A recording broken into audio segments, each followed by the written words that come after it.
Good morning, good day, good evening, wherever you are. I hope you're having a wonderful time. You can call me Dragon, and today we'll be returning to development of MonsterStone, and it's been a week. So let's quickly talk about that, I guess, just so you guys are aware. I've been sick for like a week, last week, so to speak. I was feeling very ill. Happened last... It basically happened on the first day, and then over the weekend it got really bad, so that's also why we missed out on some gameplay streams. But I'm feeling a lot better now, and I've been returning to game development yesterday just to give it a little bit of a go, and it seemed fine, so here we are. And let's dive right into development scenes, because we've got some stuff to do. So yesterday, and it's been a while, but I did mention this. We needed something so that I could do like keybinds, so that you could rebind your key inputs for the game in some like easy to do way. And originally I had no idea how to even pull that off, honestly. But I went to the asset store to see what they had.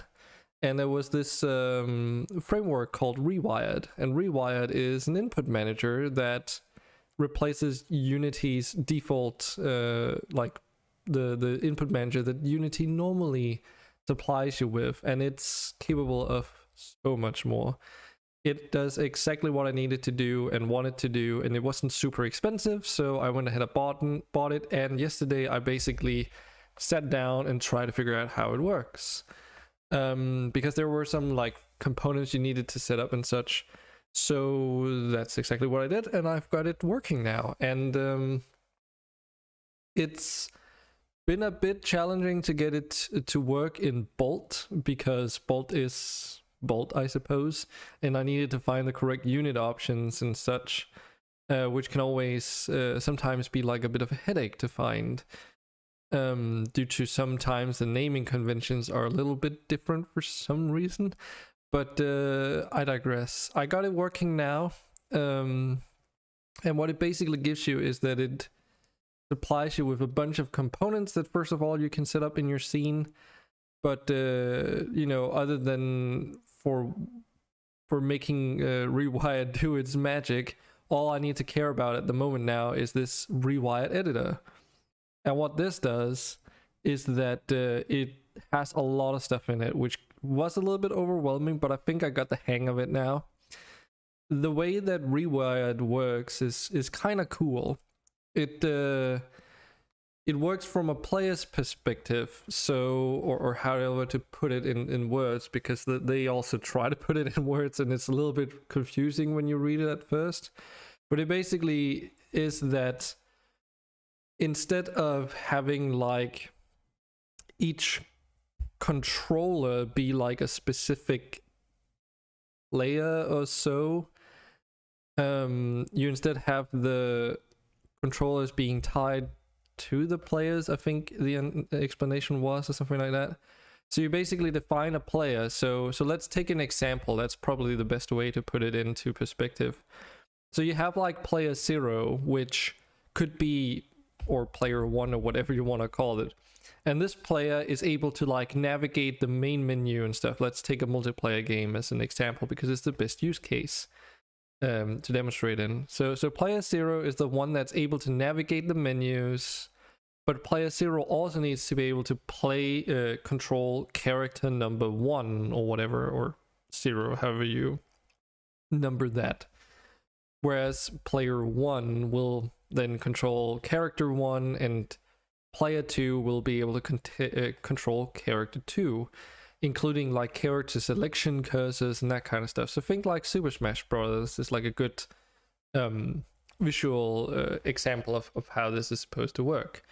And that way you can make it so that, player 0, for instance, can also be controlled through mouse and keyboard and a controller at the same time, so that you don't have as, like, if you want to play the game as a single player experience, you can use either inputs.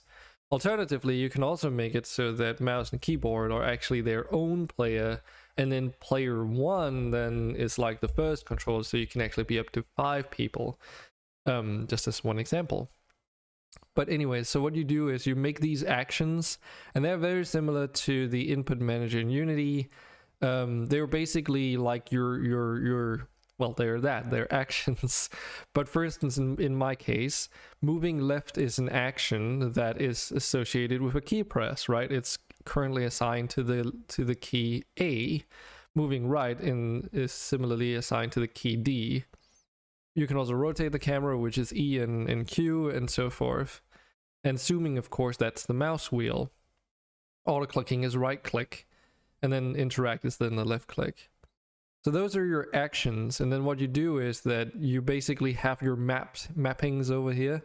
So you have like a mouse mapping that then maps left and right-click to those actions, so to speak, for that player.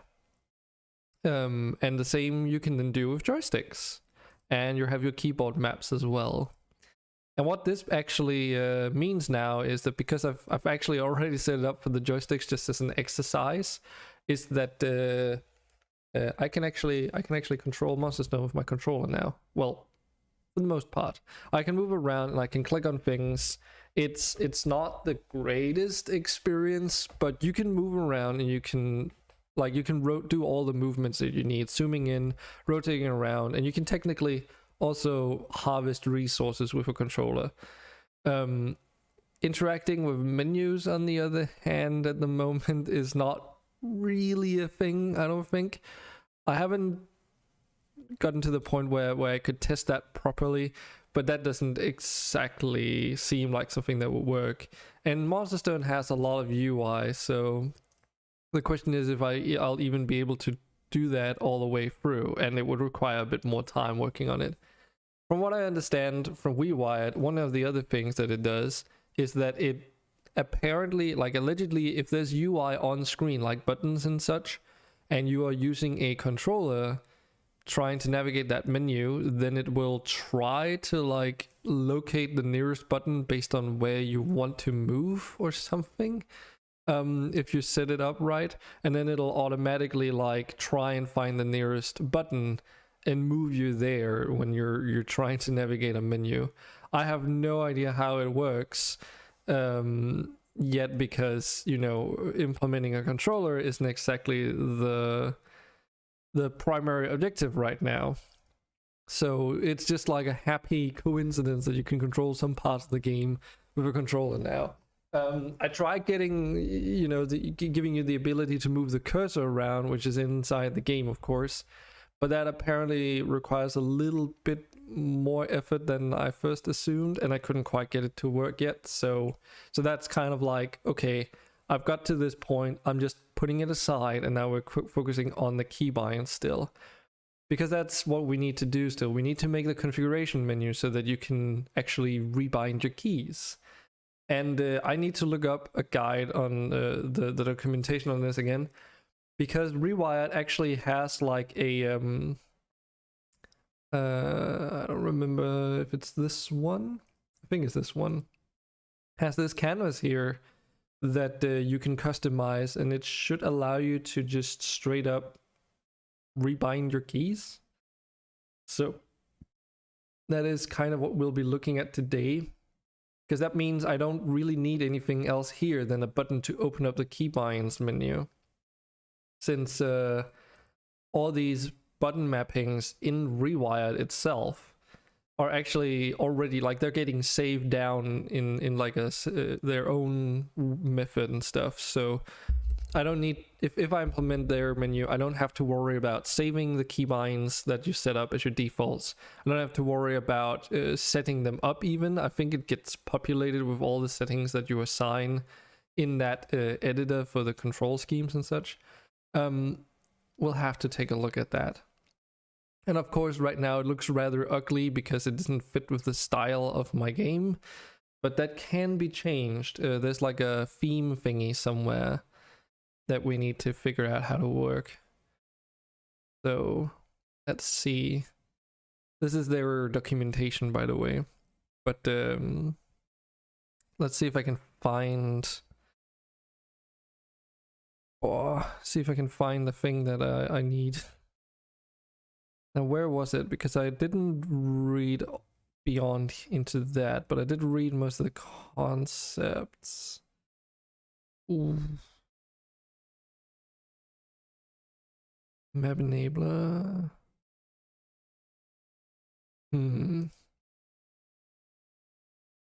We'll see. What data is destroyed? Run in edit mode.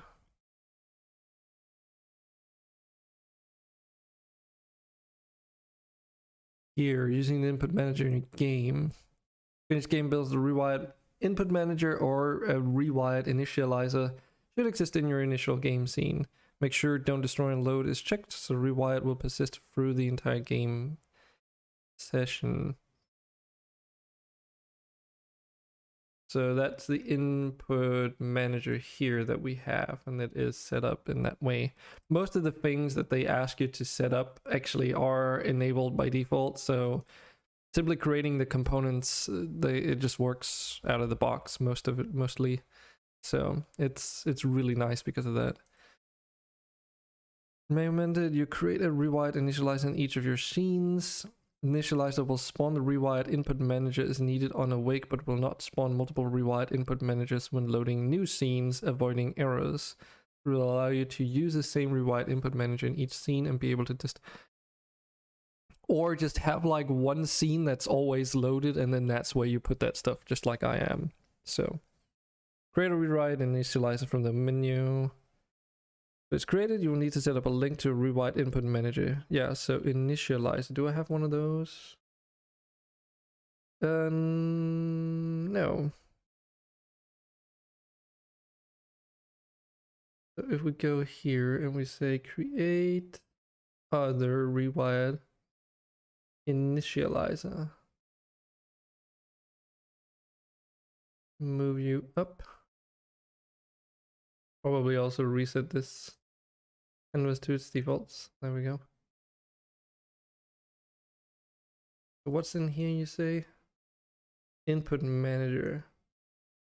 Oh, prefab. Okay.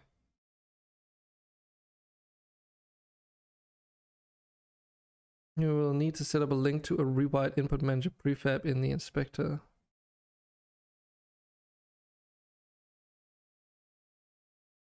Okay.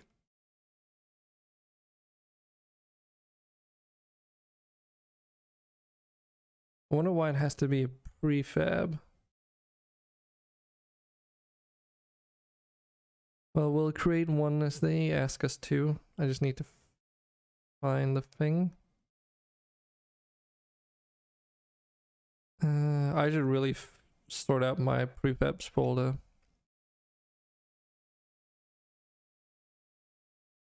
Because most of the prefabs for this game are in an idle game folder with supposed to be subfolders in here.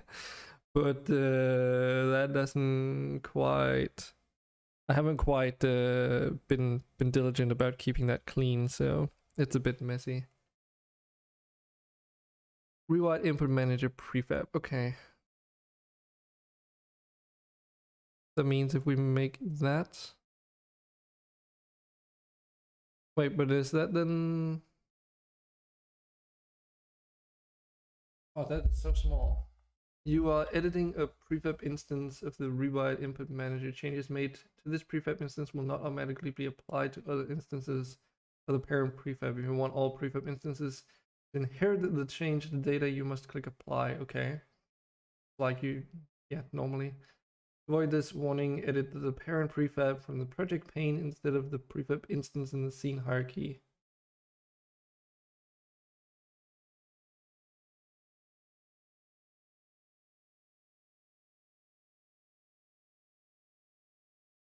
Okay, but there's like no changes applied, so why the warning? I know what I'm doing.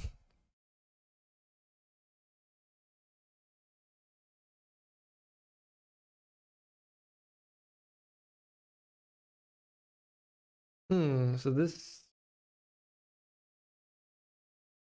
It just initializes the... Wait, does this just instantiate a copy of that prefab and then delete itself? Excuse me?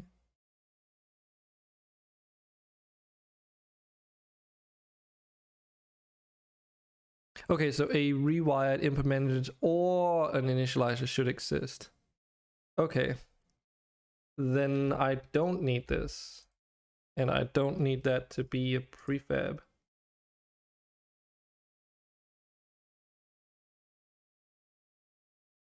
Remember to read the whole thing, I suppose. I actually understand what it's saying. What else here? Yeah, I don't think I need that run and edit mode.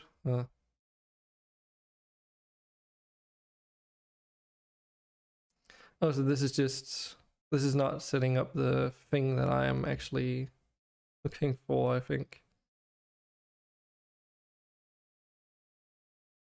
Okay, that was not what I was looking for. So where did I find the thing about the control mapper, I wonder? Because I think this is just getting the input manager to work, period. Not anything else.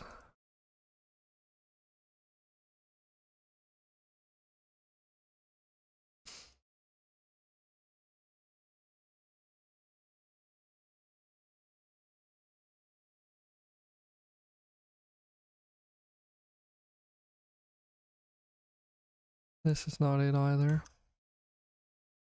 Don't think, at least.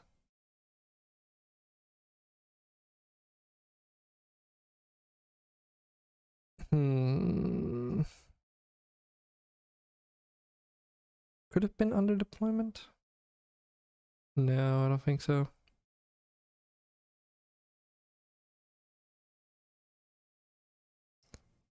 Surely not under basic usage either, because that's like really just the most basics.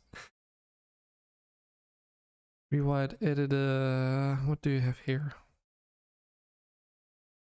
Is this the documentation for the whole thing? Seems like it. A lot of stuff in this one. I definitely didn't go through all that. Wonder where it was, because I did get the control mapper in here, and that was based off things I read somewhere on this page. The question is just where. Oh wait, control mapper. Maybe that's the thing. Customizable responsive control mapping system included with Rewire that you can use in your games. Comprise complete controller remapping including keyboard, mouse and joystick support, axis calibration, joystick, etc. Now there was something about this where for Rewired, since I'm planning to release the game on Steam, I don't know if there was like something about you needed to initialize Rewired after Steamworks, which I assume is something used because Steamworks has like the big Steam has like big picture mode, and you can do controller mappings and calibration and all that kind of stuff in there. And there was something in the documentation here saying that you need to load it in a certain order, like you have to make absolute sure that you do it in the right order, otherwise there's something weird that's gonna happen with which devices are detected and not and stuff. I think by Rewired, I can't remember which one, but I digress. So, it has many options which you can customize to fit your game's needs. Optional display of players for multiplayer games, and a bunch of other stuff. That's just the features. And we're using the Text Mesh Pro version. Yeah.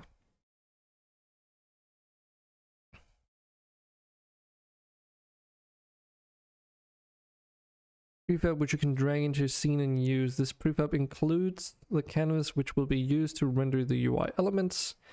Add control mapper to your scene, which we've already done. Customize many options by changing settings in the inspector. The first thing you must do is to link your Rewired Input Manager to the control mapper object in the Rewired Input Manager field in the inspector. Once you have done this, you can proceed to customize settings. See inspector options for more details. Okay. That would be this thing over here, right? Open on start. Player options, show players. controllers, keyboard options, mouse input field, count.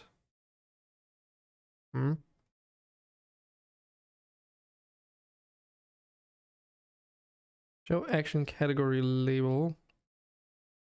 Find a list of map categories to be shown to the user for remapping. You can choose to show one or multiple map categories. If you define multiple map categories here, a new row of buttons will be shown that will allow the user to select a map category.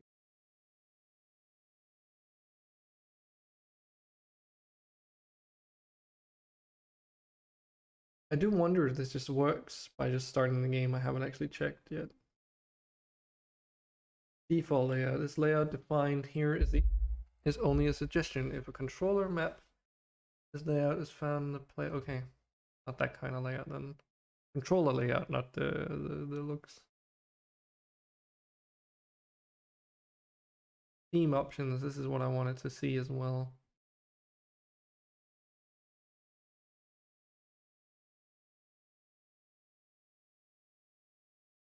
So this is where you change the theme. So let's see. This is the copy I made. Let's change this.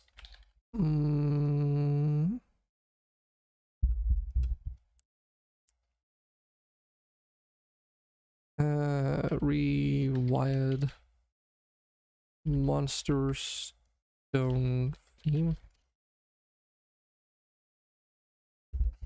Then we can assign that instead. I don't know if it has to be located somewhere else, but we will see.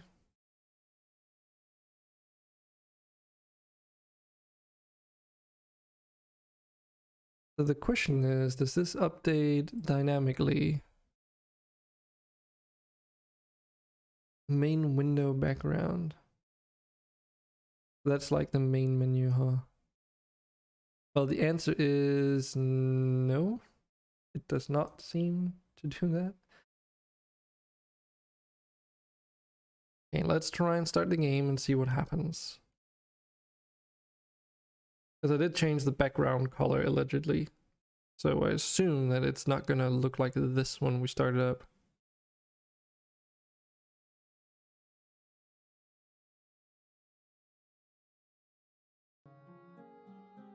Yeah, okay, and it does get populated automatically.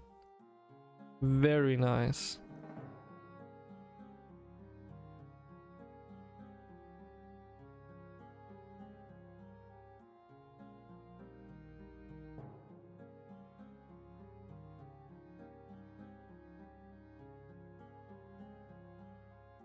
Zoom, interact, auto-click.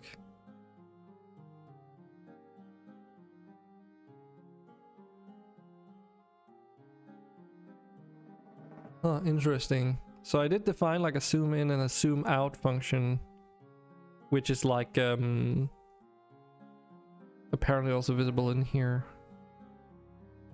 And these controls down here are not used at the moment. I wonder if you can hide those from this at some point. Very nice. What happens if I change the color in here at runtime? Nothing. Okay, that's gonna be a pain then. Is there some way that I can like force it to update?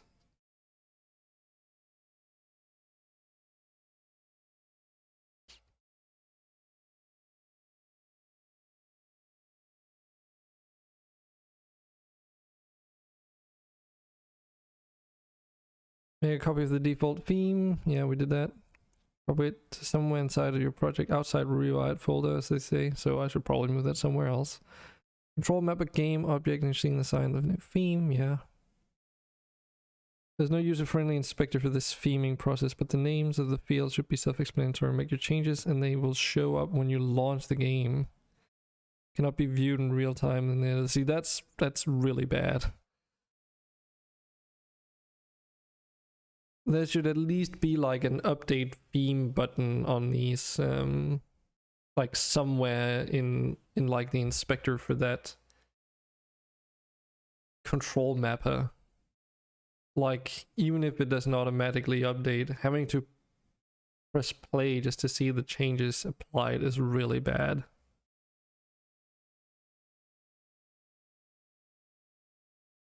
Oh, it also seems like it actually reverts back, so you can't even see what it looks like outside of play mode then. Oh, that's... I don't like that. That's not cool.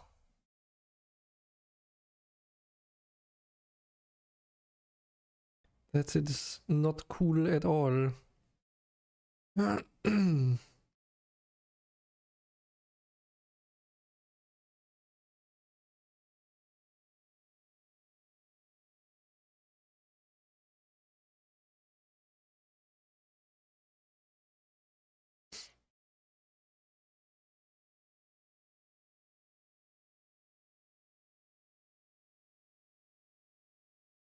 Pop-up window background.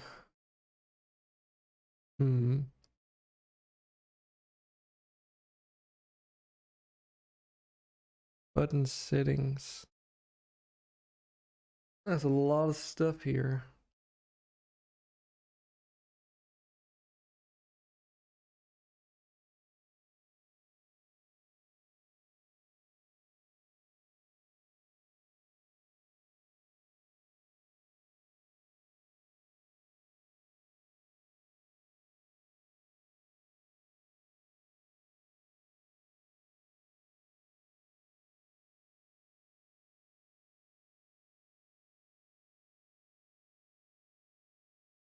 I have a feeling this is gonna take a little while.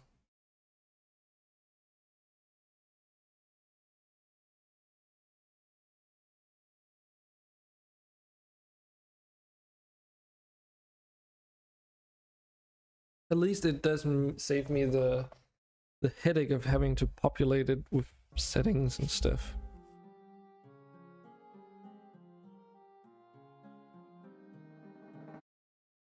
But yeah, having to press play every single time is really bad.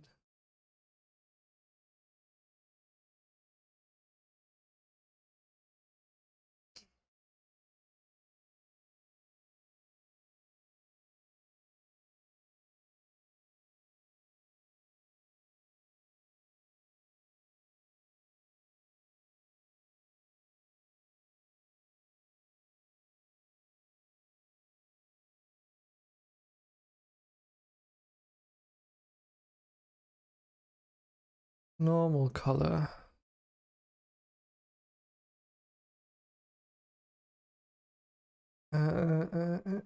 Well, we could probably... Oh, this is gonna be annoying, isn't it?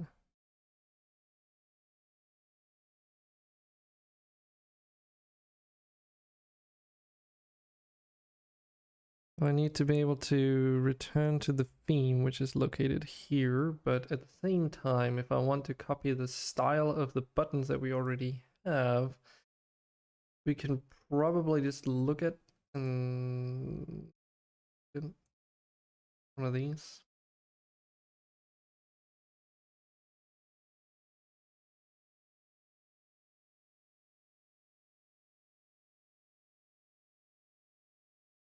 And just steal the colors from here. That is the highlighted color. I hope they're named the same. They are. Nice. Then we can just copy paste them in.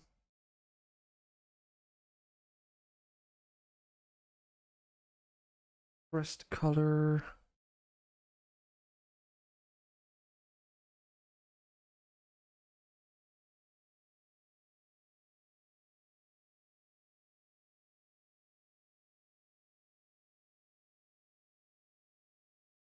Selected color.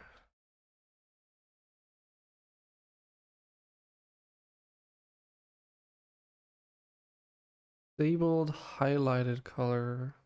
Is that a thing in this?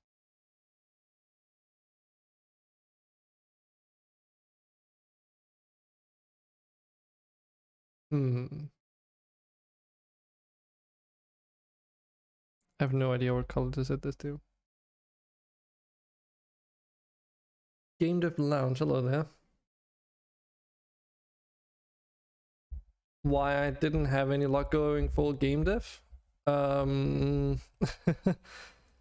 Well, there's a lot of reasons for that. Where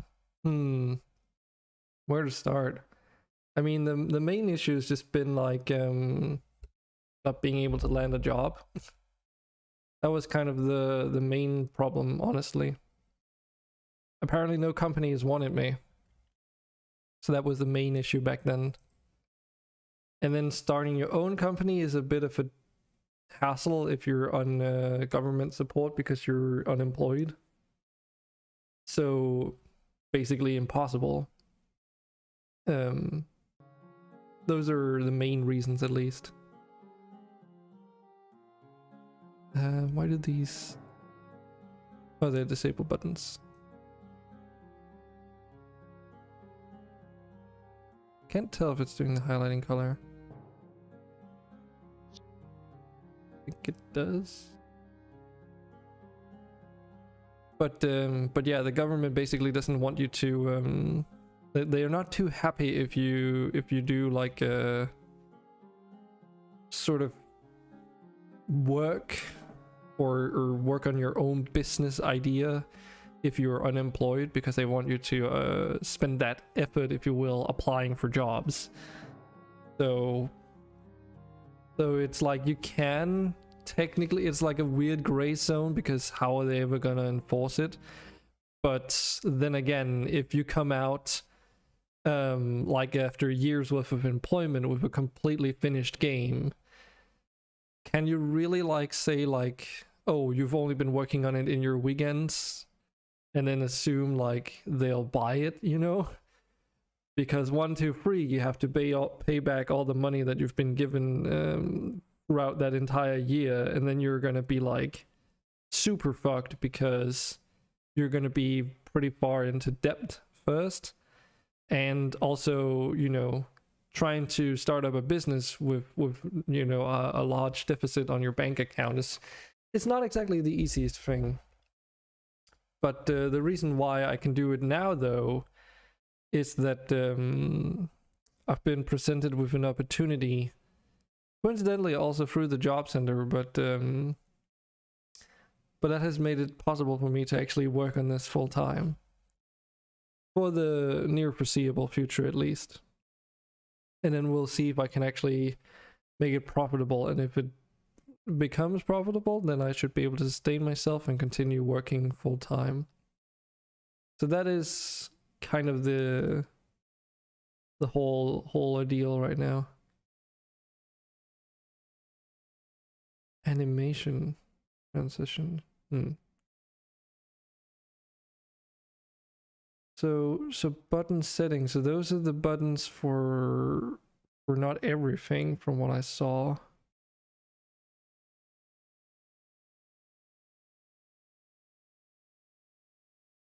There is like something, yeah.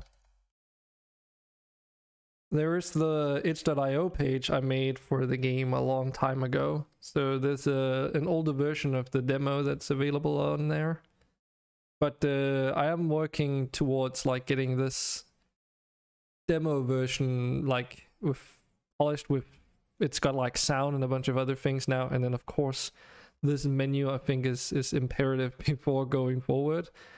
Once the demo is ready though, I do want to do a Steam release and then also update the itch.io version simultaneously.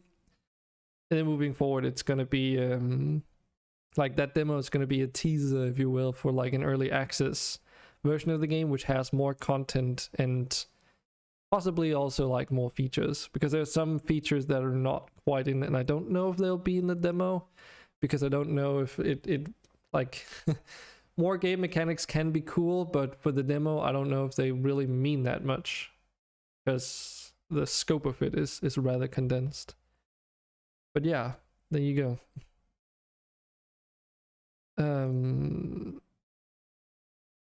So yeah, if you have any other questions, do feel free to ask. area background, slider settings, scroll bar settings. Oh, input grid field settings maybe? I think this might be for the input field. Like, or the input field that must be like where all the settings are at.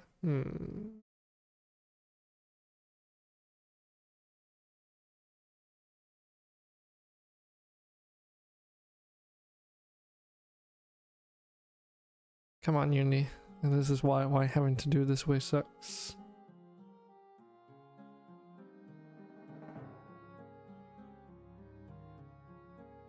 Yes, it is. Oh, I have no idea about the actual release date. The goal right now, the timetable, if you will, is that before October I need to be self-sufficient, basically. That is my ultimate deadline, so sometime before then. I at least set aside a month's worth of time to get the Steam release of the demo in order, and then whatever else time there would be working towards the early access release. And then hopefully like a month later's worth of work and early access with more, which is more content focused, would be out at least. And then development from there. Also, me and my team. That's a good one. It's mainly just me. I've got like one friend that wants to work on the sound, but because money is involved and such, I'm like working on it solo at the moment. I also have some other acquaintances that help me out on the with sparring and business development, but in terms of all the actual management of the business, that's also myself. And yes, it is a rather big game project, at least. Whether or not it's big content wise, we'll see. We'll see.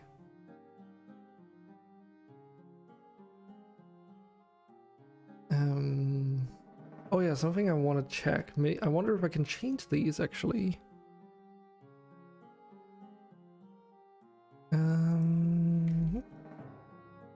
Like in runtime, and then if it stays after, let's just try and change this. So, do you stay? It does. Okay. Well, that at least means I don't have to worry about setting things in here in runtime that I can't see anyways. How long I've been working in Unity? That depends on from when you're counting. I started working in Unity when I began, like a year after I started university. But that was like many years ago. But this might actually work. I don't know if this is a bit too much though. Maybe the glowing version is a bit too much. But let me try and think. So if we do the math backwards, I've been unemployed for 3.5 to 4 years soon. And then university is 5 years. And then you subtract 1, so that's like 8 years of using Unity. Because that's all we did at university. We only used Unity. And it's like a media development education I took, if you will, called Mediology. So we used Unity as the tool because it was free to use, of course, but also Denmark and it being like a Danish thing, I suppose. So our professors had like just that angle of approach to it, I suppose.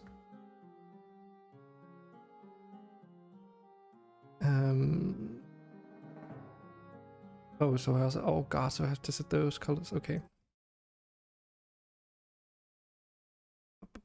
So we learned like, or I specifically learned, I guess, both just generic programming through Unity. Like we started out with Java and then moved into C++ and then C# for Unity. But then in Unity, I've also done a bit of CG for shader programming, and we also had some courses on optimization, I guess, and I had an entire course on physics modeling, basically. That was a pretty difficult one. So yeah, about 8 years, give or take. It depends again, like, you know, using it professionally is different than in an education setting, if you will. So like, how you count is gonna depend on that heavily. Highlighted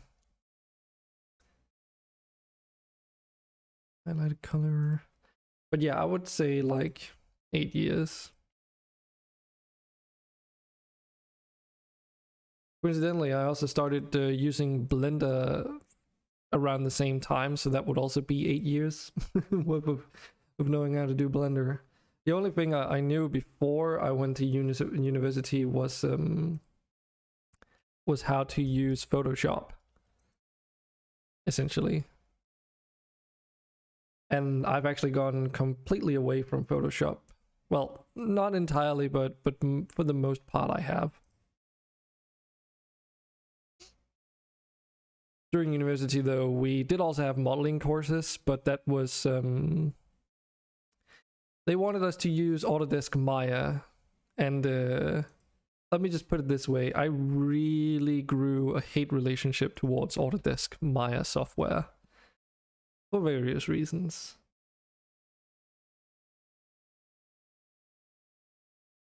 So I learned how to use Blender in my own time.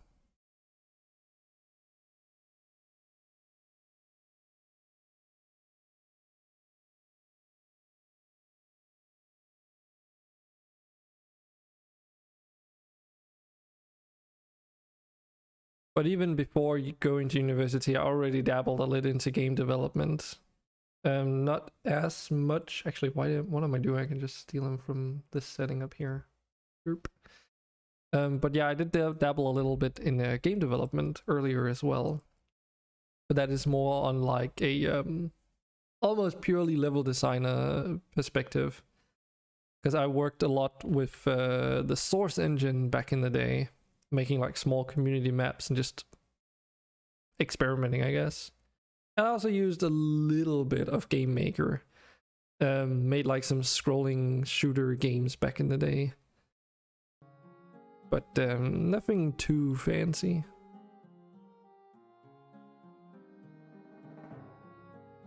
So here I can see the highlight, or like the darkening of the buttons when you hover over the fields. Why can I not see that on the buttons up here?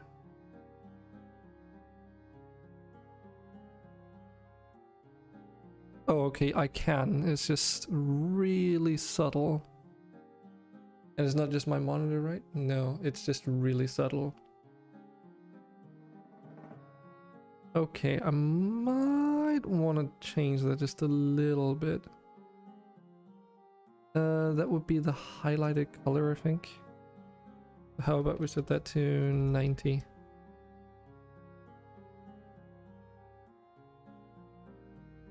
I know all the buttons in the rest of the game are using those other defaults or whatever, so they're gonna look slightly different, but whatever.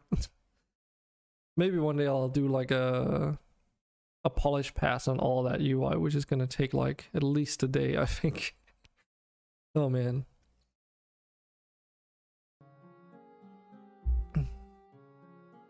Okay, that looks a little bit better.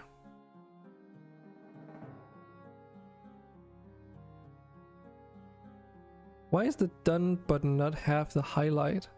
Maybe it just doesn't. I'm just noticing that now. It just doesn't have it. Huh. Interesting. Okay. Well.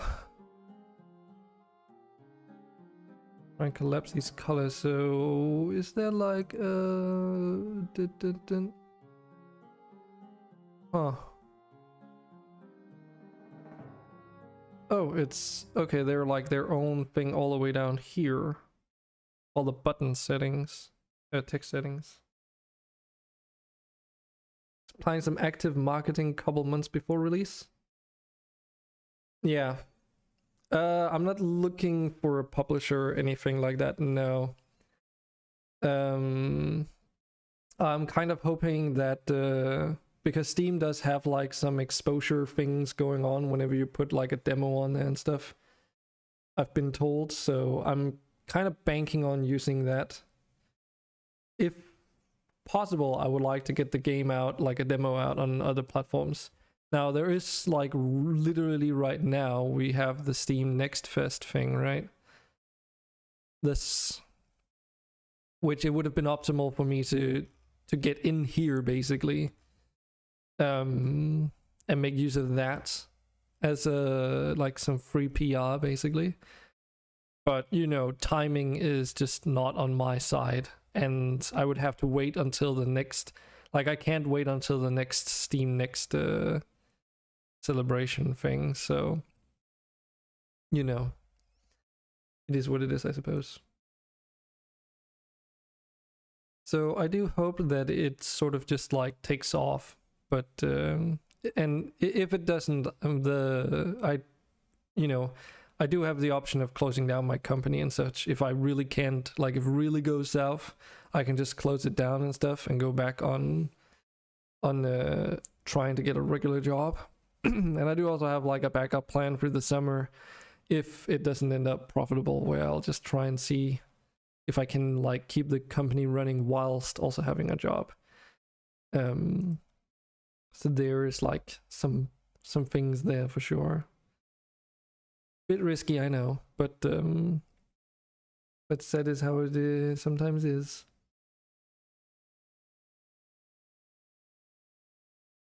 One thing that I've got going for me is that I'm pretty confident the game at least provides something that people haven't really seen yet or tried yet in the same degree. Whether or not I can live up to it then is a completely different matter. But I do hope that the vision that I have for the game is something that people kind of like can resonate with. Text. Let's get some of that in there. So text settings there as opposed to button text settings and input field text settings. I just want it all to be the same.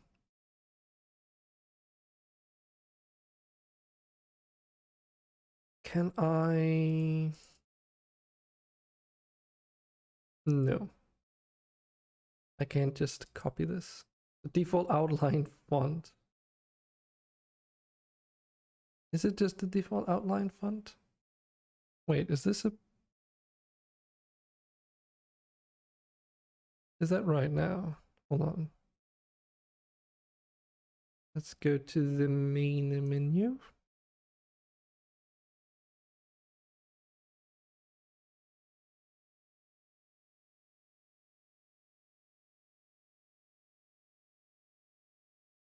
Okay, so it is just the default. Oh, right. That's true. I forget how fonts in this work. That is not the actual name of the font, but the Unity font, which is its own like thing, I guess. Putting those canvas windows into resources and unload async dynamically, doesn't it impact app start scene loading times heavily on slower devices? I don't know. I haven't tested it on a slower device. I'm basically not worried about optimization at this stage, as long as it's not a problem. And I mean, most of this UI, you'll notice is like enabled or disabled based on what should be visible. So I had a talk with a good friend of mine about optimizations, like I should really split it up into multiple canvases and stuff due to how Unity handles drawing and such. But so far, at least I haven't had any issues with it.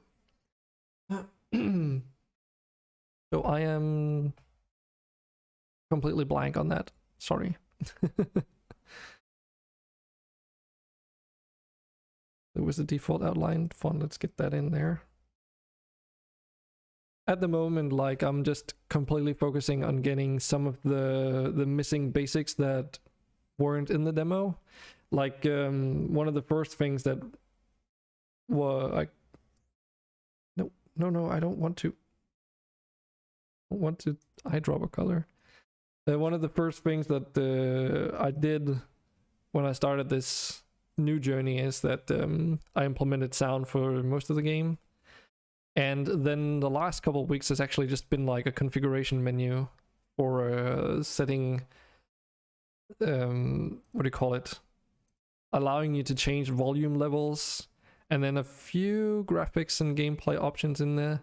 Mostly, it's what took me the most time was honestly just getting the UI elements for this working, so to speak. It was a bit of a pain because it didn't quite want to behave the way I wanted it to, which ultimately resulted in me sort of going back and just doing it in a completely different way than originally intended. So, style, normal, bold, italic. Okay, so do I have a specific style to this? Let's see. No. Font size is 50. Oh, Just try and see what it looks like. But yeah, one of the last missing pieces of the puzzle is the ability to do the keybinds for the game within the game. And then I need to add options for like resolution, full screen, that kind of stuff. But control mapping is already like a pretty big step of the way.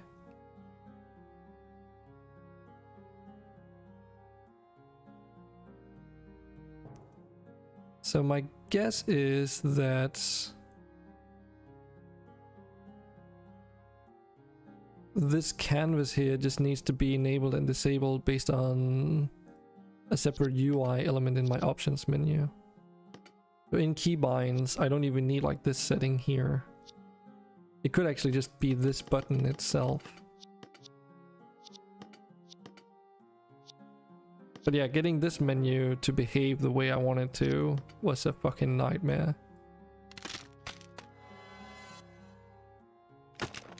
But it works. And I'm using Wise to do all the sound processing. So I also had to learn how to use Wise. It's been an interesting process though. But yeah. Oh wait, wait, I thought... Okay. I wonder if this is based on the screen itself then. Huh. Because I kind of established that based on how far down the list you were and clicking on this, it would either pop it up or down. I mean, it doesn't look terrible that it goes out of bounds like this, but... Huh. Okay.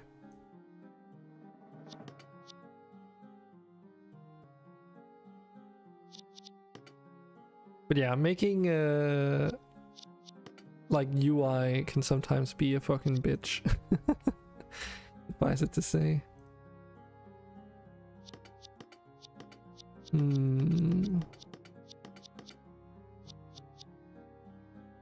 me just see, what does this menu look like again?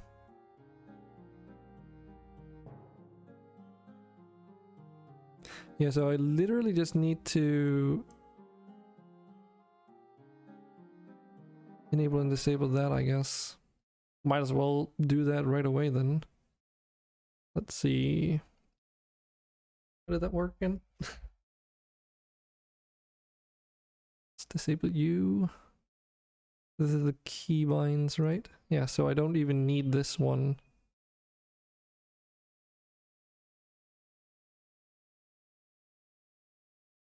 It's gonna be a little bit weird that and then just this like a blank slate here with just a main menu button. But I think that is okay. And that is that button that we're talking about. And then we have the switch options here. So this is the keybinds button. So all I literally have to do is drag that in here.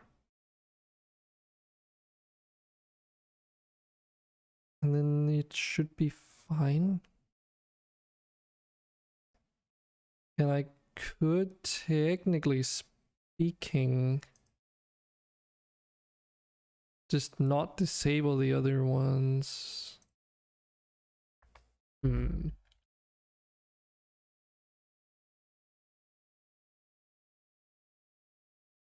let's see how this works out.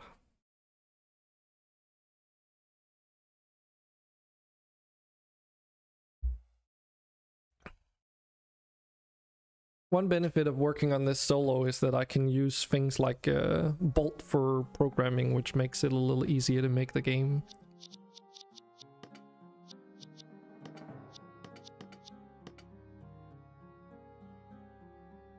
Huh.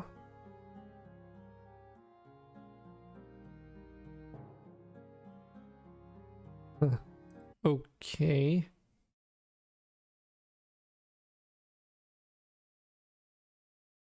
Well, that was interesting. So does this only get populated if it's enabled on start?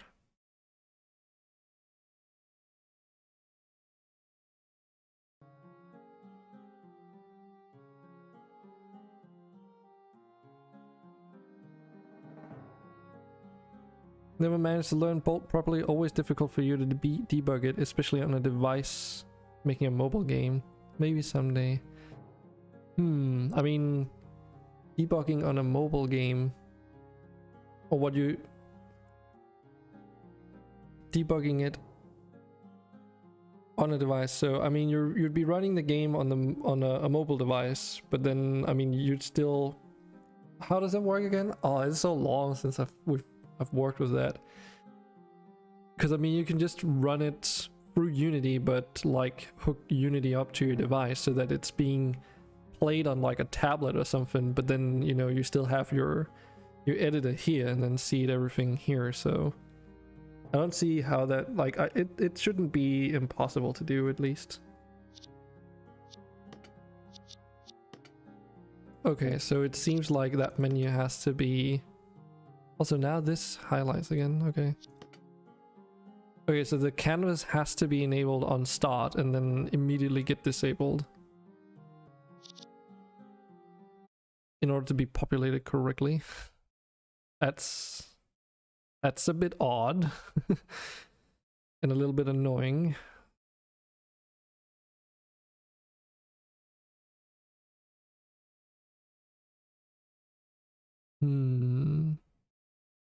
There is one hacky way that... No, because it gets put on top of everything. And it's like its own canvas.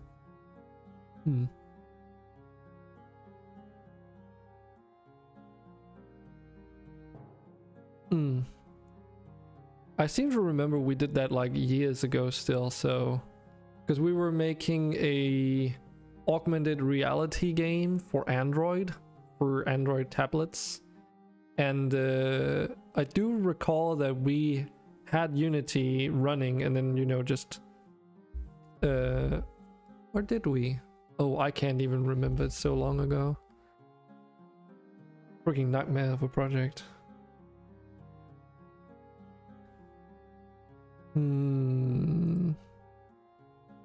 But this is a little bit silly.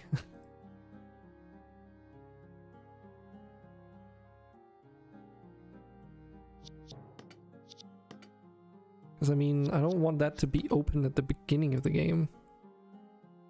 But if it has to, in order for it to do the things that it needs to.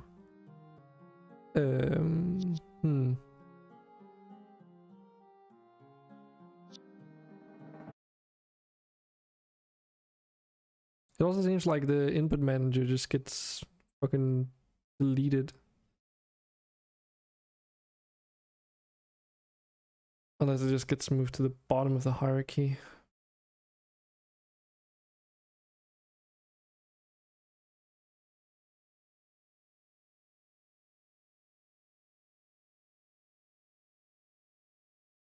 Open on start. Mainly used for testing.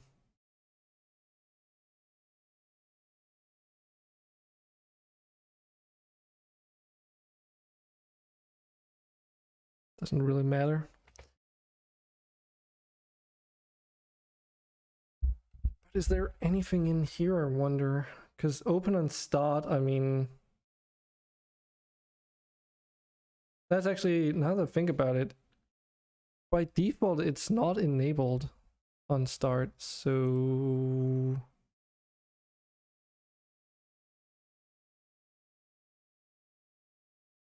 Why was it not being populated, I wonder?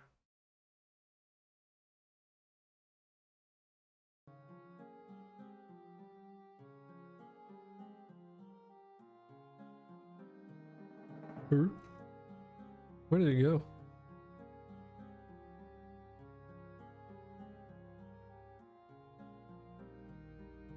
Oh, it moved it into this. Of course. It doesn't get populated. Hey, Sapphire. Good day to you. Good to see you.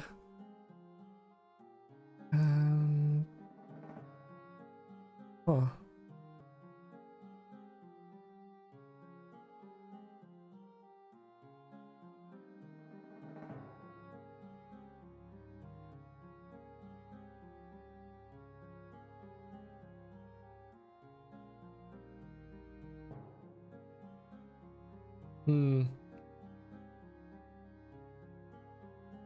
Okay, well, back to the documentation, I guess.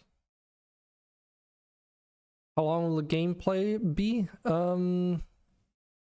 It's currently designed to be like... So currently it depends. In the demo, depending on how fast you go about it, there's about like an hour or 2 hours of gameplay at the moment. Something along the lines of that. It all depends though. For the full game, I mean, the game is kind of designed around an infinite mode. so in theory, you know, as long as you want to go, pretty much.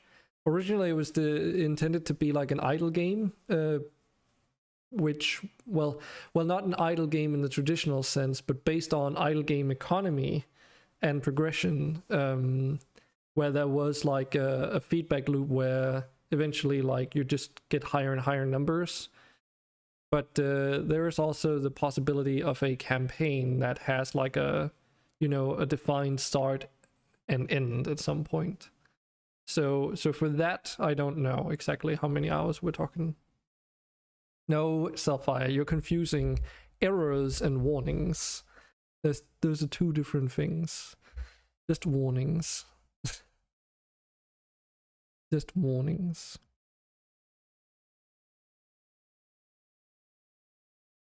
But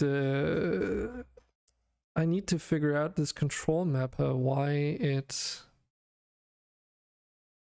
doesn't...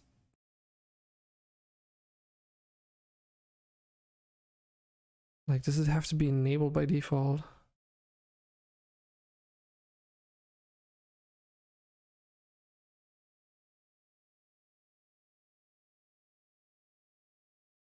Let me just take a look through here. So we got the input manager, we referenced that. AI handled by Rewire standalone input module. This component must be added to the event system in the scene, and the default standalone input module must be disabled or removed. Yeah.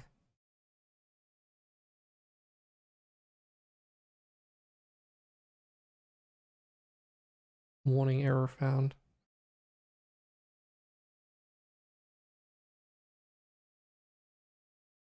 Submit! Thanks for the follow there.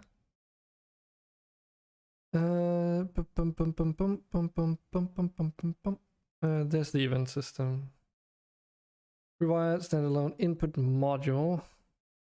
Rewired input manager. What do we have here?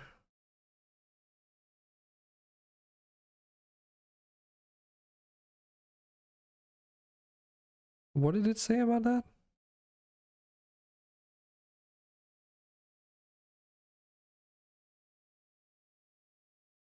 Controls the UI is handled by the rewired standalone input module. This component must be added to the event system in the scene, and the default standalone module must be disabled or removed. Default? What default? Where defaults? We're talking like about a game object that I don't have something? You're confusing me now. Can either create a normal Unity event system and replace the standalone input module with a rewired standalone input component, or you can create a rewired event system from either of the menu. Okay, and I made a rewired event system.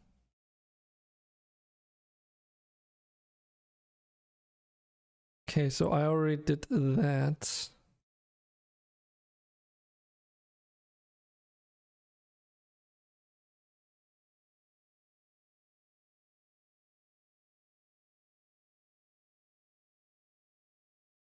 And this is now the rewired input manager settings. I don't care about that. I already did all this. Doing loading user data.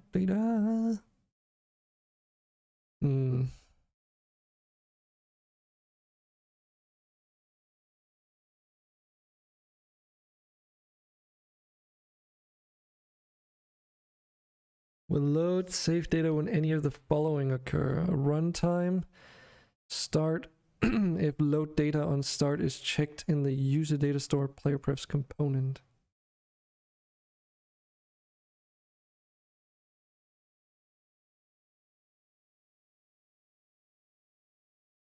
User data store player prefs component.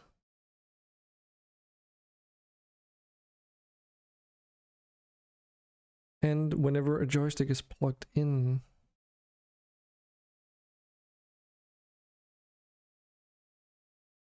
And it will save data whenever the control mapper window is closed by the user. If you're using multiple different rewired input managers in different scenes, they almost have a user data store press. My suspicion is that it's because it doesn't, it loads on start, but maybe it can't populate the canvas because it's disabled. So it's like what I assume is, no wait, it's more than that because it doesn't even change the theme. It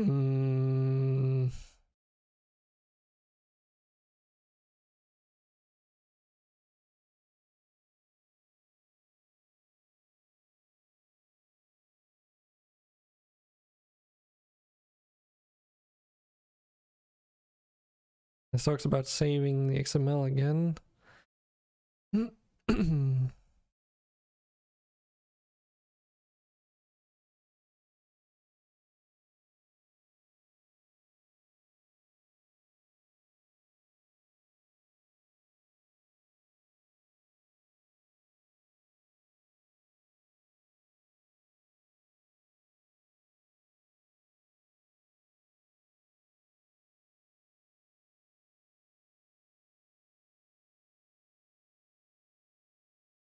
It doesn't Anywhere else?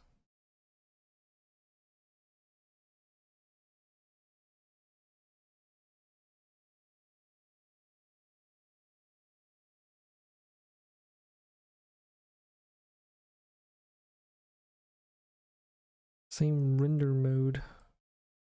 Because this is about like navigating between them.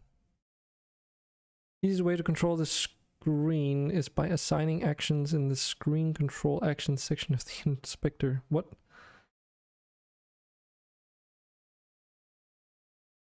Using the other way is using a Unity UI button and assigning control mapper.open to the on-click event.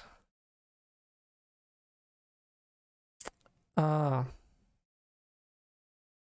Well, that's annoying. That probably explains why it doesn't work. Because it's not on enabling the canvas, but it's like a function on the control mapper itself. So just enabling the canvas does not do the thing. Okay, well, I assume at least. So let's see if we can figure that out. I could probably just like not use my own system here and then use Unity's event system instead. On click, you say, and then is it control mapper then? It was control mapper, right? Yeah, control mapper.open. Oh goodness. There.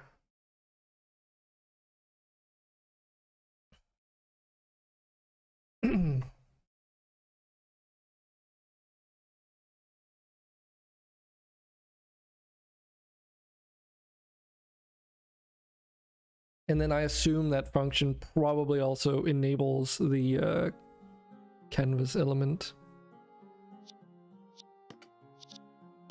Yes. Okay.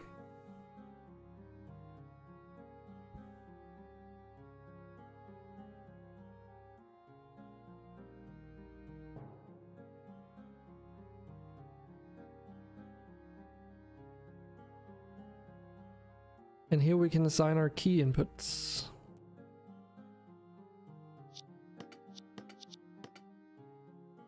And then my own script can handle the whole disabling of the other buttons.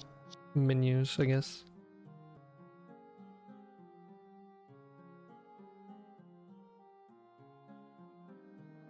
Not too shabby. I don't like that the buttons get stuck though. It's like after you press them, the highlight breaks.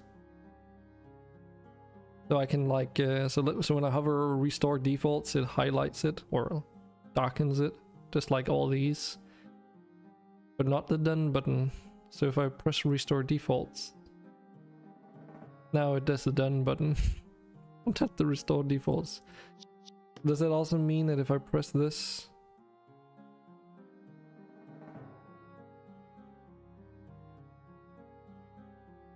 Ah, because now it's selected. Okay. That's kinda weird behavior.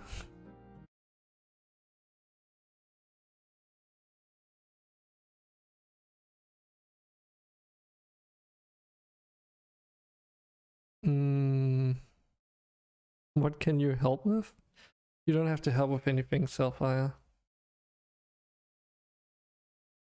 Just giving your like a critique is more than enough.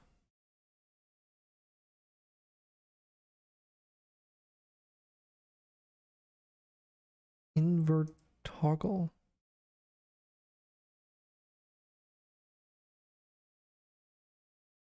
Oh no, I have to set up the slider.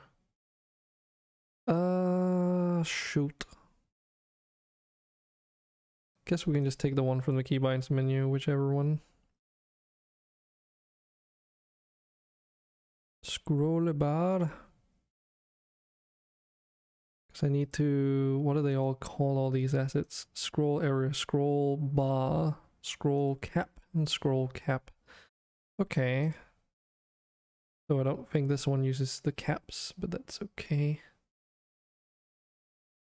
Collapse these input fields to slider settings. Here we are. So handle image settings is a knob. Default Unity knob.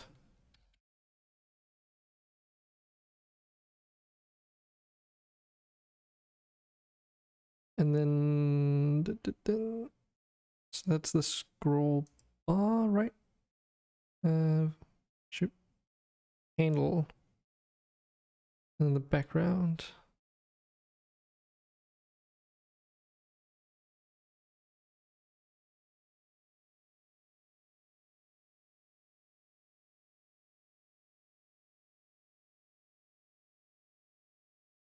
They use a sprite for this. Let's try to set that to none for now. Oh, scroll underscore area. So I do have a sprite for that. After all. Ah, crap. Oh no, now it went like somewhere in my hierarchy over here. Themes, that's where we were. Let's see here. And scroll bar and then the background image.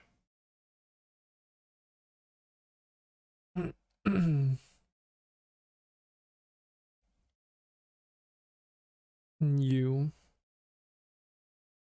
Don't want you to be completely dark. Thank you very much. Let's see. Ooh, is this simple or sliced? Use sliced image. Crap, where do you see that again? It is.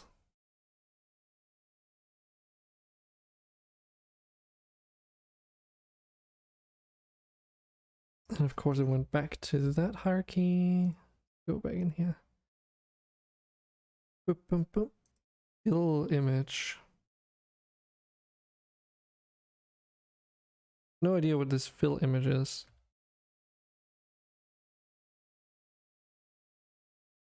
But that is what they kind of said in the documentation, I guess. Not really super user friendly, but the name should be self-explanatory. Dear God.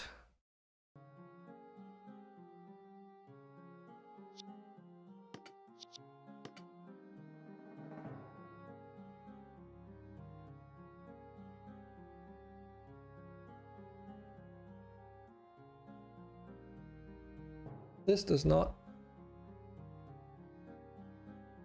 handle. This should be the handle though, right?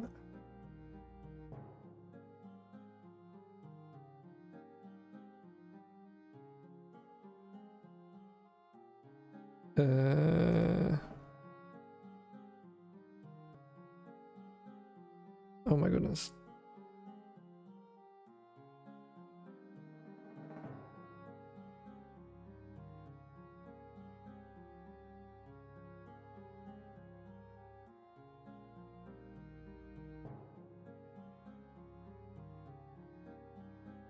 What's the fucking crap?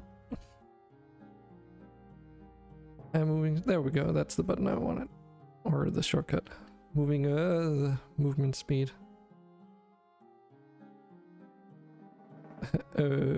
What? Kinda hoping that I could like just do this. Oh, there we go. And then find it in the hierarchy here. So this is the handle. That's not what I set though. Let's see, sliding area, scroll bar, vertic.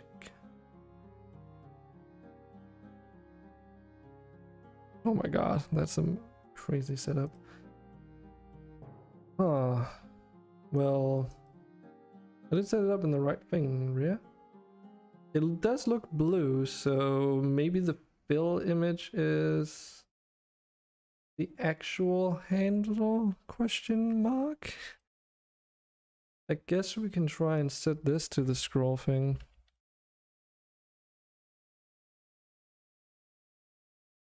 But then handle.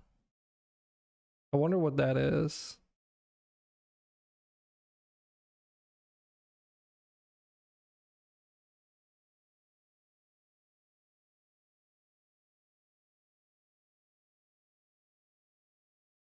Whole image. Unless this is like a graphic that's... No, because if it were on top, then I would have seen it.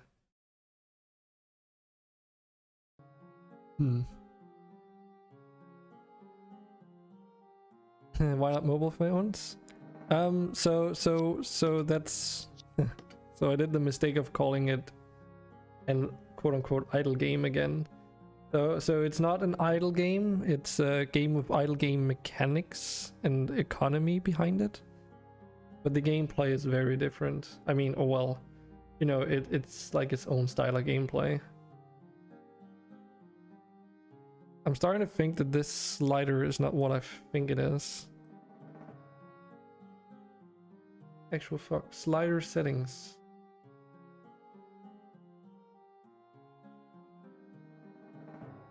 Scroll bar. Yeah.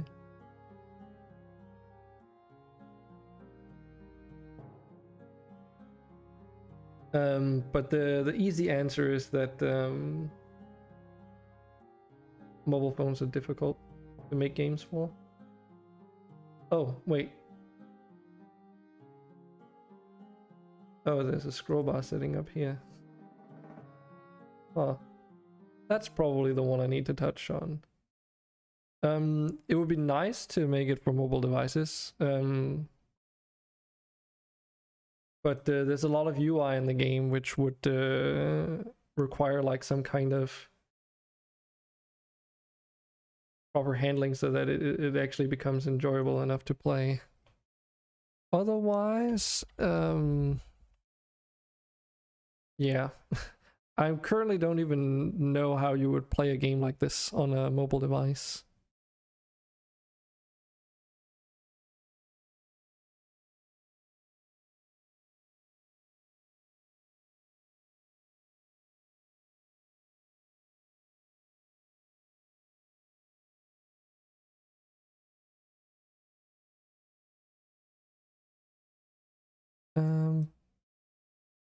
Okay. So then colors are gonna be the color of the... I assume these are the colors that I need to change.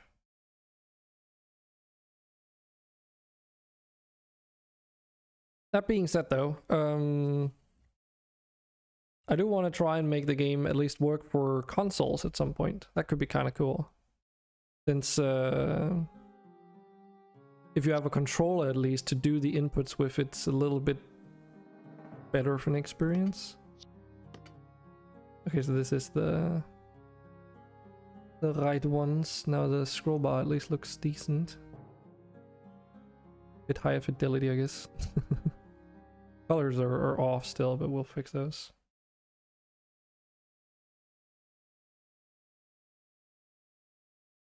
We'll just steal the button color settings here.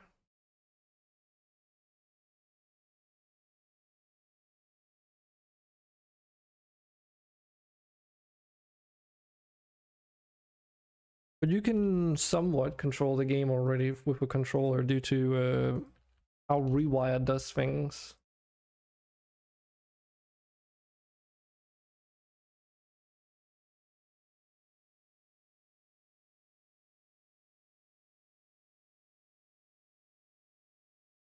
The next question would be whether or not a mobile device would even be able to render everything without massive lag.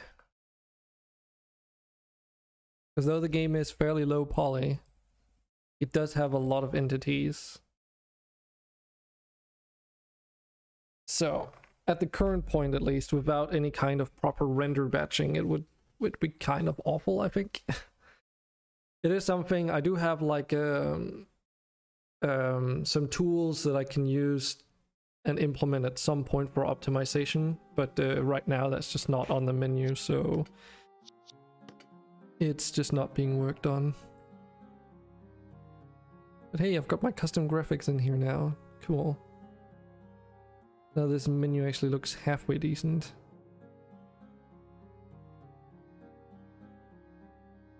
Sweet.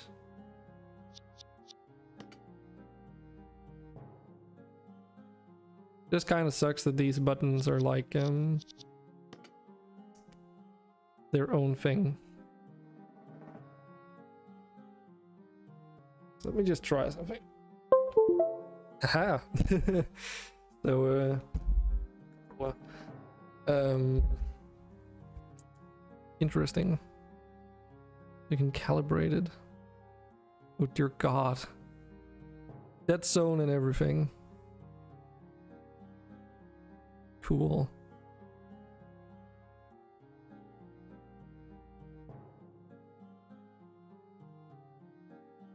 But there's no controls for the controller to actually navigate the menu. There's like no way of getting like moving around with a controller in here at all.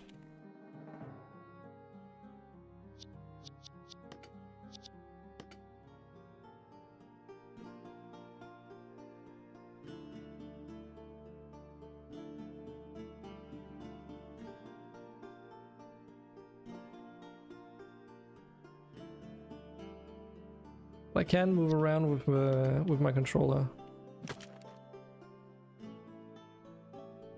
Trying to remember how the heck I did this. Oh yeah, right. But I can't move the cursor, so all you can move is the camera.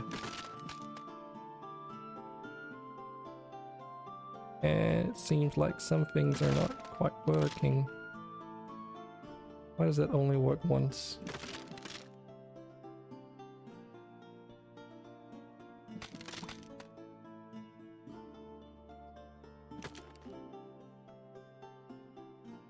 Yeah.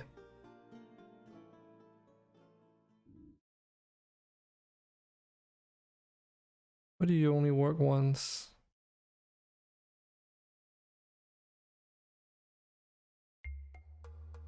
So the buttons are like the input is being registered, but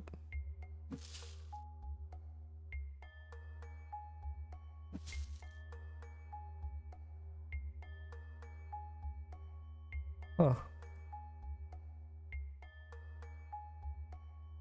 Excuse me?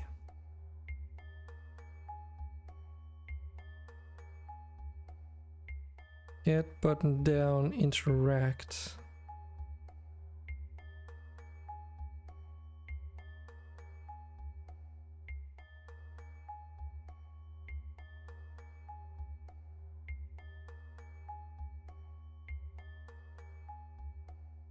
I think I know why.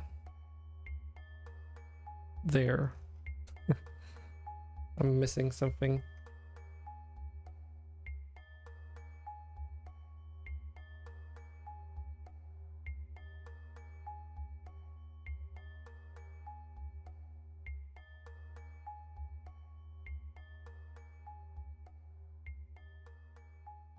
And then we do by action name.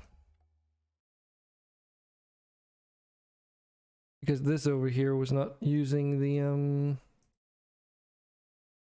rewired stuff.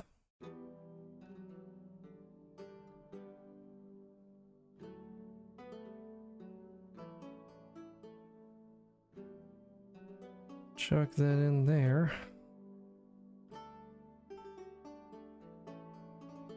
So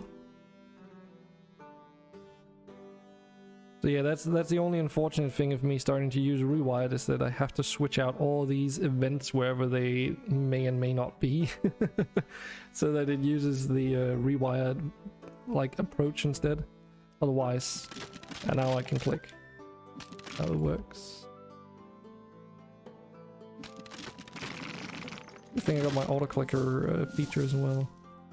But yeah, right now like For this to really work for controller, one of the things I would probably do is like, as soon as it registers a controller input, it would move the cursor like somewhere around like here or something maybe, so that when you're moving around, that's like where your cursor is.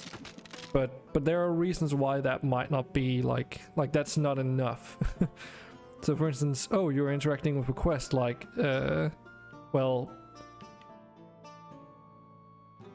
I guess, you know, it would have to be like an A press or something, but then also automatically move your cursor down here when you're selected this, and then move it back when you're not. Things like that would need to be implemented. Like, I can't even access the main menu, but that's just mapping this button feature to like start or something. Because there's like no key to access this main menu either. It is fun to like use a controller for this though. So the way it works right now is that these are the bumpers, these are the triggers. I always get them mixed up because reasons. But the bottom triggers, I guess, they rotate the camera. Then, and this is a little bit weird, but the top right is single click and the left one is the auto clicker. And then the D-pad down and up is zooming in and out. And the reason why I didn't do zooming in and out on the bumpers up here is because if you're gonna be using the right analog stick for moving a mouse, like a pointer around the screen, for instance, then you can't both move your mouse around and click on the these inputs at the same time, right? Because your thumb is preoccupied, so you'd have to be like this, which wouldn't be super nice. So instead I thought, okay, we'll put them on the triggers instead and see how that works. And you do have the auto clicker as well, right? It's an accessibility feature, so it does work.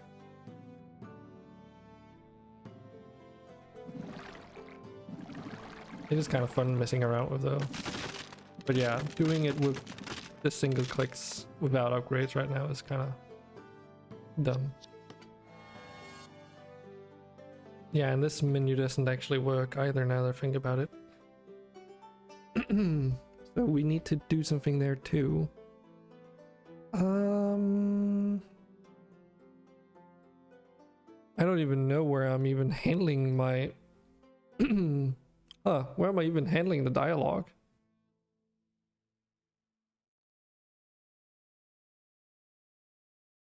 Why did the chick cross the road? Well, usually they say to get to the other side.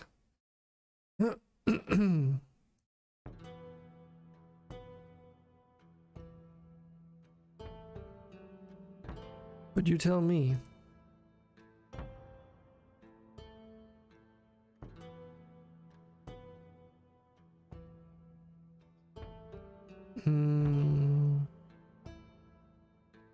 I have no memory of where this is even taking. Dialogue manager. I think that would be it.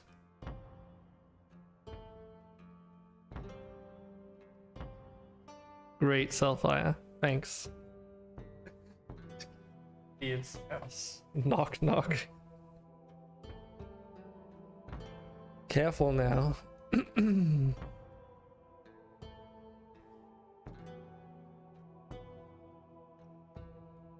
Oh, this is a button click. Continue dialogue. Oh my god, did I really make it that way? I think this... No.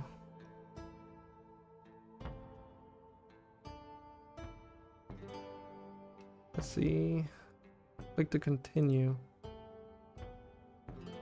Yeah, so I've just got like a screen wide button that you can press, like the entire screen just becomes a button at this point. And that doesn't work because button clicks are not registered with this click, because it isn't the form one. Hmm.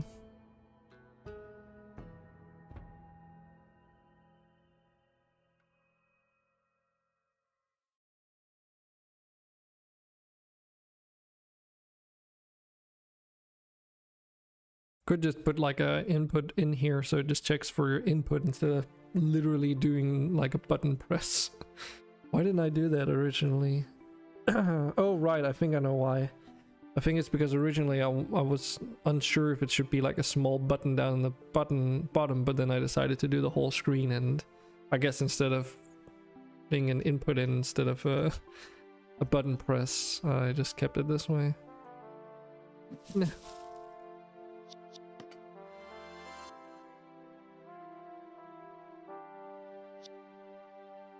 So yeah, so I can't interact with these with the controller either. It just doesn't do it.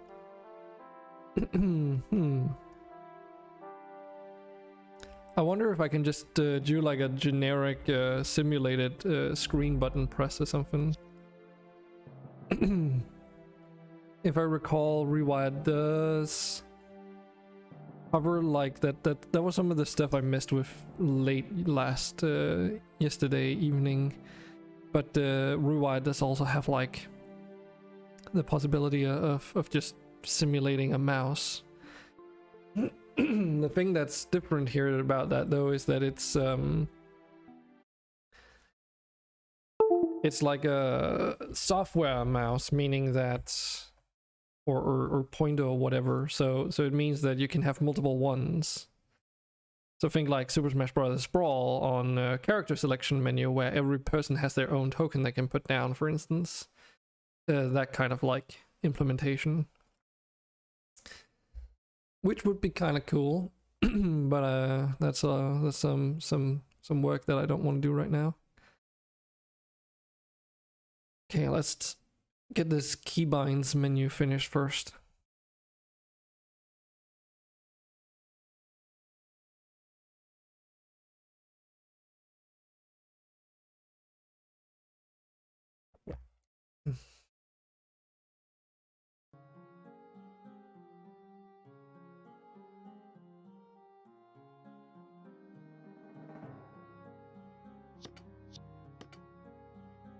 I need to make sure that all the visuals, yeah, this background needs to change.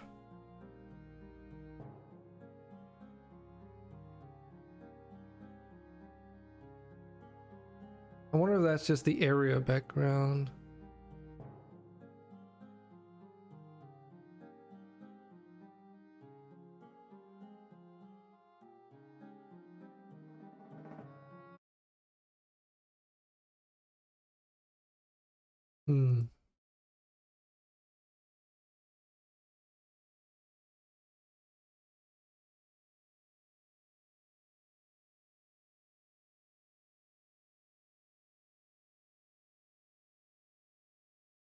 Thank you.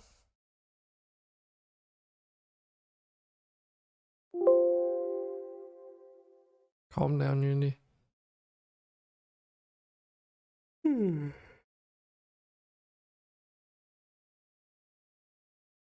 I've been getting way too much sleep these last couple days.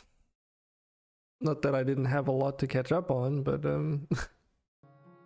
I've been sleeping in till way too late. And it has a tendency to make me tired. Okay, so it's not that menu.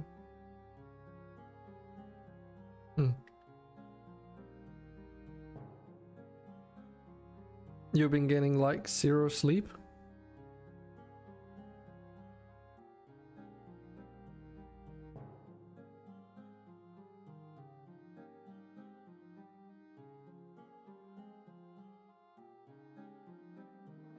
That does not sound good either.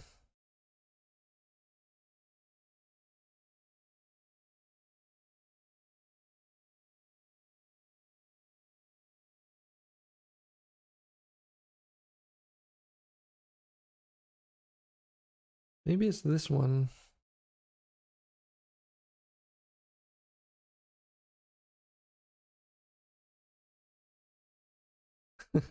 Almost at day 77, jeez. Well, you did have some catching up to do. Yeah, I got preoccupied with Dyson Sphere project. Wait, is it program or project? Now I almost can't remember. Dyson Sphere program over the weekend. So didn't get to play 7 days. Still not this menu.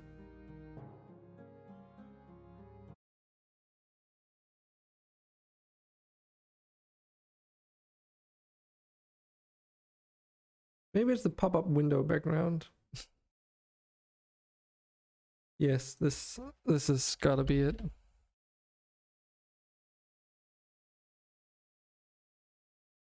Seems to have the correct color and everything.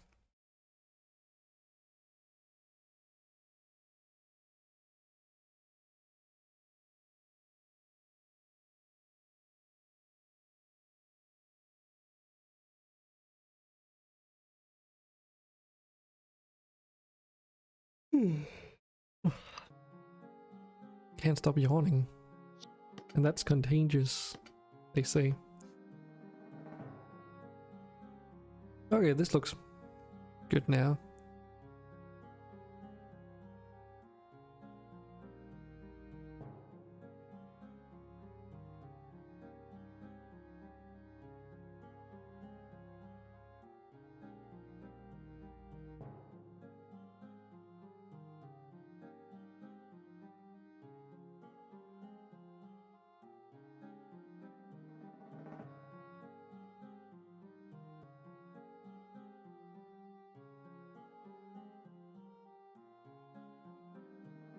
So if I...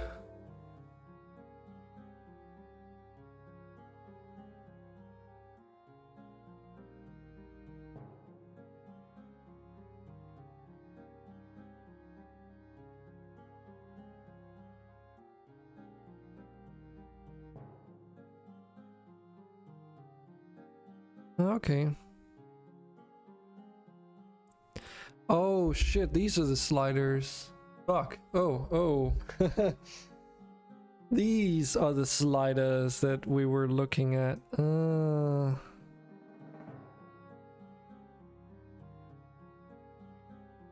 I see. So that would be the ones in here. Ooh. Okay. I mean, it doesn't look super terrible like this, but let's keep it consistent. So background area, that should be the this one, menu cut stone, and then the... Now it makes sense. And then the fill bar should be this cayenne diamond like colored one, or whatever you want to call it. And then what did we use for the oh, I can't even remember.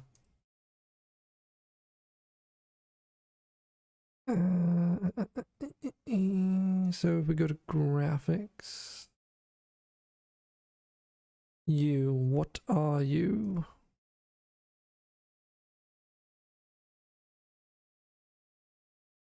And what do you look like? Okay, so that is just a scroll bar.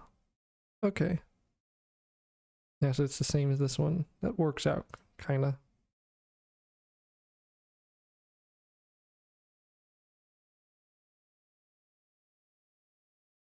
I think that was already, yes. Okay. So if we play now and go to that menu, then maybe it'll look just like the ones in the graphics menu.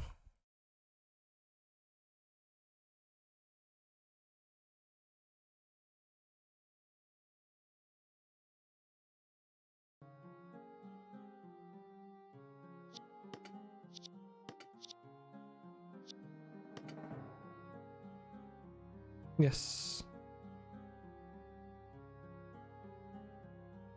Why does that one look slightly...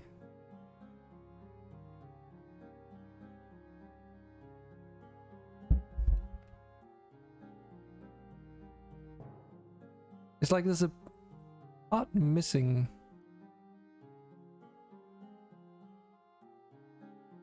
Or something. What's that thing in the middle here?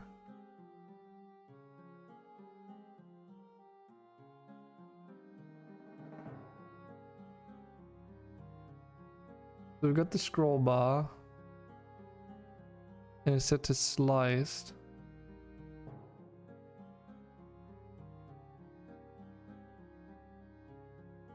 The thing is, this UI canvas does not show when I'm zoomed too far in, so I can't even look at it up close to see what it is. Oh. It says fill center. Let's try and do that.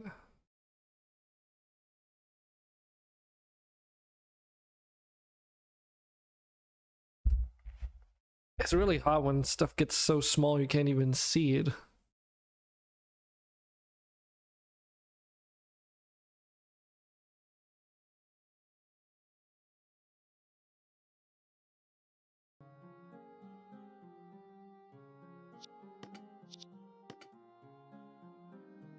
There we go.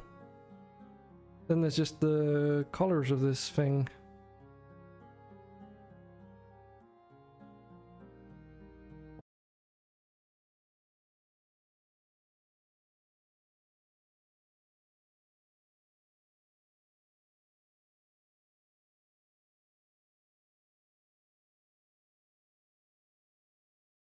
Yeah, let's just steal it from the one here. This handle. Which literally just is, it doesn't have like any selecting color or anything. Okay, then I guess we might as well just use the one from regular buttons. Let's just close down some of the things that we don't care about. Get you down.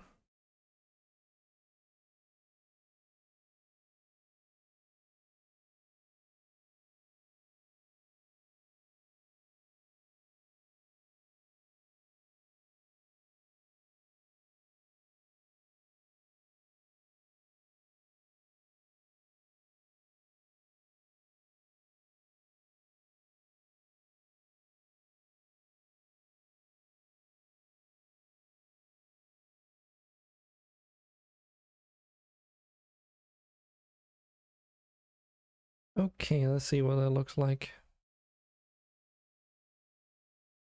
At least it doesn't look too, like, different from my own settings menu so far. Fairly comparable, right? So...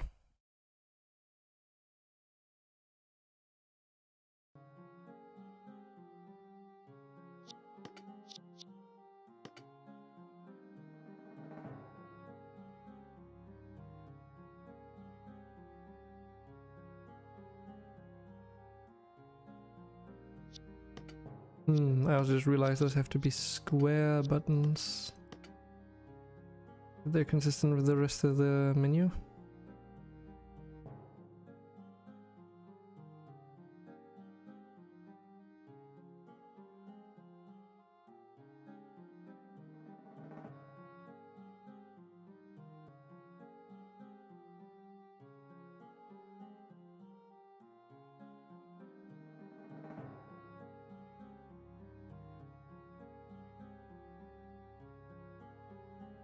This is a decent dead zone calibration menu thing. Like I'm just slightly nudging the left analog stick left, right, forward and back.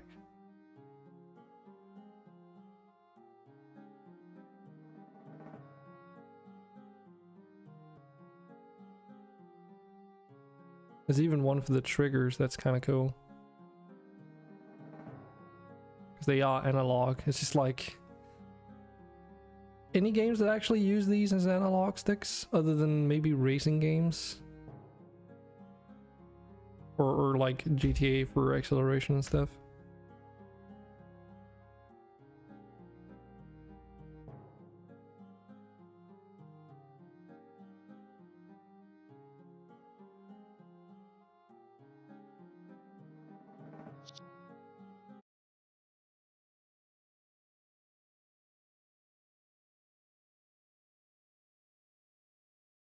Okay. Button settings, slider settings. So if I change the graphic for this one, I have an odd feeling that it changes all the buttons in the entire UI to the same. Don't think there was... Yeah, because then there's only the input grid field settings.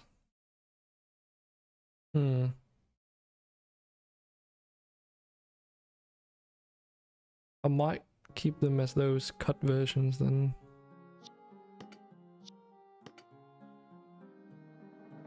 Yeah, because now all these are gonna be square.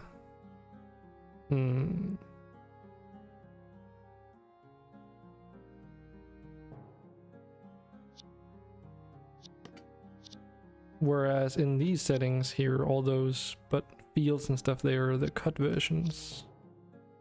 Even the toggle buttons. But then the reset to defaults button is like the cut version.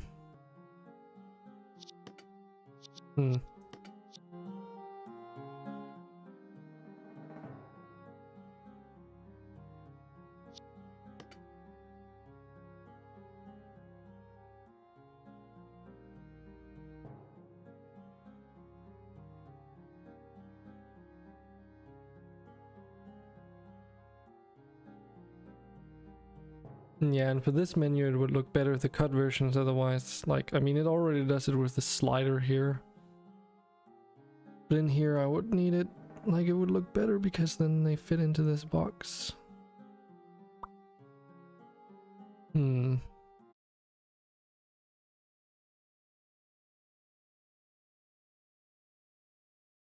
I guess we're gonna do the cut version for this menu then.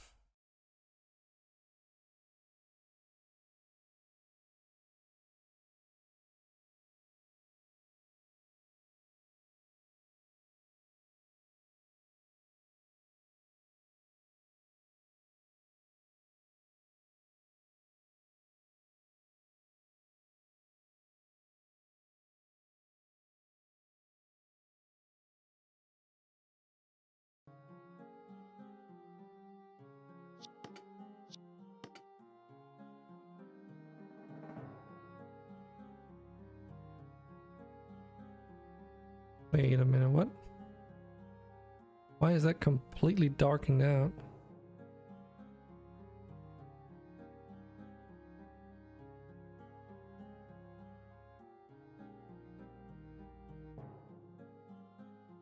Eh?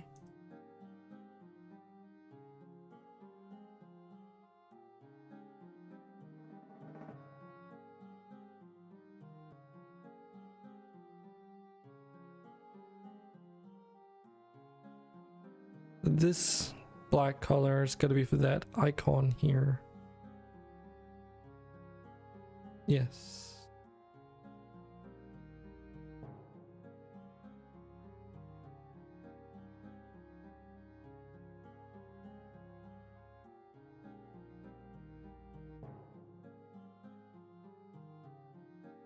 Why does that look so weird?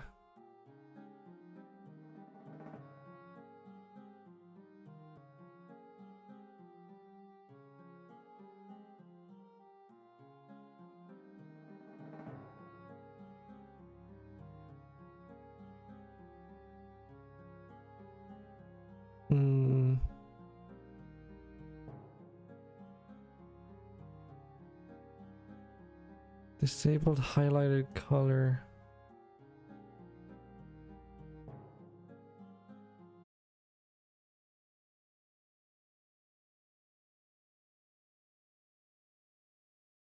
This is a little bit transparent. Well, it's a little bit over 50%.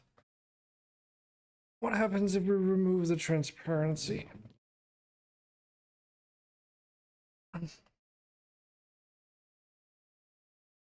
Oh, disabled highlight color. So that means when you're hovering over disabled button, that's what it should look like then. Okay, then I think I understand the transparency.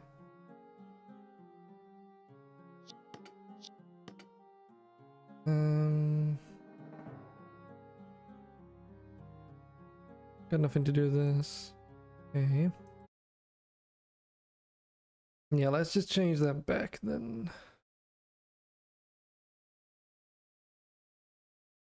Wait, what? Okay, it was about 50. However,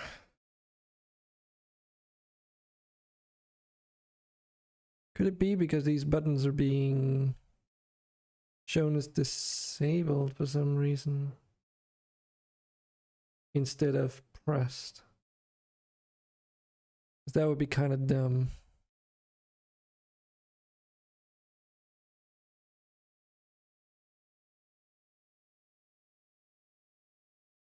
Actually, let me just make that a green test color.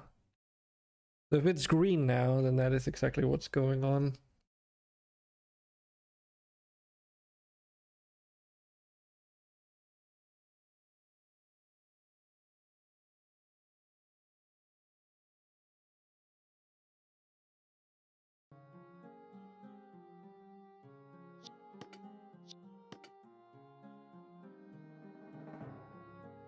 Yeah, so those are green right now because of that. Oh. Okay, that's them. Oh, so now... No, yeah, they did some dumb fuckery on this menu here. I'll have to go into like a script and then change it. Because whenever I select something else, it temporarily like does that, and then when you go back... Oh, that's stupid.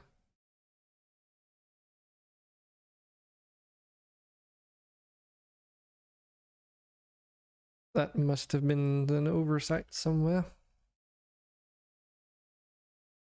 Hmm.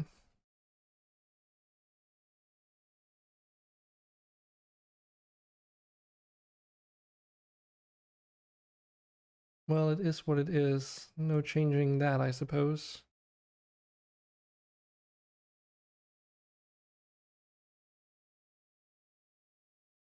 And I can even change the calibration background and all that stuff. Might as well look through the whole keybinds theme thing to set that up, because that means I never have to go back and change it, and I also don't forget some things that might become relevant later.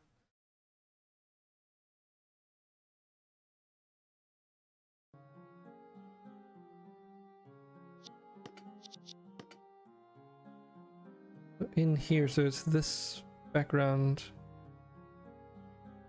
So it's using the UI sprite for it.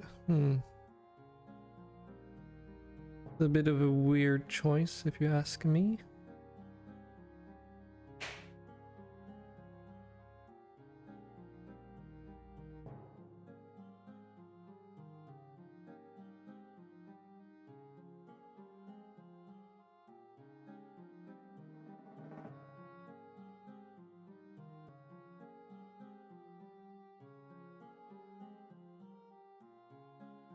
Oh, okay, I think I understand how this works. So the black arrow or whatever in the bottom, that's like where the joystick actually is, and then the white arrow is how much it moves. That's kind of cool, because it also seems like it just interpolates. So it's like this area to that area, like that in-between area is like your full width of motion, so it just gets interpolated across that distance. Okay, that's an interesting little detail, I guess. Then we've got the marker, so I assume that's the white line in between.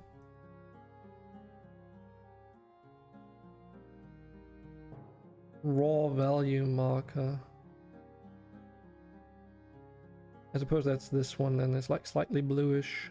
We can change the color of this. I think the assets for this are just fine. Calibration 0 marker.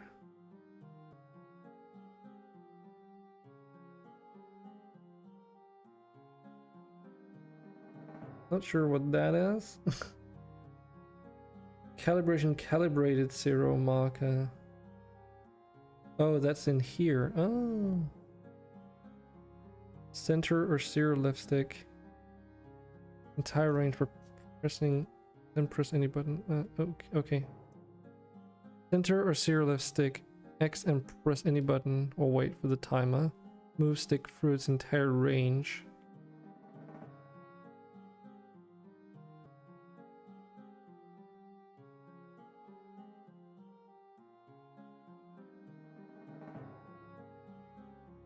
Okay. I did change it a little bit. But those must be the markers in here then that it changes color on. Looks pretty decent. Doesn't seem like I would have to change any of that.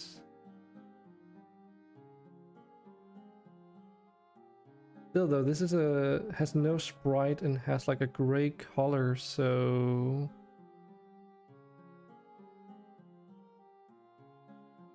unless that is literally the line in the middle and it just doesn't seem that gray to me at the moment.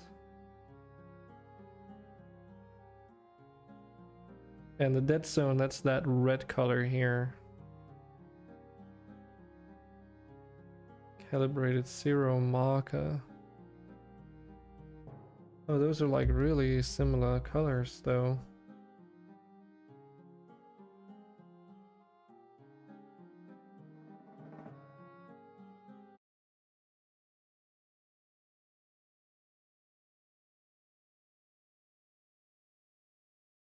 Okay, so let's see here.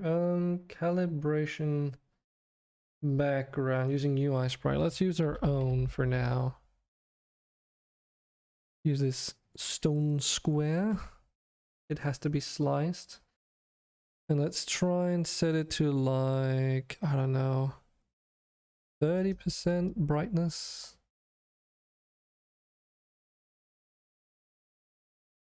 See how that goes.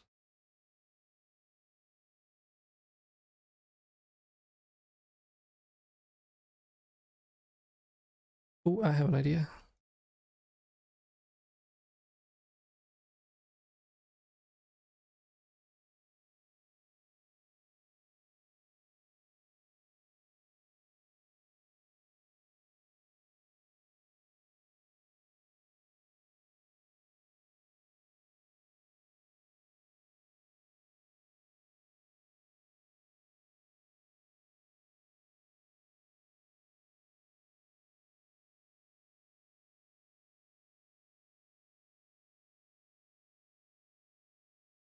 Yeah, let's see what this looks like. Since I'm already using like cyan colors for the sliders and such, why don't we try and see what it looks like on the calibration thing too?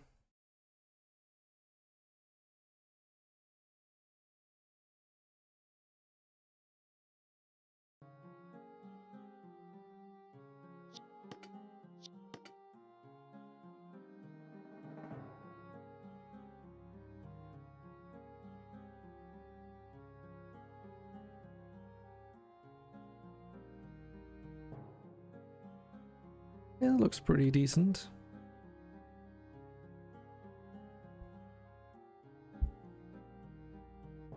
Yeah, and then that is the menu, that square that we put in there. A little bit weird because there is a border around the whole thing.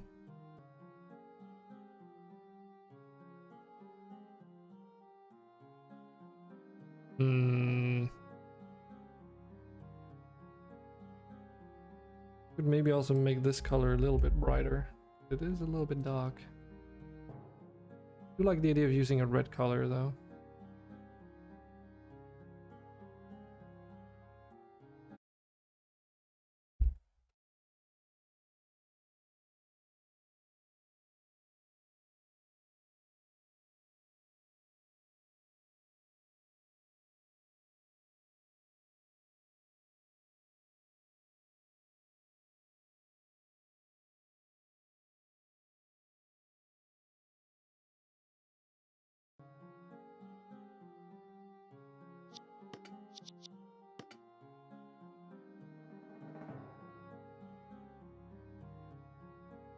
Now the big question is, what is this calibration dead zone thing?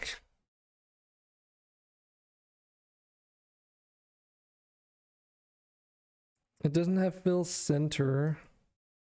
It's like a weird dark reddish color.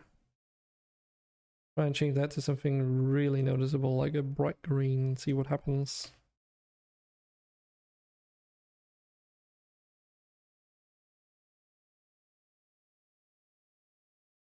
This doesn't have any sprite or anything.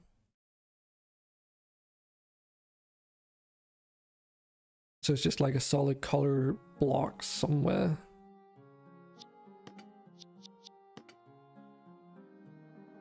Oh.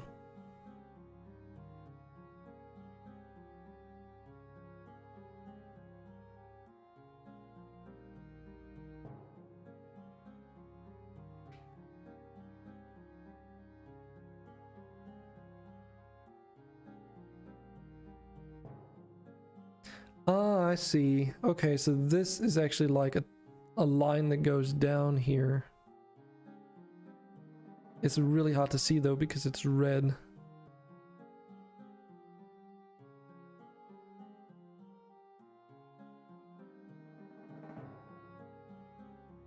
Might actually just do this in cayenne colors then.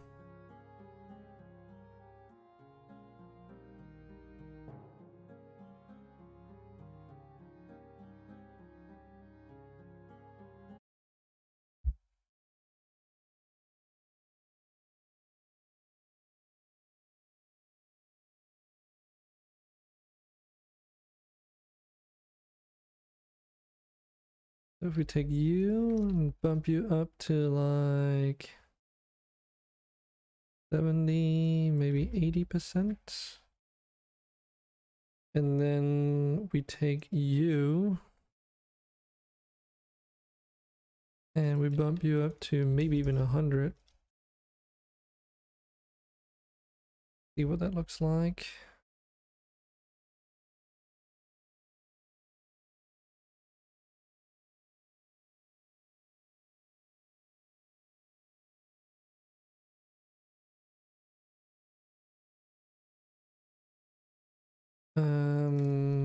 Actually, let's try and change that, sorry, to 70 instead. Because the calibrated value marker should not be the same color at least.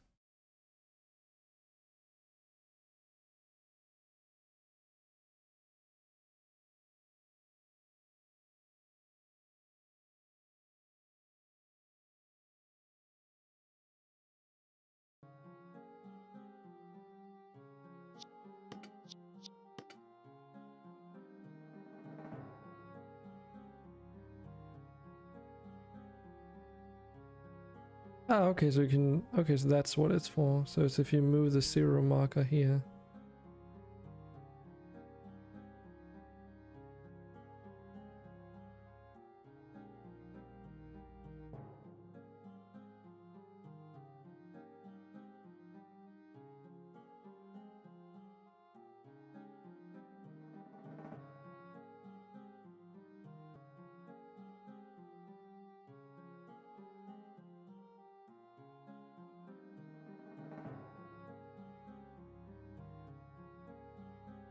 Yeah, that's probably fine.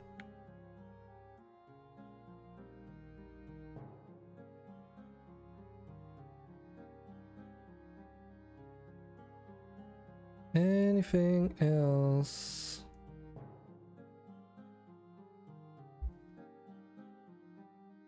Cool, okay. I think that's it for the theme, probably. Because we did all the text as well already, so there's none of that needs changing. So there was something more you could do. You could like add categories to these, where right now it's just like one list of things. Now that was in the control mapper, wasn't it? Somewhere. Map categories and actions. Show action category labels. So map category default.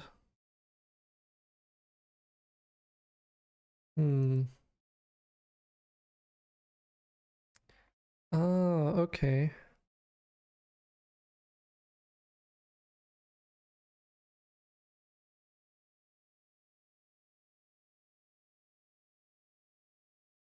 I see.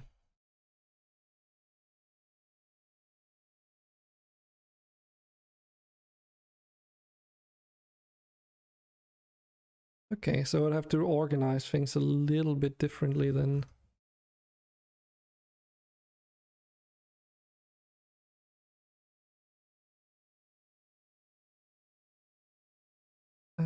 Is there was like a example somewhere.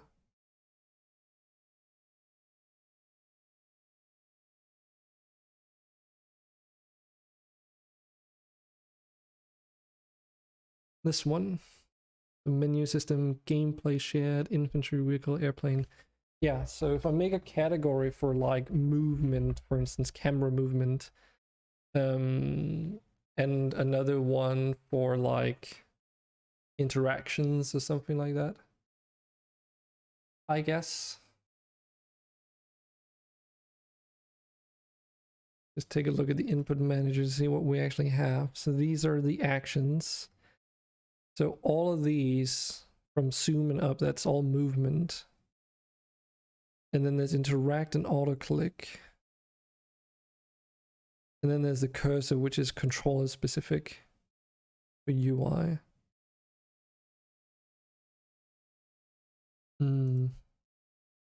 Okay.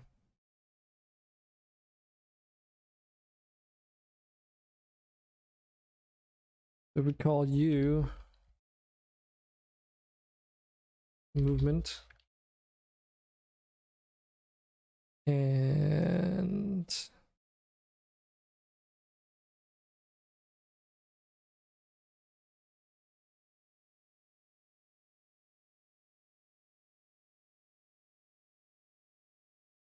roll cursor.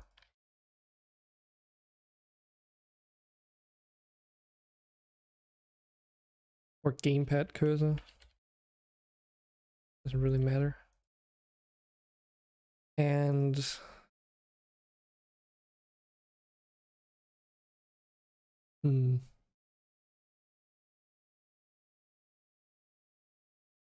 interactions.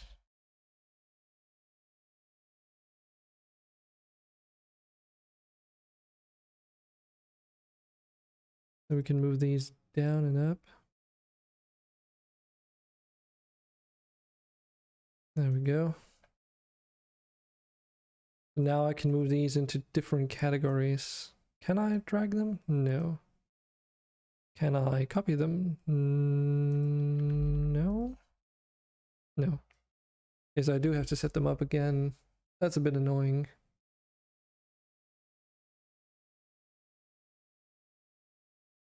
Oh, wait. Maybe I can just change the category here. Yes.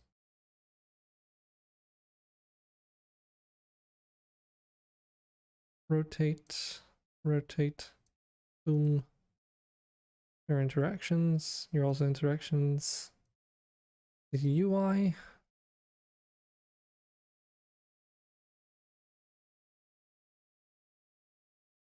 Everything should still work, I assume. Because I suspect that it just... Yeah, it just changes the categories in the map things correctly. Good. Good. Okay, well that was simple. That's also why I didn't want to make this kind of input system myself. Fuck that. I wouldn't be able to make it work this well.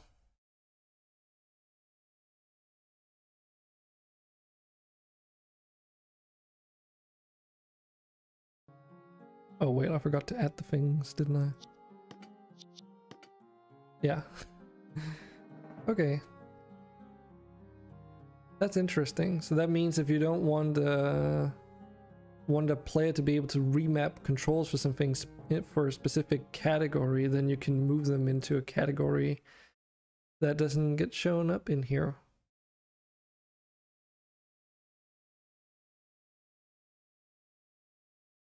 Like for instance, the category I actually added. So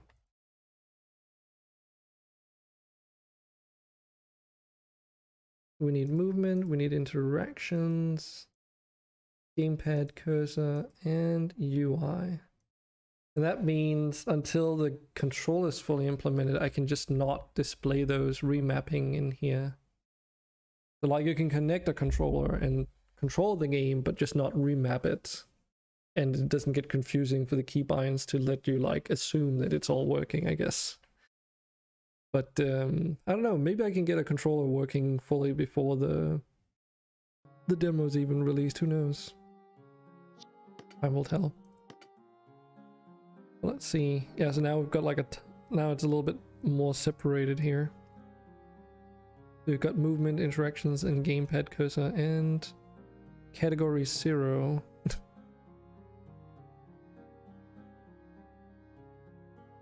Oh, because I forgot to rename the thing. Oops.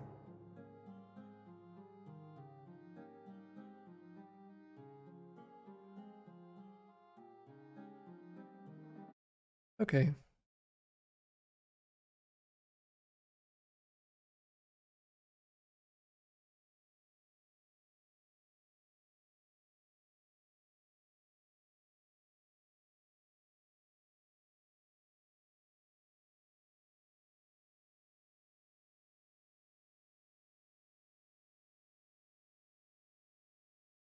Let's see. You just have a MISC category, miscellaneous. Because toggle UI canvas should probably go in there. Because that's just used for debugging. But you can technically use it in game to, like, the idea was to also allow it in game so that you can actually use it for screenshots if you really want to. Just as a little bonus. Where were we? Control mapper. There we go.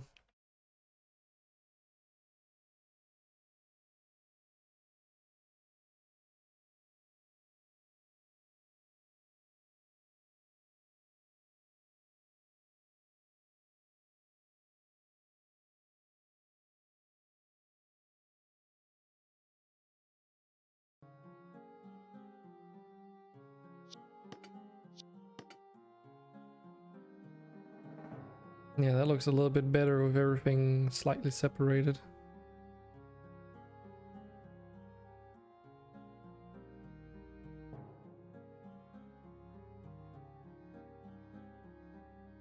Cool.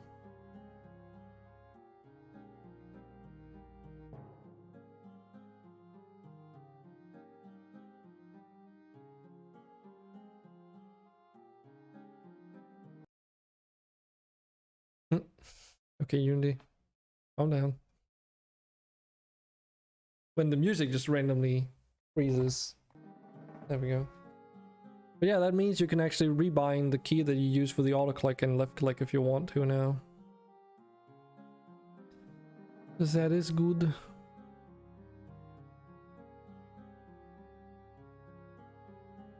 Then the question is...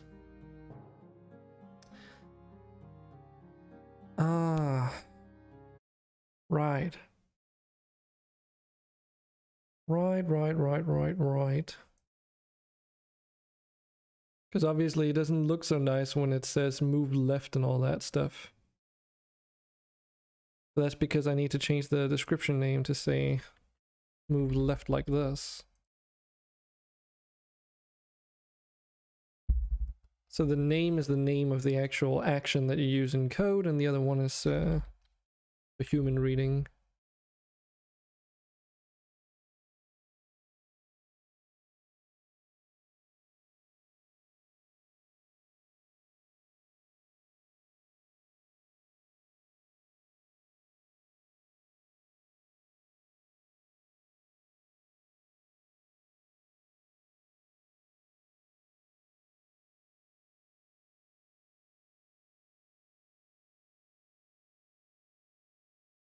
Zoom in and zoom out. Interact. Auto click. Don't know why that's like.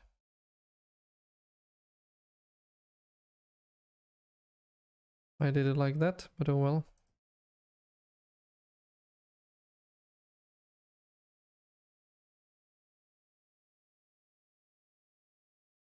Oh.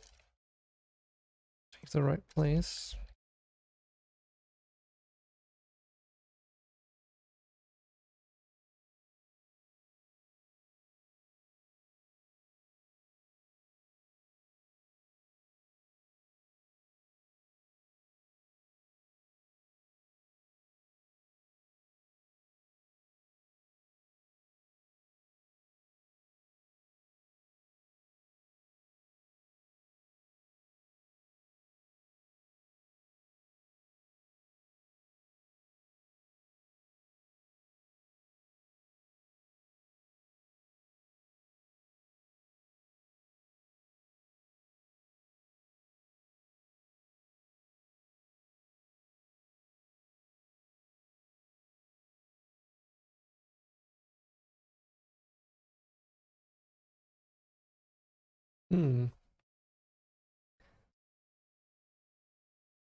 So let's try something here.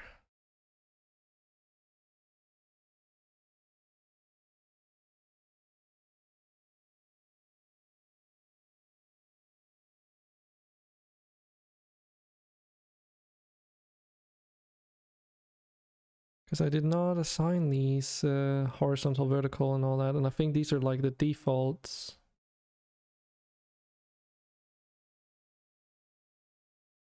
I wonder if I do this, if it'll do the whole auto navigation thing then. Just don't have any idea what which buttons are which, because it's like action bottom row and top row 1, 2, 3. But I mean, fucking Xbox controllers only have 4 buttons, so which is which, I have no clue. And it's also like top and bottom row, but there's like 3 rows, so there's the center, right? So maybe it's like a 3 by 3 then. The center 3, that would be the rightmost one.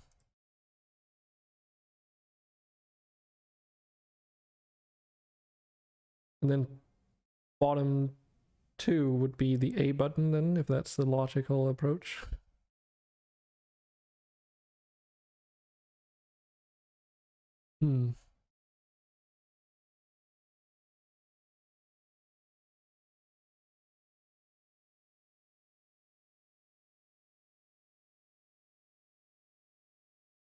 I wonder.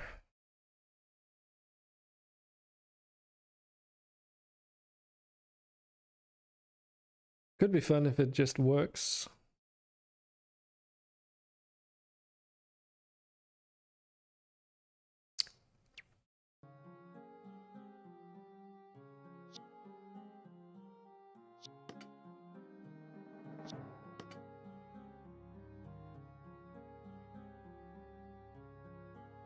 Nah. Doesn't just work, but that's fine. But now it's just like move left in human language.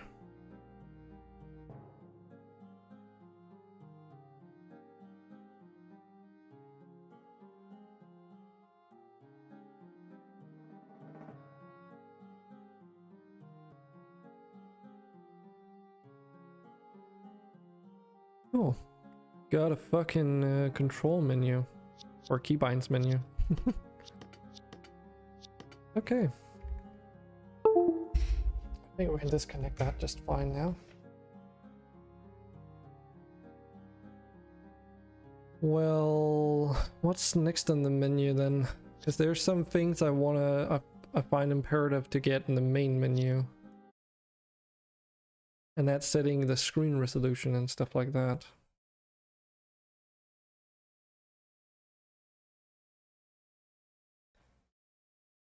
But I wonder how you do that.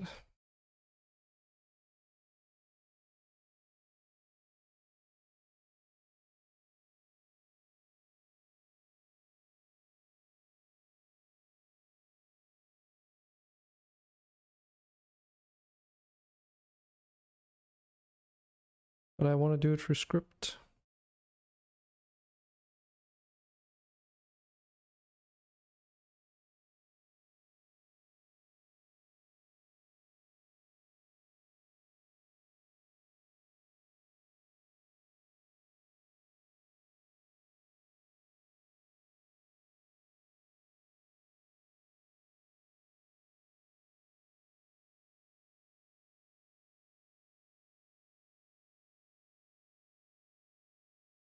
Hmm.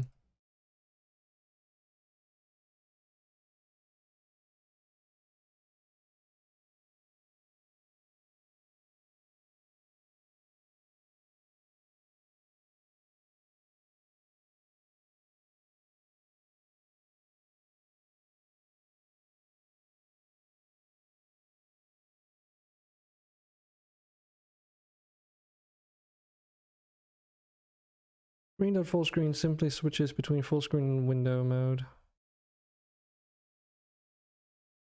I think the full screen is actually full screen window rather than exclusive full screen. Simple, it works, but it doesn't give you control over the resolution.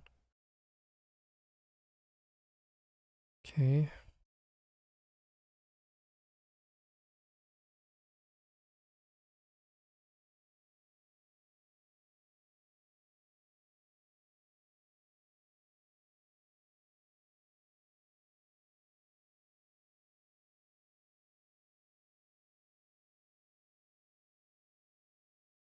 Okay, so I seemingly need to make some extended logic for this.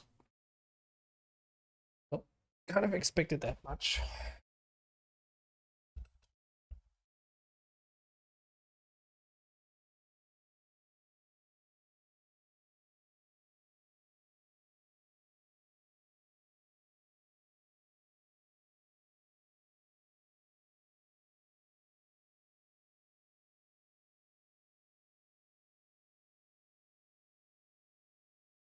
Not set the resolution which you may want to do, yeah.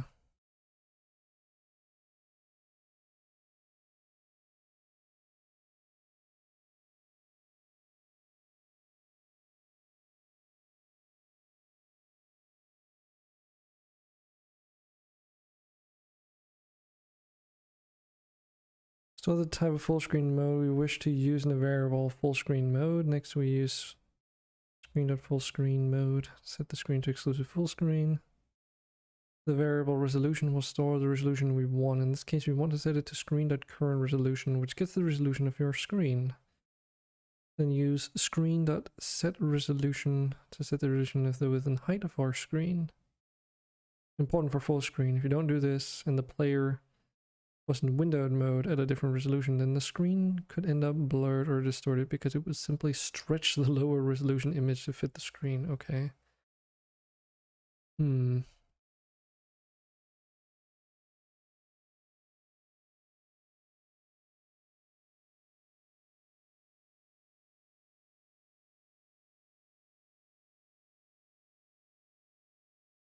This might also be nice, setting like a frame rate target stuff. Yeah, VSync counter setters. Yeah, I need to do a VSync thing. Setting. Well, so that is useful, but Unity populate list with available resolutions. Making a resolution menu.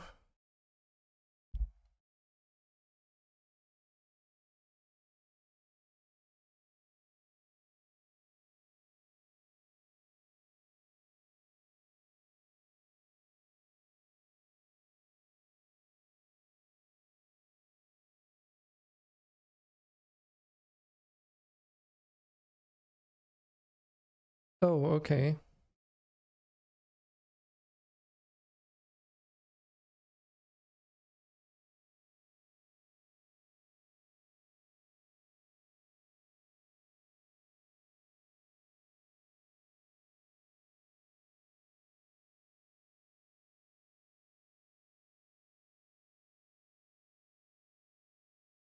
that would be in our settings manager that we would have to do this.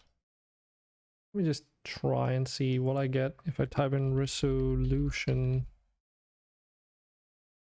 Screen.set resolution with. Yeah, so this is the function that we need to set all these settings for. Screen.resolutions get. All full screen resolution supported by the monitor, read only. Okay, that's cool.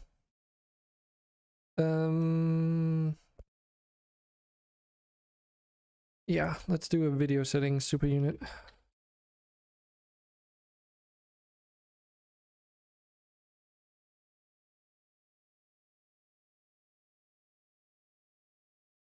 So not graphics, but video. And we need a control input. Just call that enter. Give it the label enter. And it did the thing again where it doesn't want to update that. Because... oh, okay. Oh, I can fix it that way. Nice. Well, kinda. Kinda, but not really. Why is this always such a buggy piece of shit?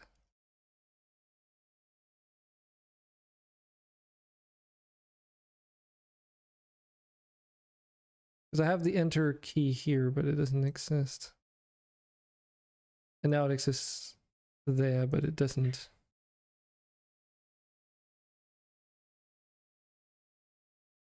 Enter. God damn it.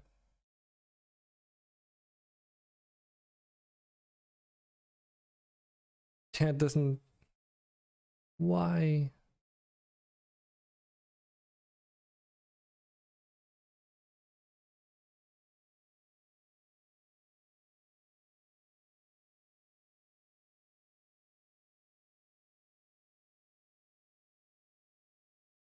Why are super units such a buggy mess? At least when you set them up. If I do it now and type it in, then it's there. But if I change the name of this first before doing that, then it doesn't. That seems to be how to trigger the bug from to happen, but that is so stupid. So stupid.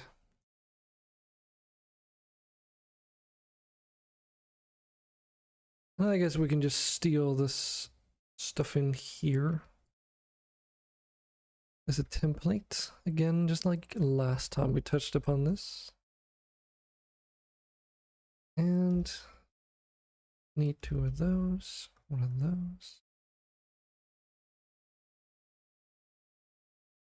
But first I need to take a quick toilet break and I will be right back.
Now let's see if I can figure this out. So UI canvas. We need our options.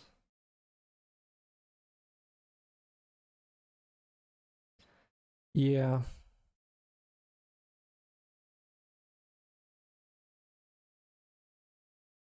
I think this is yeah. Because it's the difference between the video settings and the graphic settings. Screw it, we're just gonna make a video settings.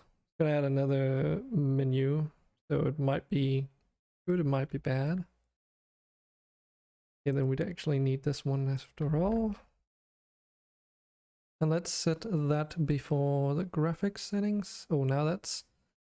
Why are you off again? Why is that off to the side all of a sudden? The fuck?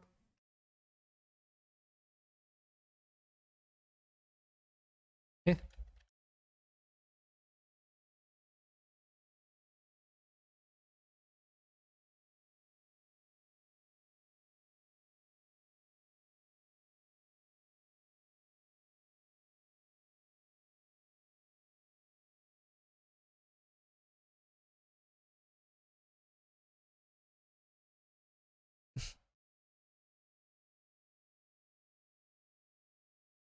Actual health.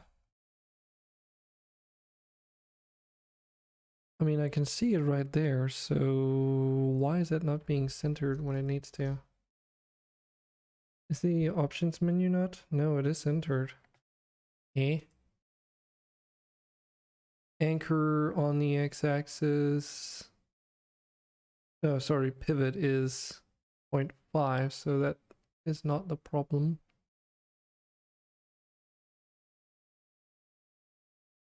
Eh. If I set this to 0, where does it even put it? And put it all the way there? What? But why?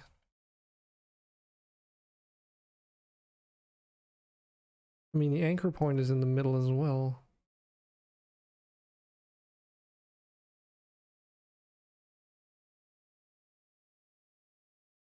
Which it should be. Scale is not weird. Spacing is 12, which is the spacing between these. There's no left or right padding. And this doesn't contain anything either. Not a layout element. Okay.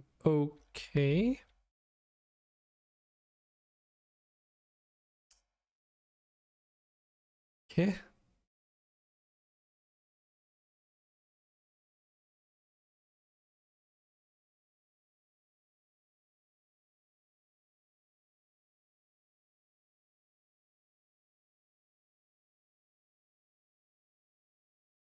So why did it seem like...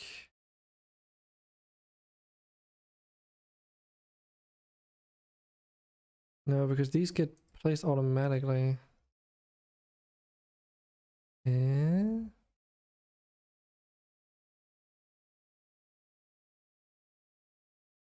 Is it because... Surely it's not because they have like a...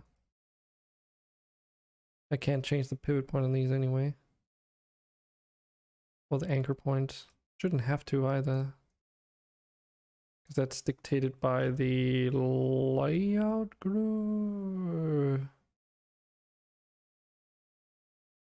Here. But that also shouldn't matter. Doesn't matter where they should be. Eh? How is it not?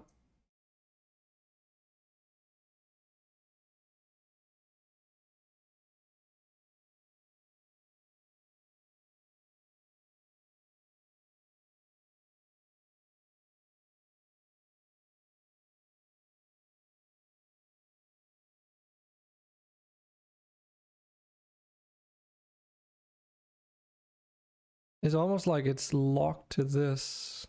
But why? Oh, I know why. I'm an idiot. Ah, that makes perfect sense now. We could probably add a layout element on this. If I tell you to be flexible with, does it no, it does not. Yeah, I'd have to do something on the parent, but can I? Shift also sets pivot, Alt also sets position. But if I do this, does it then?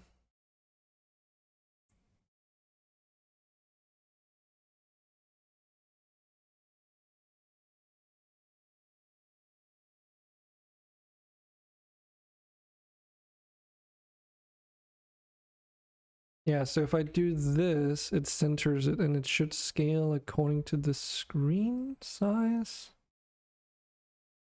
So if it's wider, it becomes wider, and if it's smaller, then it's fucked. But then again, who plays with this kind of aspect ratio anyway? Okay, well, that should be this figured out. Makes sense why it was getting pushed, because it was like couldn't go further to the left basically, and then it was actually going out of bounds on the right. Anyways, so you are gonna be a video button.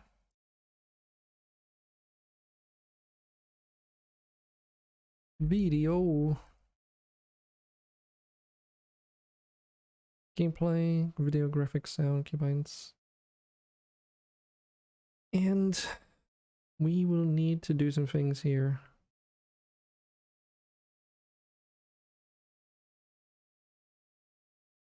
Video. We'll need to tell it to enable the videos menu. And then we will need to tell it to disable the graphics menu. And then we need to add video to the other buttons so that they also make sure to disable that one.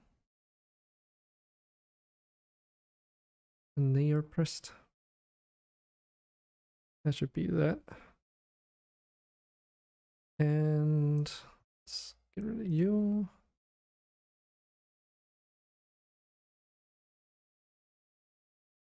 Video settings. Video title. Video.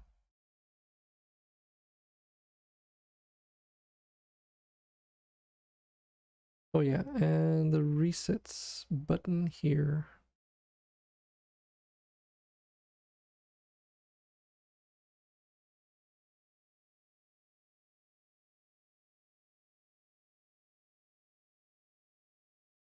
And I might have to revisit this at some point, because I was thinking about a better way of doing this last night when I went to sleep, actually.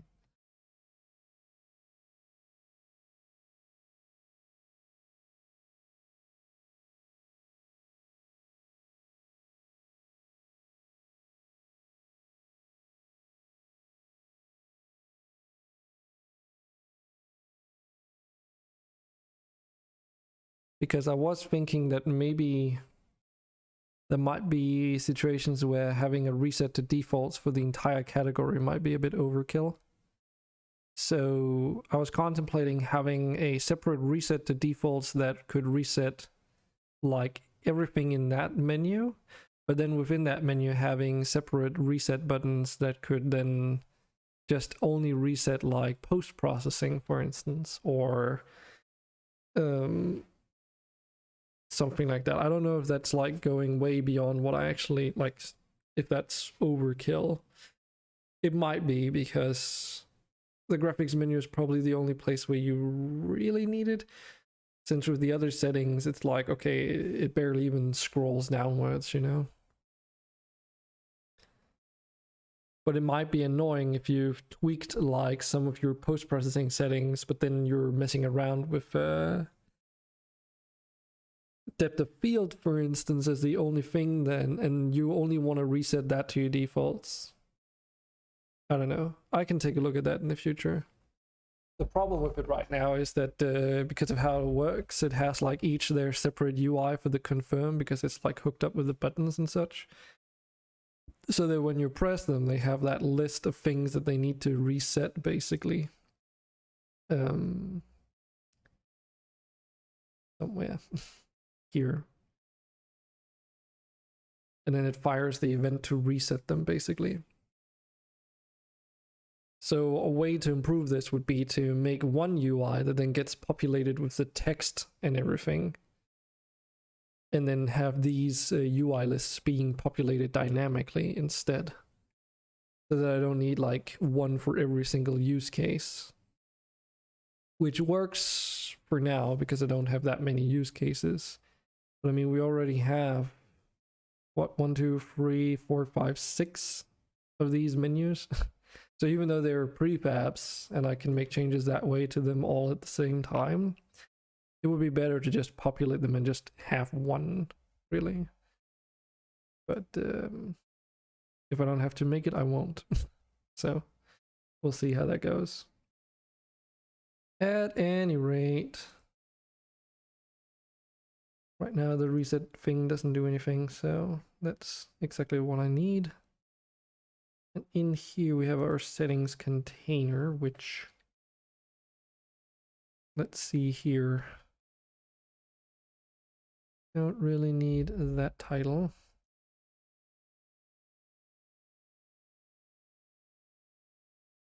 And neither do we this. So what I'm thinking is I need a kernel size, like the one for the kernel size. This type we can use for resolution. And then I hope that I can populate these with just all the different settings somehow dynamically.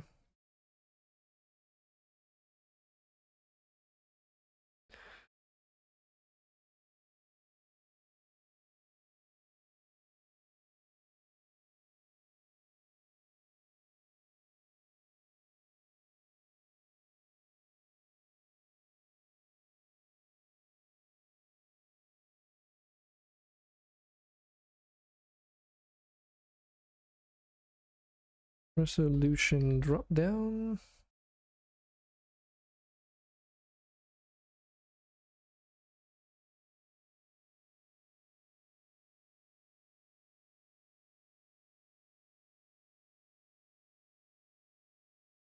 Yeah,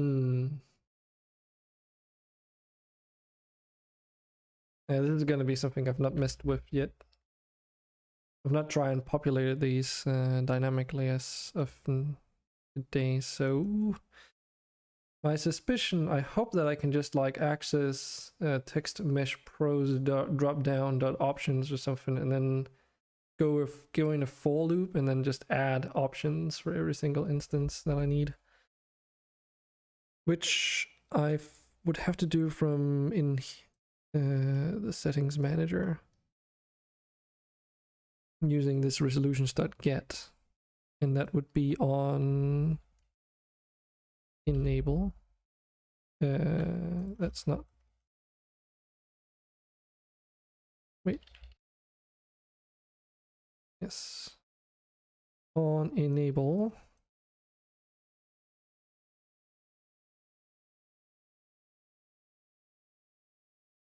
For each thing in this list, we need to do something. So there comes the interesting part. Let's start with the TM Pro stuff. TM Pro drop down. Please give me something. Okay. Let's say drop down. So there's drop down in Unity Engine, and then there's TM Pro underscore drop down. Cool. Add options. a list of TM Pro options data or a list of strings or a list of sprites. So if I just do this and I assume value resolution, that's okay.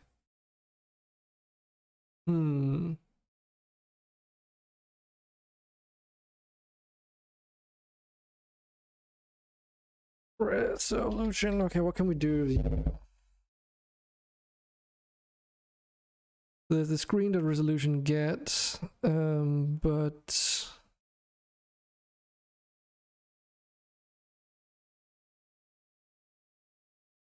this is not.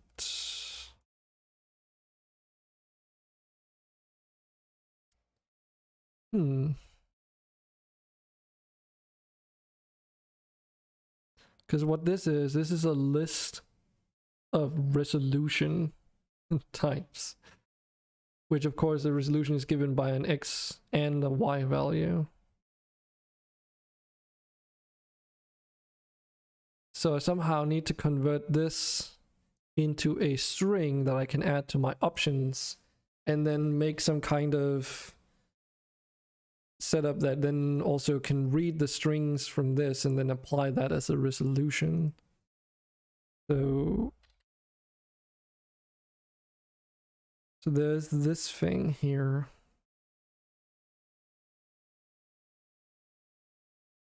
These are the 4 different methods that we probably saw as well. So here they're giving as integers.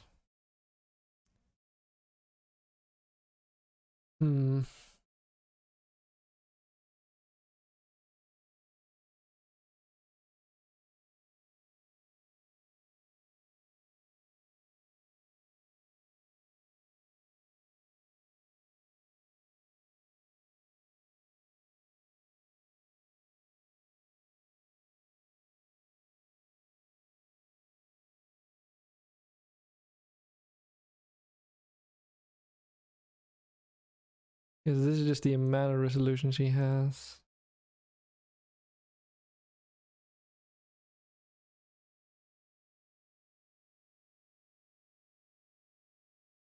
For each resolution, and there's a for loop in screen.resolutions. If refresh rate.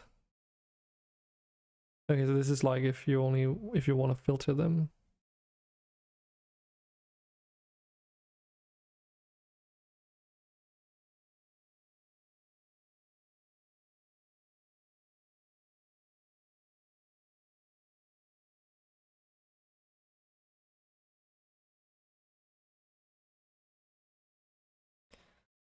So what does he have?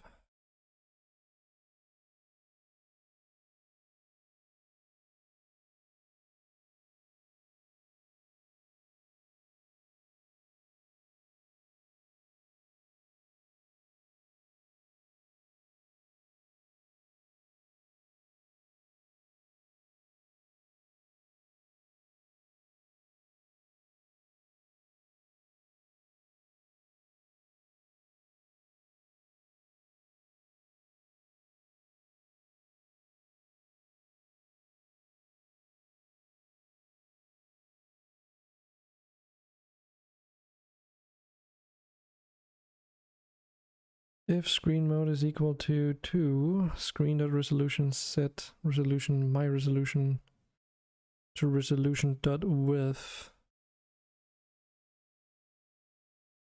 Okay, sort of figured that much. And I get that as it stands, resolution width does not. Okay, so that kind of tells me something I already was expecting.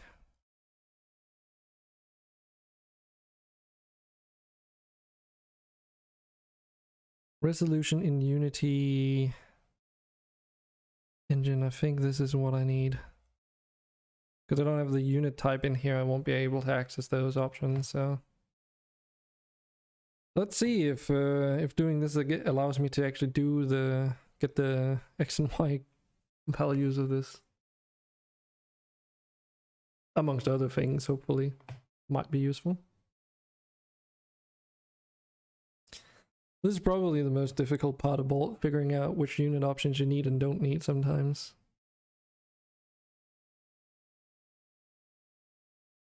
Because without the right ones, you just can't do shit.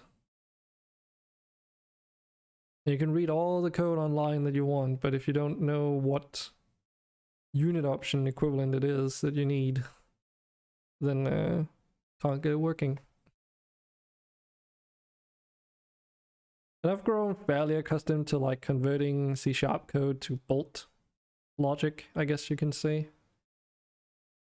But I'm still having issues when it comes to this part of it.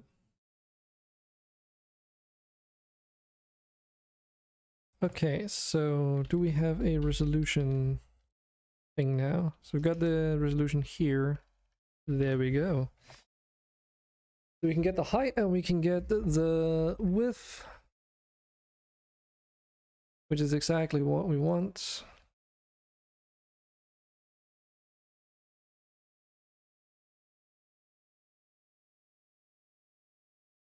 And let's see what else we have, because there were some other things in resolution here. ToString returns a nicely formatted string of the resolution. Oh wait, maybe I can just use this. So how is it? String of the format with x height at refresh rate dot hertz. Okay. So maybe I can just use this.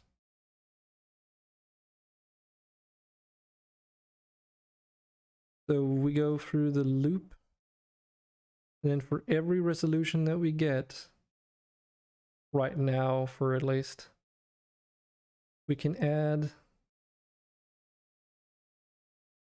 Oh, okay, so we need to add that to a list first, and then we can add that to the options. Okay.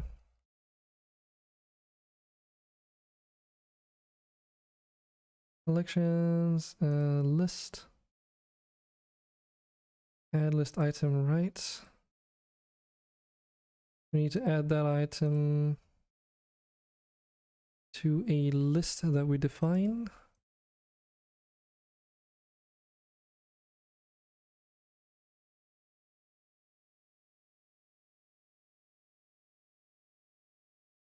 How is this again?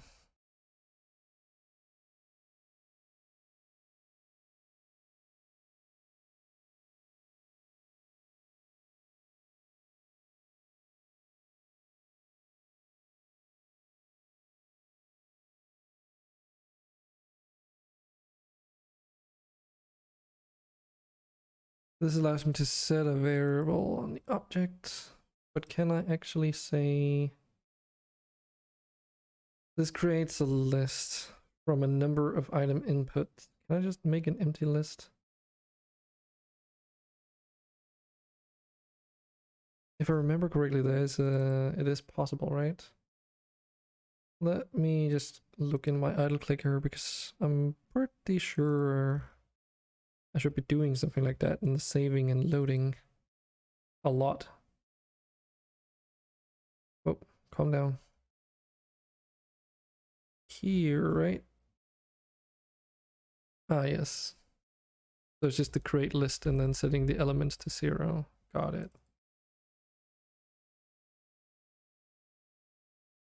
Is that actually what I had? Wait. Stay full screen, thank you very much.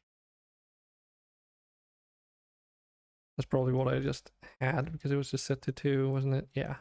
Okay. So I guess we can create a list and call this resolutions list.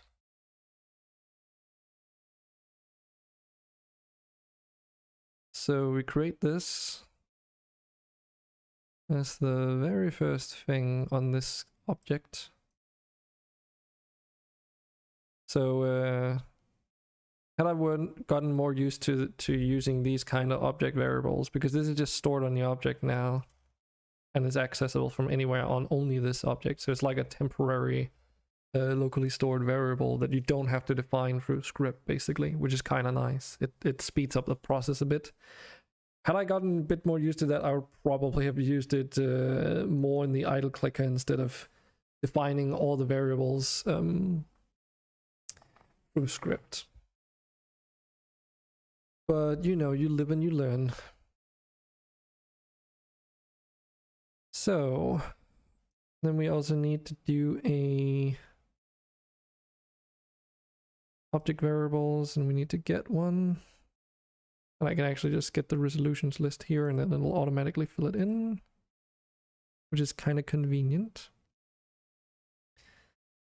So this just makes it so that we add the resolutions to this list, and then when we're done, aka on exit for this loop, we need to add the options, and obviously we don't have the reference to where we need to add those options. Those need to be kind of on the button itself, or in question rather. But the thing is, we don't have any reference to the buttons on this, the UI elements on the settings manager.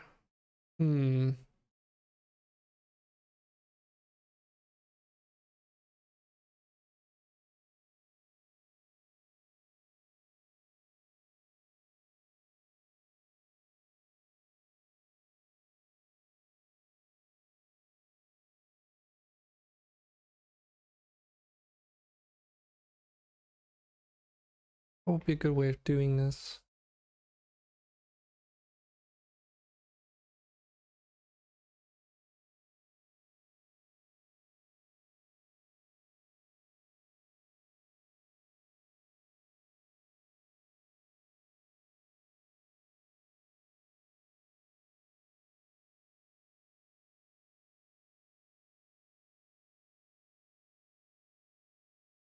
I think I know the answer at this stage.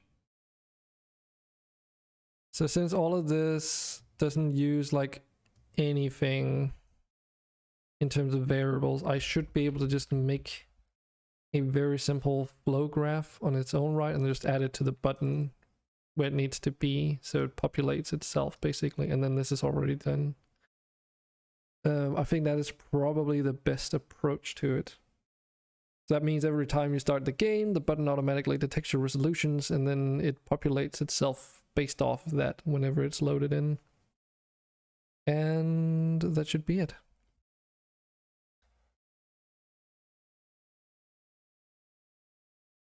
So here we can just add another flow machine.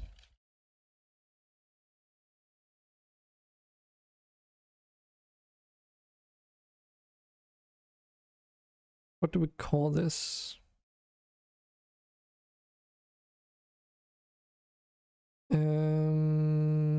Get screen resolutions. Screen resolutions drop down. Resolutions drop down, because it is, I think I spelled it drop down, yeah, because it is specific to a drop down menu item, so if you try and use it anywhere else it just doesn't work. So yeah, take all the resolutions, pass it on to a string to itself, and then you got all the options. Let's see what that looks like, I guess. So first we need to make sure that it is added here.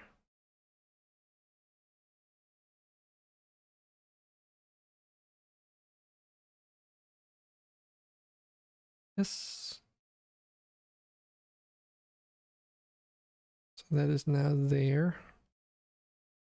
And then that also means this should be empty on this. What? Oh, I have to actually select. There we go. Can I remove all the? Yes, I can.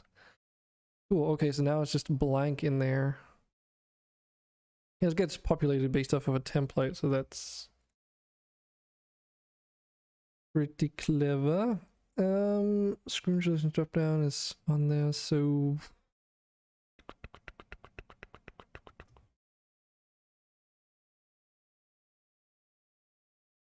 I think that should be it for populating it at least. Let's see what happens if Unity crashes and burns.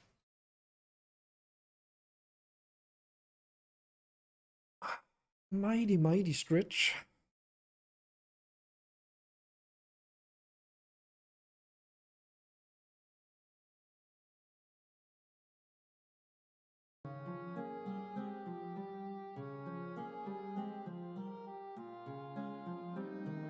Look at this.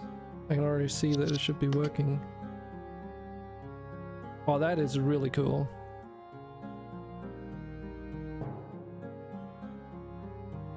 A bit hard to navigate because there's like a billion resolutions. And I haven't gotten the scroll wheel to work on here and it's a bit too fast. Probably also doesn't help that it's so small. But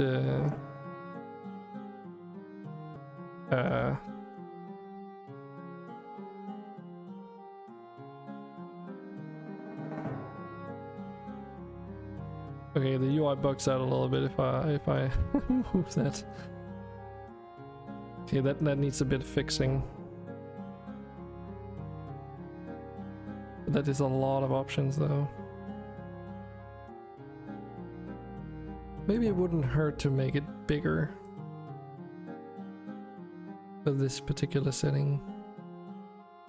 But yeah, that gives me all the things now. Oh.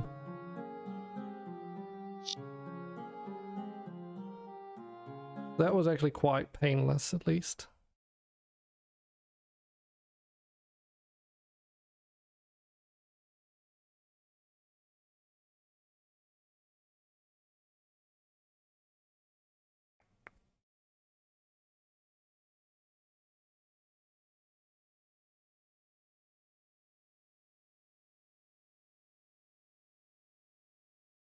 And then in here, we do the value changed thing.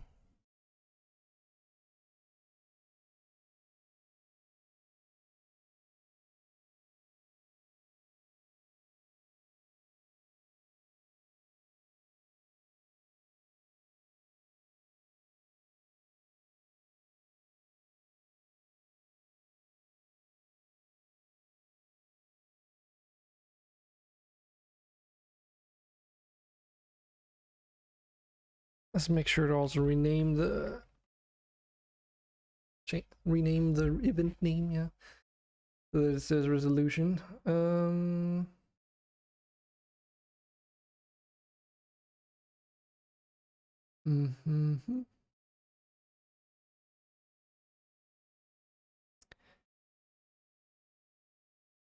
let's go into the settings manager then. Uh-oh. Missing target object for TM Pro drop down add options. Oh, right. Because it was still on this where it shouldn't be. Not anymore, at least.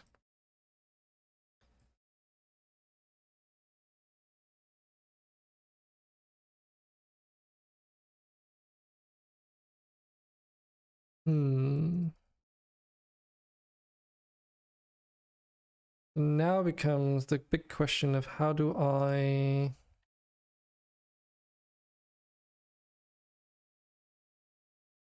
new resolution.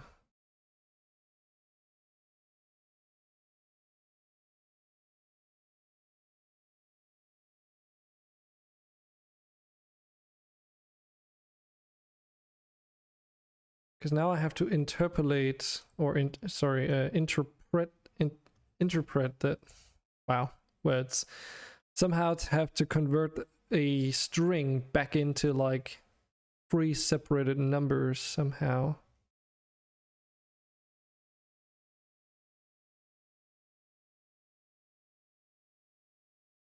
Because I'm not storing the actual resolutions, but rather like a string variant of those resolutions. And then when we're saving and loading, we will be referring to the index from that drop down. And then we need to pull the numbers out of there and then set them to the actual screen resolution somehow.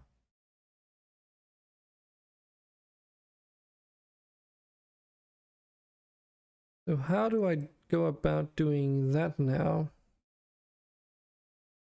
Because that is gonna be interesting.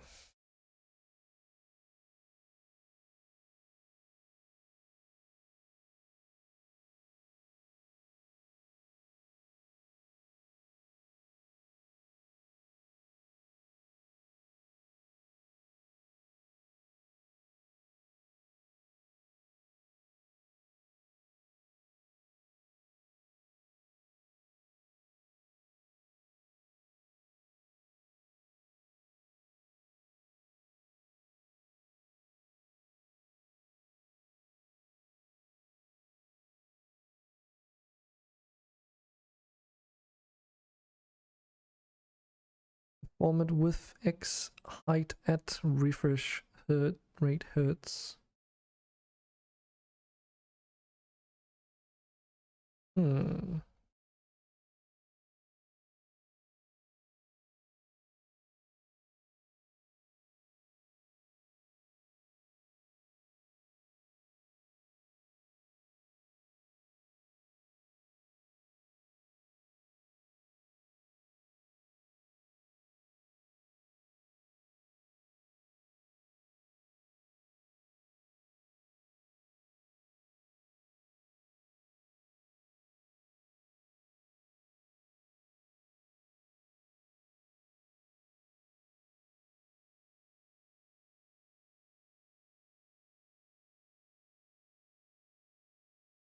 So you get a float array and then you can do for every number. This is basic stuff. Please read some more on arrays or C# in general. Yeah.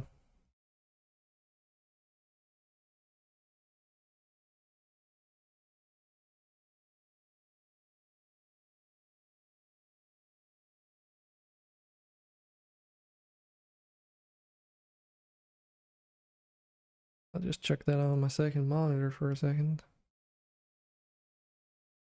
And that is not something we do in here, that's in the settings manager.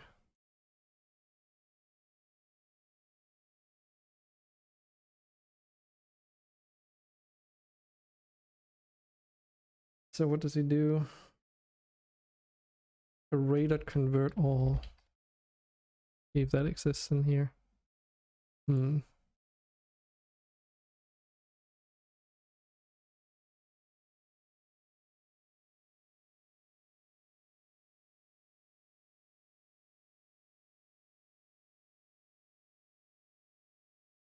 Might be underneath string in this.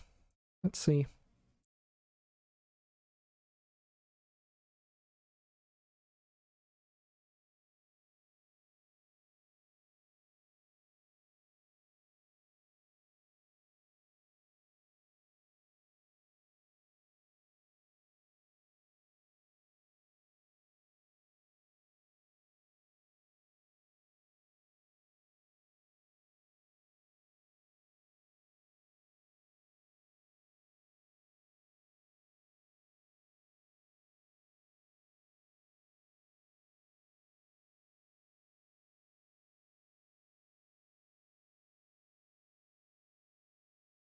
Split separator. Turns a string array that contains the substrings in this instance that are delimited by elements of a specified Unicode character array. Okay.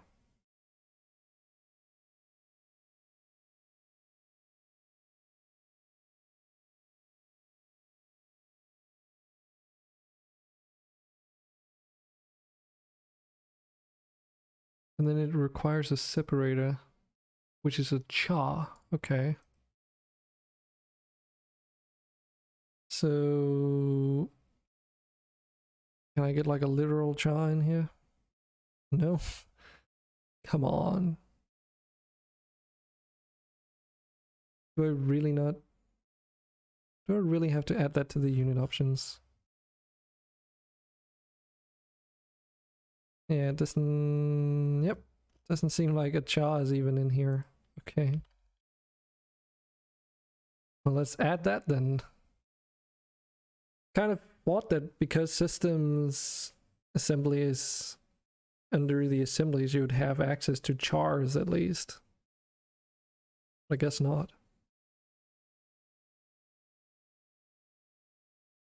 This way I'm definitely not going wrong anyplace.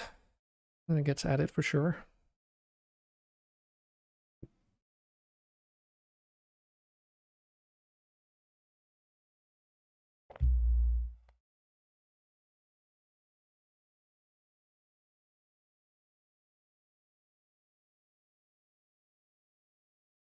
Also, at the end of the day, I mean, even though the guy says like, oh, this is basic stuff.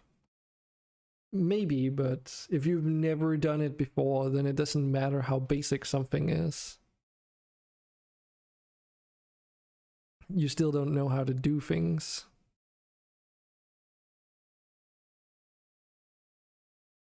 And especially if you're only learning the things that you need in order to progress, then yeah. So if I just put a white space in there. Oh wait, what? An array of Unicode characters that delimit substrings in this instance. Empty array that contains no delimiters or null.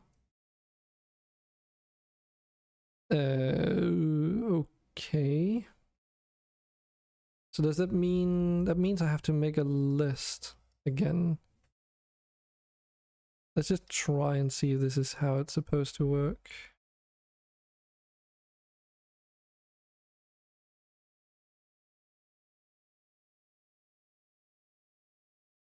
For each.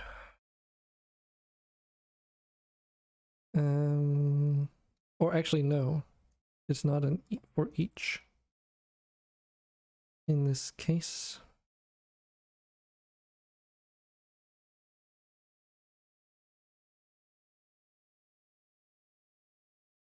We need it to be an object variable. We set that to be the resolution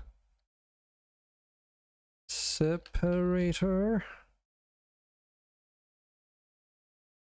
You could even call it resolution char separator. That's the list that we want that to be. That means we're gonna need an on enable.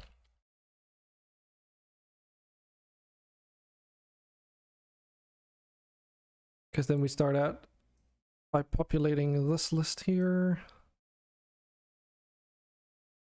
And then we should be able to just say like this. Do it inline.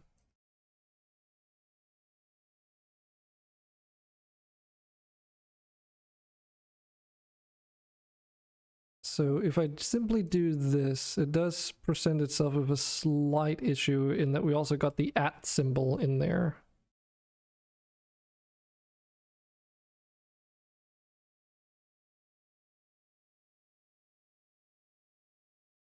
But I wonder if I can also add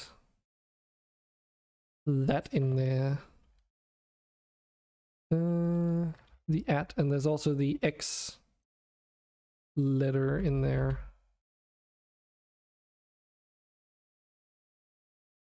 So it's like if those are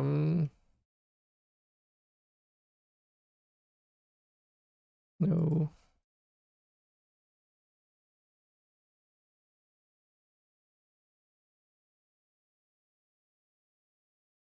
I'll just try without these and see what happens. My guess is that we're gonna get a number and then the X, and then we're gonna get another number and then an @ and then a final number. Like that's gonna be how this string is gonna be split.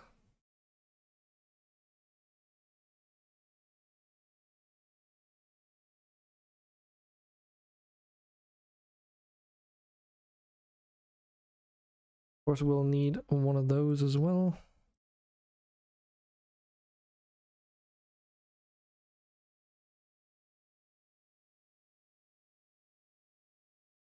Just move these things a little bit further away so I can actually work with this. Okay. And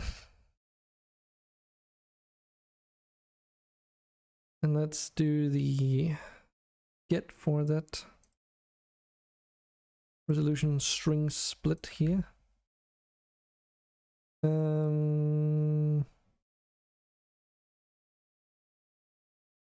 And we'll also need the char separator because that's what we're using for this one.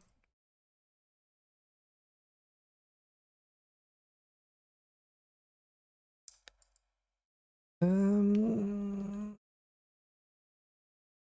let's just do like this.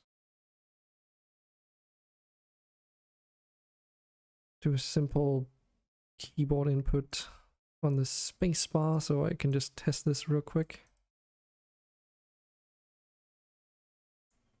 And then this variable here needs to get set.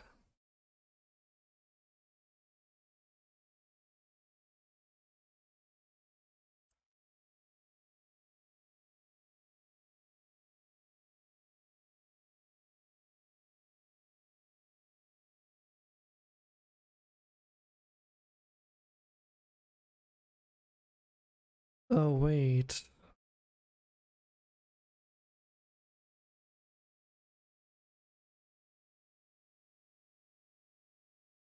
Don't do a set, do you? You do a list clear, and you do a list add.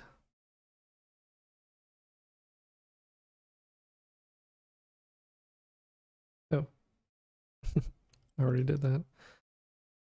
And then we do a get thing for this, and we need a for each.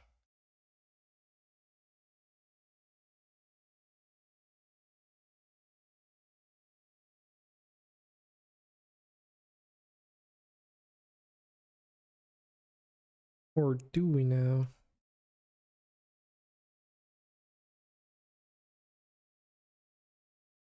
No, wait, this is later. No, wait. I don't even think I need to do that. Because that's what this down here is supposed to do. And I think it's, yeah. This is where we need this. Resolution string split. So this is the split resolution string thing. And then the input of what it needs to split. I guess we can just use a test case, you know, 1, 2, 3, and then it's x 5, 5, 6 at 59, right? Because that was how it was I think displayed in game. Let's see.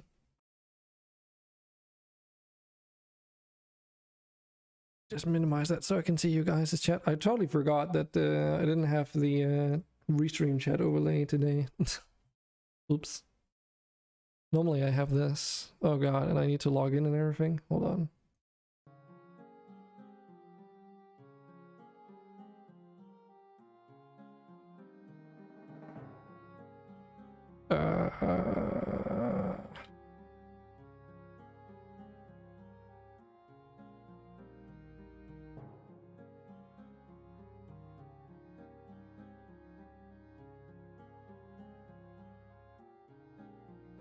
There we go. Always the question of does Dragon remember his passwords?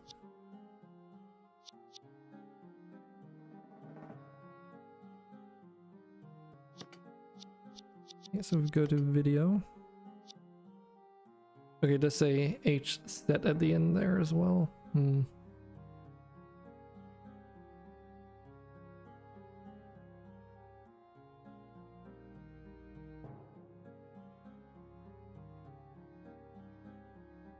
So yeah, we can just take like one of these resolutions, go into our settings manager, video settings, and I can just paste this string in here because that's exactly what we would be dealing with. So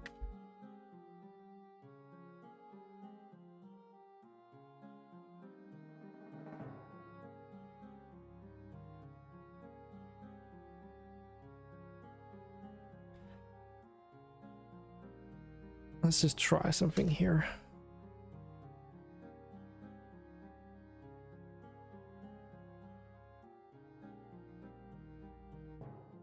This is going to be a list of strings now. If I press space to get everything that it separated it by. Yeah, so it separated it into exactly what I said. I just forgot about the H set there.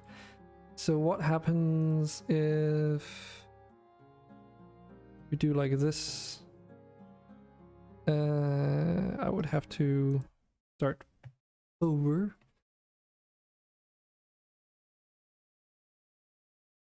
Because then I can just like... No,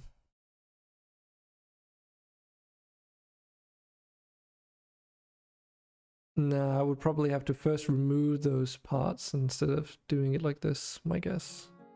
But we'll see if I can do it like this. That would be a little bit easier.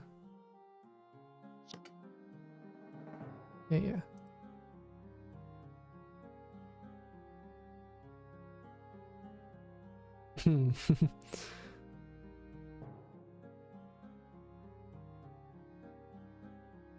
Yeah.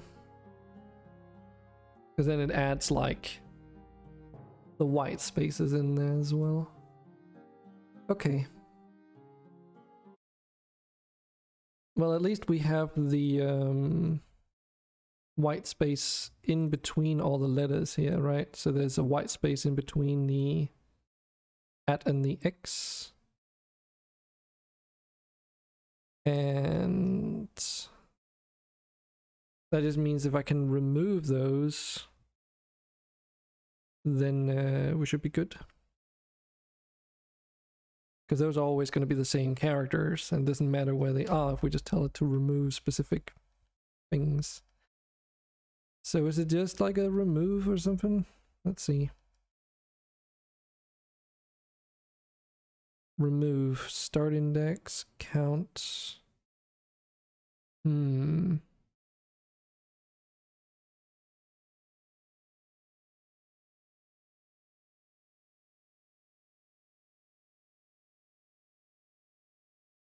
Deletes all the characters from the string beginning at a specified position. Yeah, that doesn't work.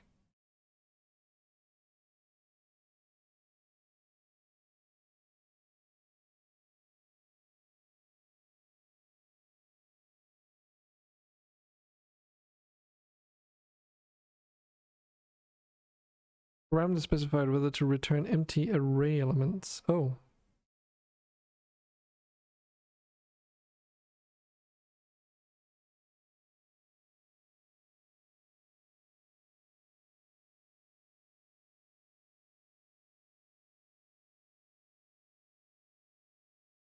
That might work.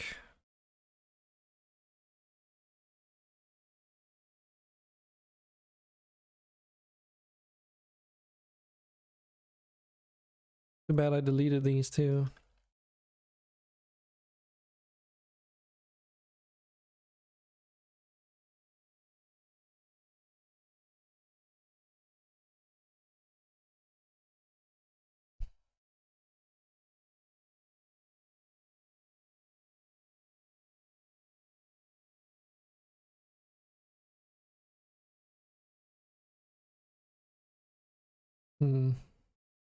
We'll just try and see this.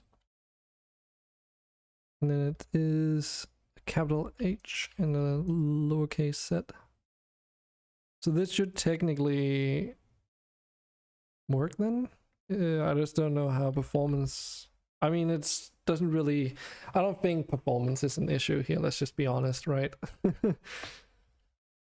Let's just be completely real. Still, you're probably doing it in a... There's like probably a better way of doing it though.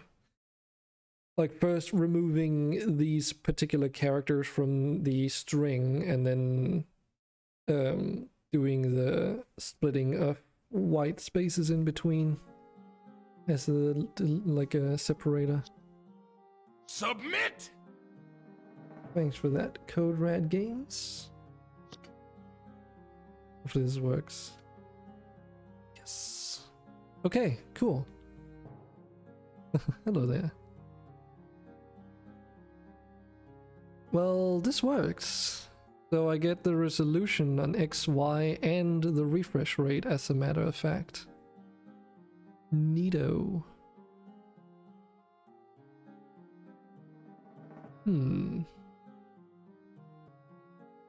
How's it going? What am I working on? It goes. I'm moving forward, at least. I'm currently working on a settings menu. Thanks. 3 elements. Wow. Oh, that was you. Yeah, that's the game I'm working on. More specifically, I'm working on a configuration menu, though. We did a sort of wrap up most of the keybinds menu here, which I'm using a framework for, which is kind of nice. But right now I'm working towards getting my video settings up and running, so you can change the resolution and that kind of stuff. So not the most exciting pow visually pleasing stuff for the near foreseeable future, but it does have to be done at some point, doesn't it?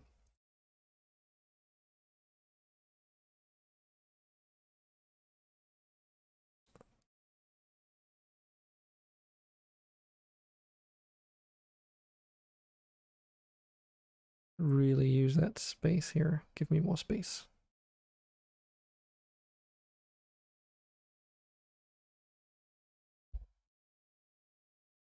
So I got this working now. The question is, I need to hook it in.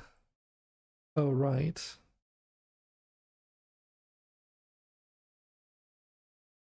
And I would also have to convert that into the set resolution here. Because I can't just do a full loop, of course.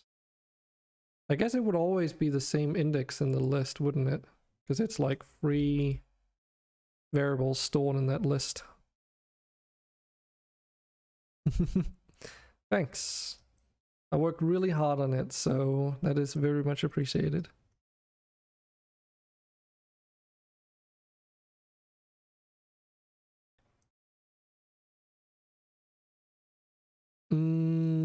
I don't know if I've got a lot of content. Relatively speaking, there's a lot of terrain assets, but in terms of gameplay content, it is a little bit lacking. Oh yeah, right, you guys can get to see me ban this fucking bot now, I guess.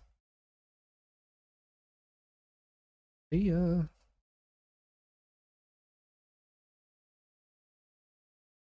But yeah, the content for the game is something that's gonna come later. Right now there's like some demo levels basically that illustrate what's gonna be there in the future and what's gonna be possible with the game, but it's definitely still needing some content. Playmaker thing? Huh? Oh, what I'm using right now?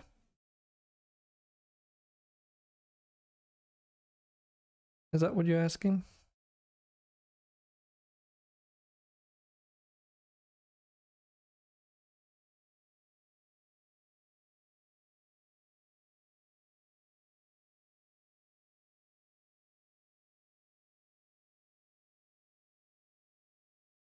So that would be 0, 1, and 2, I guess.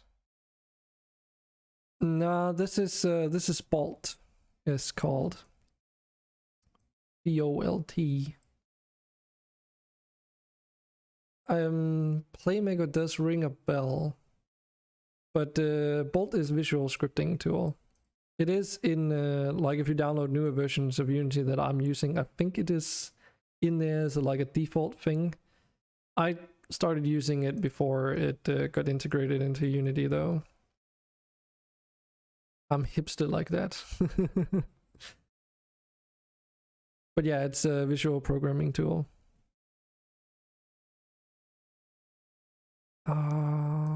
Should be able to just say like this.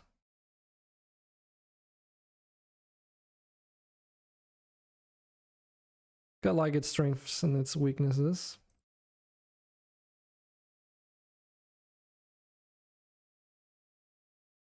Well, Bolt is fairly good. Like it's good for what it does, but it's also buggy. There's like some good things and some bad things. I think the worst thing about this is that in order to access any functions from C#, you need to add the right assemblies and the right unit types. And sometimes finding those can be really difficult. It's not impossible, but you know, that and the fact that documentation for this is basically non-existent does not really make it for a good learning space. You kind of need to be knowing what you're doing before you even get started with this. And I would recommend like having used visual scripting tools before.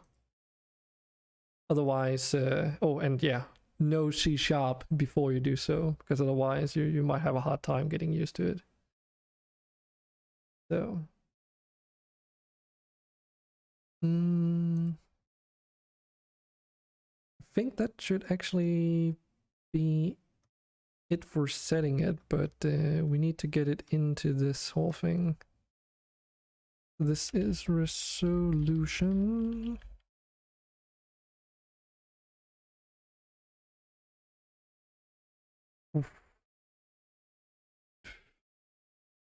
It's probably too late for you to transition. I mean, if you've got an ongoing project and that's what you mean, then yes. But I don't know. I mean, I've always preferred visual scripting tools over conventional IDEs. But yeah, if you're really used to conventional coding, then maybe it might be a bit too late to get used to it. Or rather, there's probably not much reason for you to feel obligated to do so. I think that's more it.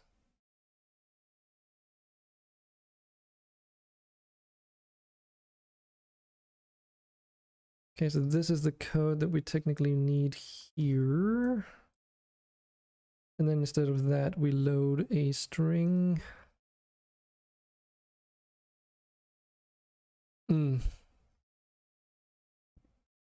Yeah, when did Bolt become a thing? That was a little around 2 to 3 years ago, I think, is when I picked it up. So all my time at university, which is like 5 years, out of those, 4 of them was spent using C# and Unity specifically. So that's where my background came from. But I've been using visual programming tools before that, though. Well, I did something called mediology, which is a very broad education for which can be applied to game development, yes. And we had various courses that helped and taught you concepts from different aspects of software and media development. So anything from making movies to 3D modeling to programming to physics simulations, shaders, sound processing, image recognition, like all of that. Just a huge hodgepodge of just everything you can think of media related. So, hey Argron. It's good and it's bad because it gives you a lot of tools that you can use, but you don't really become super good at it. So, how about getting blood work and X-ray done? Hope you're well. Yeah, I'm feeling much better, thank you. I was sick for like an entire week last week, which was terrible. But I'm feeling much better now, thank you. Thanks for the consideration. I'm getting stuck in this. I really need to focus, I think. Load camera strategy variables. That would be somewhere. Wait, what?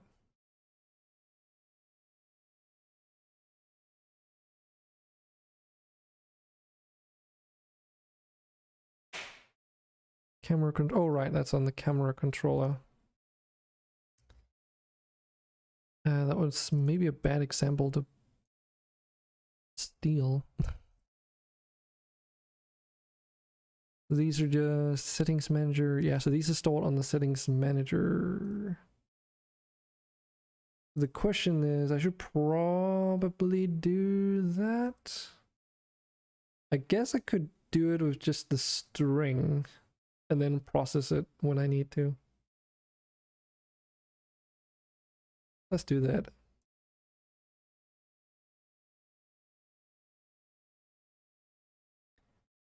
Though I technically... wait. Do I actually need to? I mean, the issue is if I don't, then I can't see the variables changed in the inspector and kind of have to look at the code whenever it does things. I don't know. Let's do it this way at least then. Video settings. Because this is a little bit of a cumbersome way of doing things. And this would just be the string. And you would be screen what is called your resolution? Just resolution. Why is that such resolution? Why is that such a hard word sometimes?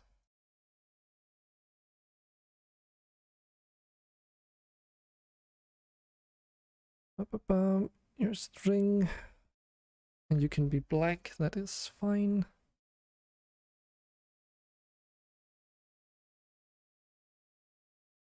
But yeah, I was a little bit bummed out being sick for an entire week because it meant that I didn't get to work on my game. I do feel that I'm getting very close though to like the point where I can sort of focus down on polishing the content related things of the demo for a Steam release, and then updating of course the itch.io version. So hopefully that'll happen within like a month's worth of time. Should be able to do that, but you never fucking know.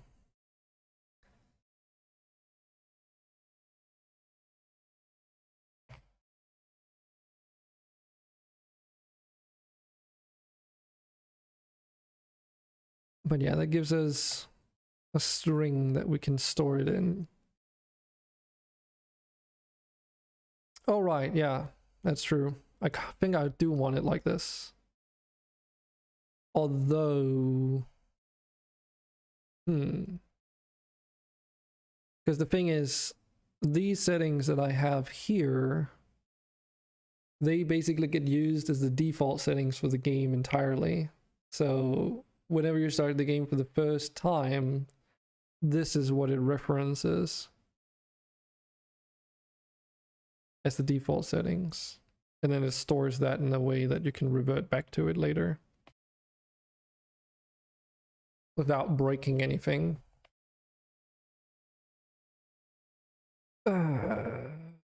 Resolution change, no. Then the settings manager.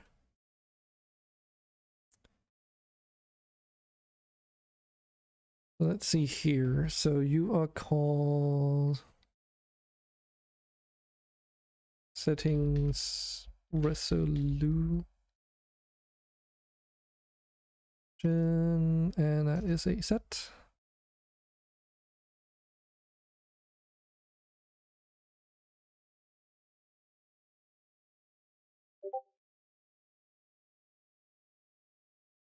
And that is on itself, so that is fine. And someone wrote me on Discord.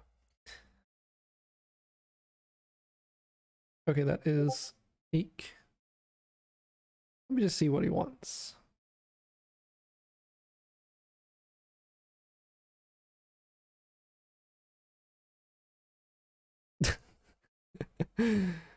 Oh my god. Ouch. That's gonna hurt. Oh my god. I'm not gonna share that, but dear god. Yeah, apparently he's been kicking his wall all night, so his toe is completely fucked.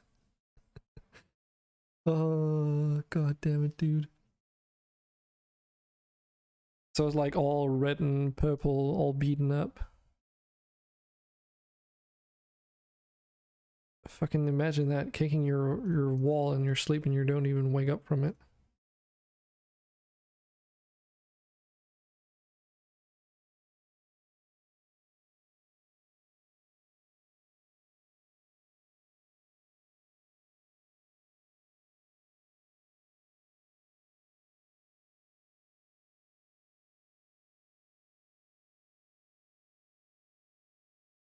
Yeah, so here I could technically use the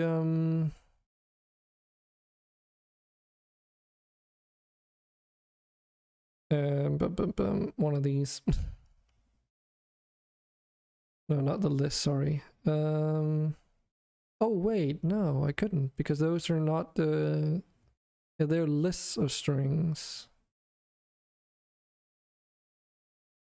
Hold on. Yeah. Yeah, because one is the list of chars that are used to separate the whole thing, and the other one is like an indexed list of the string that has been split up. And then this here is actually like just the input string that I'm putting there, so I'm not actually doing anything with like a string. So that's where we would do the resolutions get.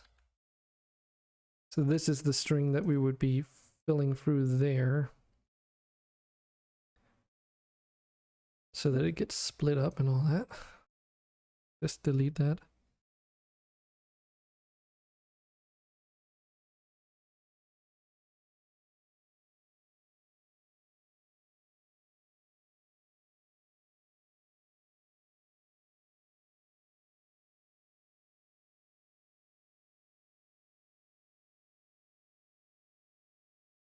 And then this is the actual process of us applying that setting, if you will. Just like, ugh. Face demanding. So that should set the screen resolution. We haven't actually tried setting the screen resolution, but I have a feeling it's not going to work in play mode unless I do a build. And I haven't done a build of the game in like ages, so I don't think I want to touch upon that today.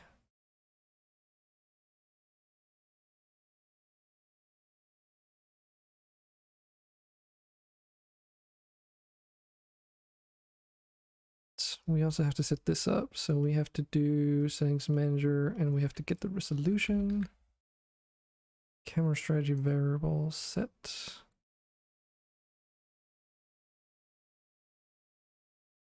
So that's this whole process again, isn't it? Yes.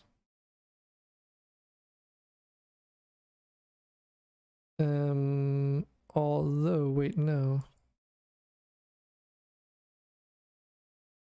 There, because that's the string that we're sending along and then splitting up and then applying to the settings.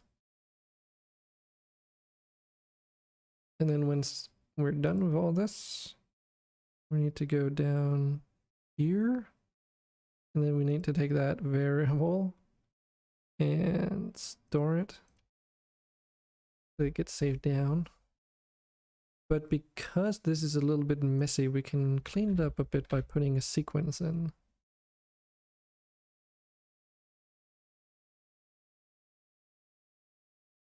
Which basically does the same thing, it's just a bit more neat. or rather it can be.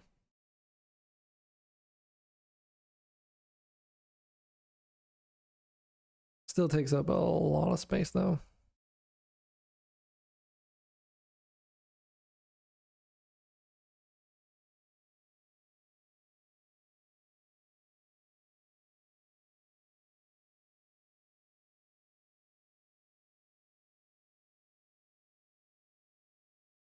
So this should apply the resolution and also store it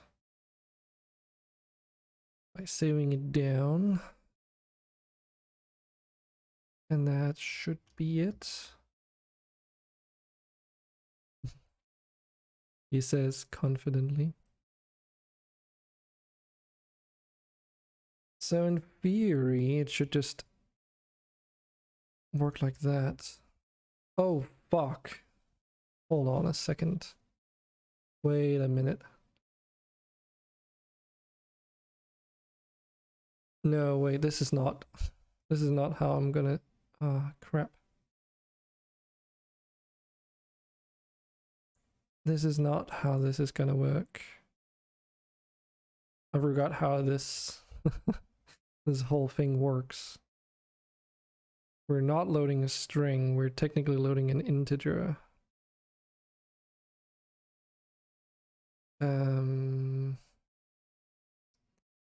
Do I have? I do. Go into depth of field, we should have a case that is this one.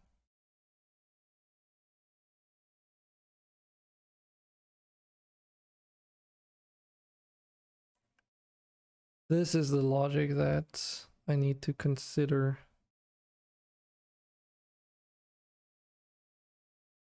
Because we need to actually, like, yeah, we need to set the setting, the drop-down setting to what it's supposed to be.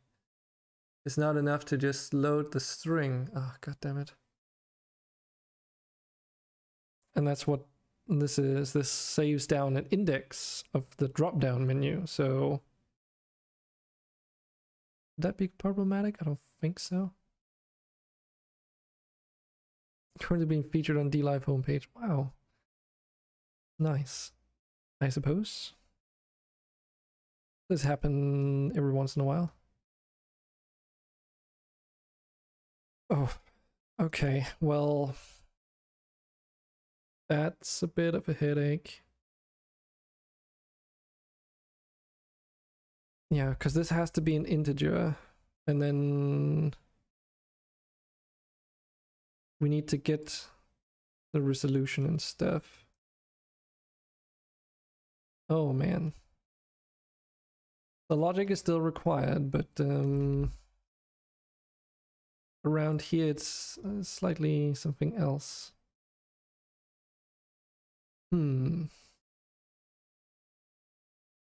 So how do I do that for the kernel size? Because it's a bit wonky, isn't it? So the save value is just the index, and then I get an item from a list here. Okay. This is a list containing all the kernel sizes.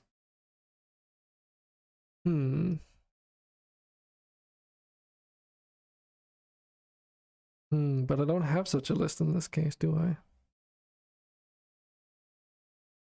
Or kinda, but not really. I've got a different kind of list. I've got a list of all the resolutions that exist on the system.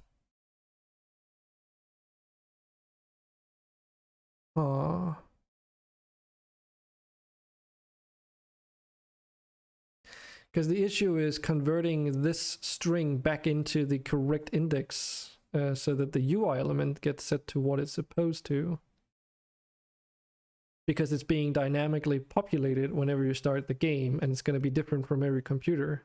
The kernel size is different though for the depth of field, because that is like in game engine hard coded limit basically.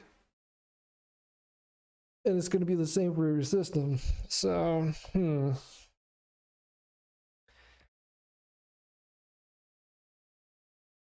how to best do this. I mean, I could literally store like the resolution index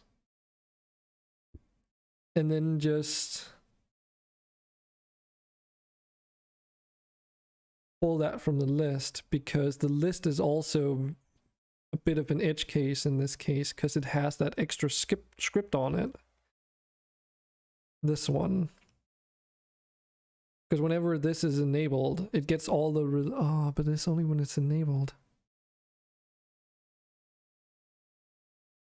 Is that going to be a problem, I wonder? Because when this gets enabled, that's when it takes all the resolutions that you can have for on your computer, and then it converts that to a string and adds it to a resolutions list that gets stored on this object here. But that doesn't happen until you open up the menu. In contrast, the settings manager is loaded before the menu is ever opened, which means is that a problem? Because doesn't that mean that it probably tries to load things when they are not present and stuff? Oh man.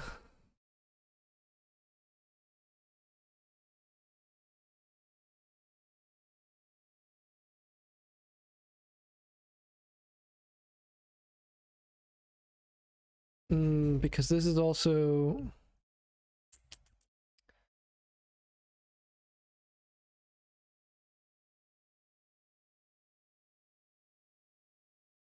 I don't even store this resolutions list outside of this object regardless, so it's only available on this one.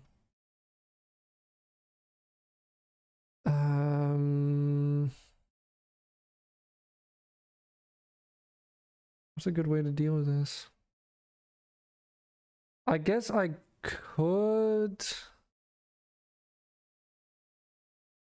I mean, I could do that. I could just copy this code and then run it on the settings manager as well, so that it also has essentially the exact same list available to it. That might be good enough. So basically on enable, we create this list over here, which should be indexed exactly the same as the other list.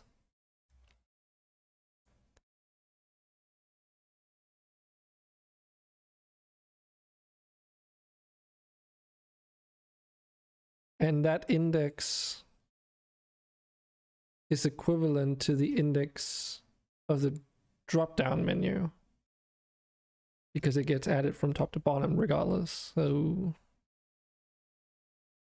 yeah, and in fact this is actually like, yeah, so that exact list is being used to populate the drop-down list, which means that the index being the same on both lists, I should be able to just refer to this list here and get the resolutions and stuff, or whatever I need to do again. Oh man, this is like hurting my brain. I think this is like probably the last thing I'll do today.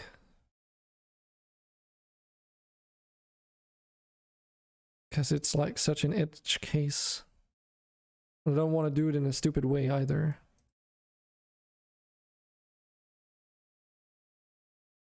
And then what we store down is just going to be an integer, which is the index from that list.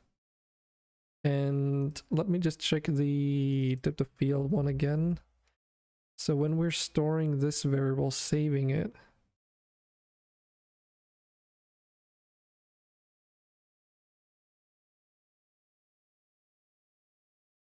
yeah. Okay.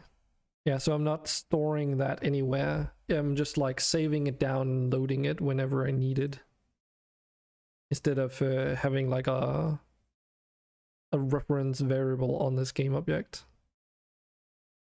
So when I save it, what do I do? Because this is where the wonky part happens. So index of kernel size determines the index of a specified item. Okay, so that's what I'm doing. So I can probably do the same.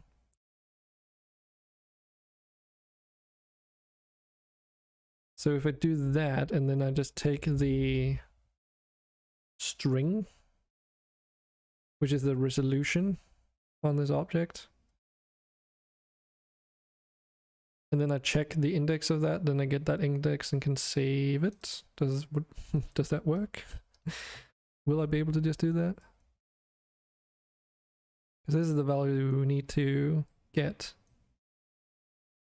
And then this is the resolution, like the the value from a list that we have that I need to get.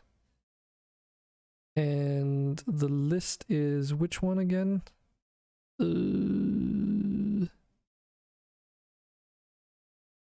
It's not this one. That would be... Oh wait, I don't have... No wait, that's this list, the resolutions list.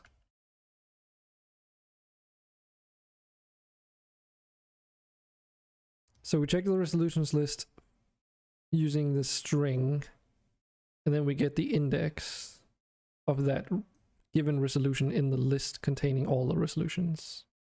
Then we save that integer, like that index, so that when we load the game, we can say, oh, in this list here, load, like get that item basically.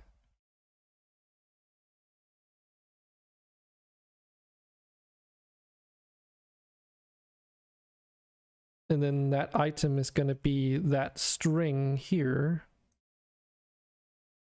which we then set on this game object. And that would be this one.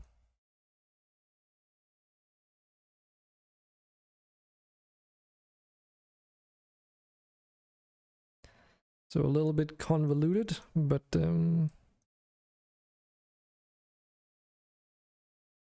that at least should make it so that we get the right resolution in this locally stored string.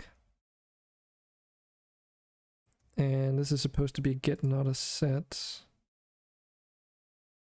However, of course, that's where we hook this in. So that after we've loaded the variable, then we do the processing of that stored variable and assign the resolution to whatever it was set last time.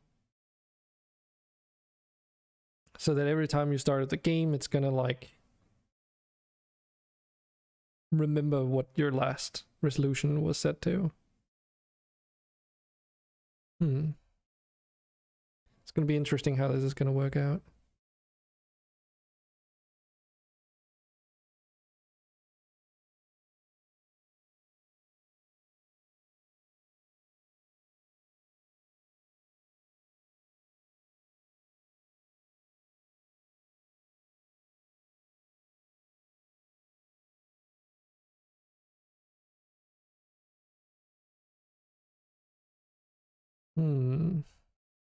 Yeah, and this is where it's important that this is not blank.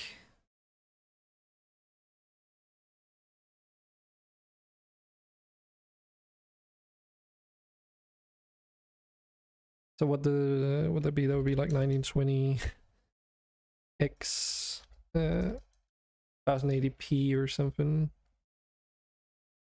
at 59 8C in my case. So that's like the reference monitor resolution. I mean, my monitor is a 2K monitor, but this is the reference resolution I'm using for the canvas at least.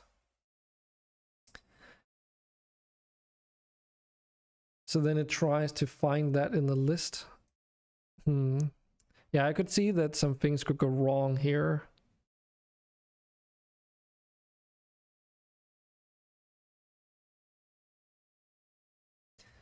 Because this is the... I might actually... Hold on, there has to be a better way to do this. Because there's a screen.resolution, isn't it? Yes. Oh, this is resolutions. Can I... Current resolution. That's what I was looking for. So this gets your current resolution. Because it might probably be better to use that instead of whatever I insert into this field here as the default fallback value in case there's no saved default. Because then it's just going to default back to whatever it was when you started the game rather than... Because this doesn't set the resolution in the game anywhere.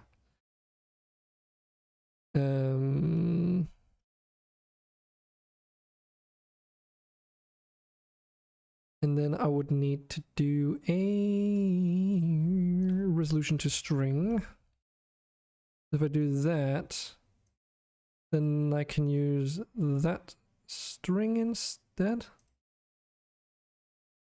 And at this point, we should have a list of all resolutions. So that gives us that resolution specifically that is your default, which obviously is supported because, you know, you're running it. And then it saves the index of that default resolution that you had when you started the game, which should... I wonder if that's just your main like desktop resolution or however that works. That would require a bit of testing to see how it actually is going to work out, but yeah, that should be a good fail-safe. And that saves a default value so that if you load the game again, then that is the default. So far so good. But we're not done yet.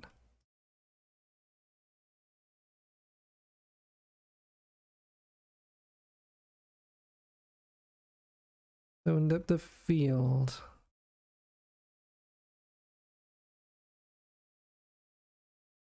Over here, the variable that you store is just the index. But then when you do that, you need to get it and set the thing. So that's also what we need to do over here. So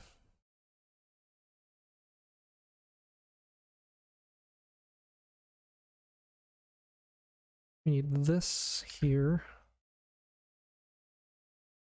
And then get the index. Or the item at that index. And let's tidy this up with a sequence instead.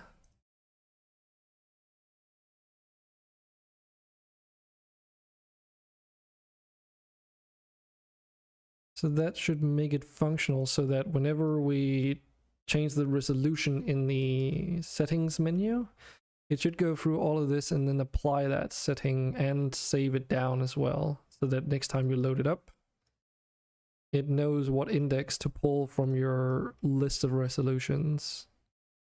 I guess it might fuck up if you change monitors around and stuff, but that's really not something that I know how to deal with properly at this moment. And it's also like, you know, it's a problem for another day, I think. Not exactly high on the priority list. And then there's the full screen mode, which currently we're not setting. That's going to be interesting because that's going to be a separate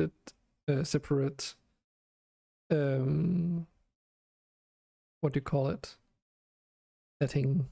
This is where you set like exclusive full screen window, maximized window, and windowed mode. So that means that when we're changing these, it needs to actually also get that variable. I wonder if you can just do like a... yeah, probably not. Because if you just set this without those, yeah, then it defaults to 0. So that also means, unless there's a screen set.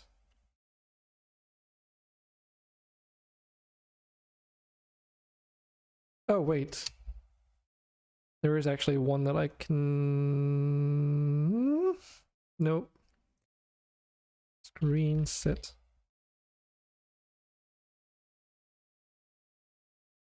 So there's only like... Oh, okay. I was about to say there's one that allows me to not set the full screen mode, but apparently that's not a thing.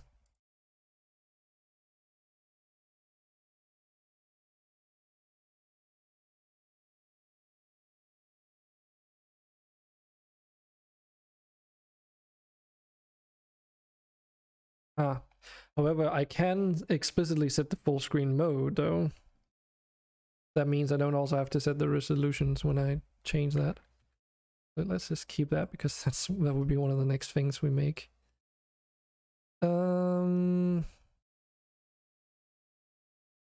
Okay. Have I remembered everything? That is the important question here.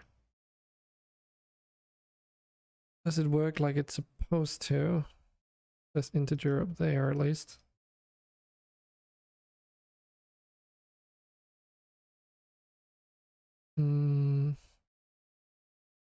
Yeah, and then we save it down as resolution, which is the index and not the actual string, that representation we see in here. Do I even set that string representation anywhere? No. I don't. Well, I'd set it here, resolution set. On the load.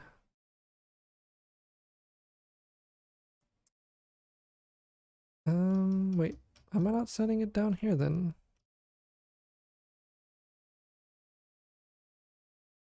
Oh, that's true.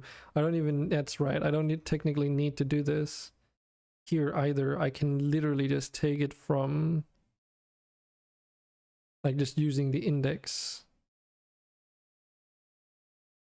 But I think I would like to do that after all.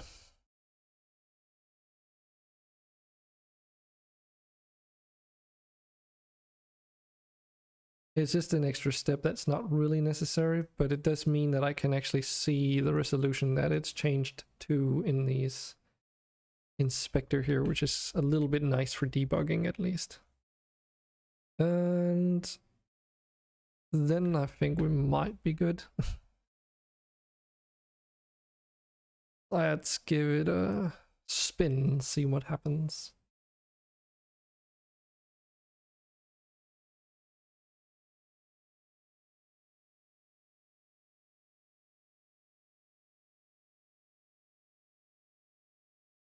I have to go and delete my save data now that I think about it.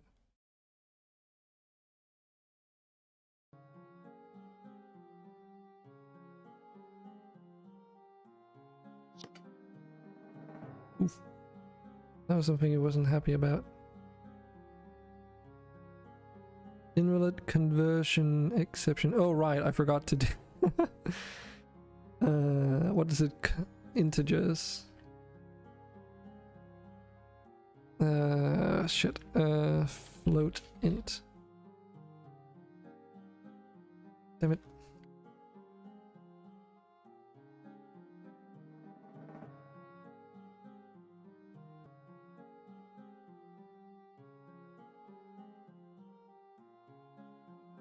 What's it called again? So there's float to string. There's string int. There. Nothing.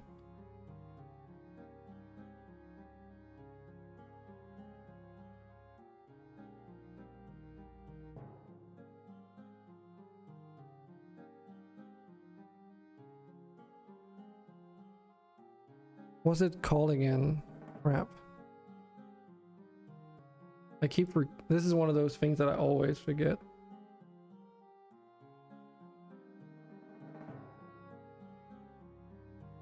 Int parse.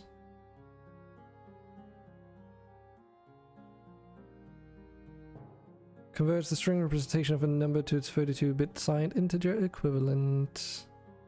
Set is what we need. Should be able to just do like this. I don't need to hook up the flow when, like, it understands that implicitly it's doing that. Or it does so implicitly.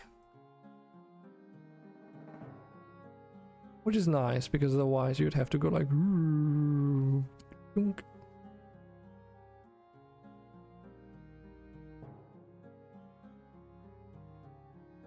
And of course, that also means that...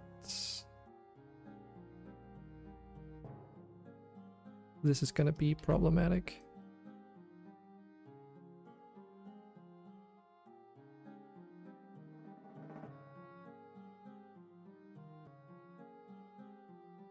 Let's try that again.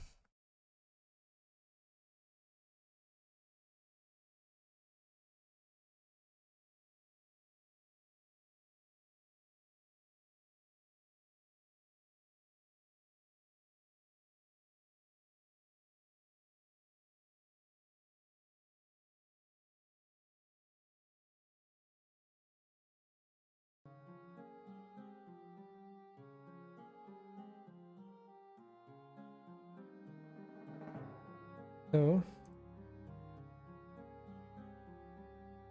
Variable not found. Oh. I understand why.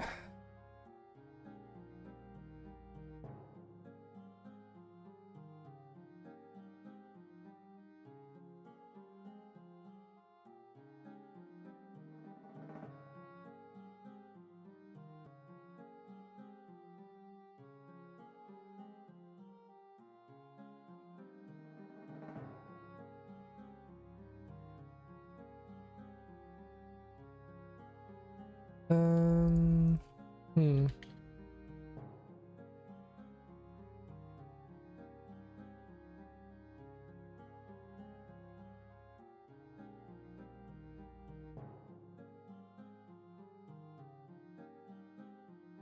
Wait, that's not good enough. Isn't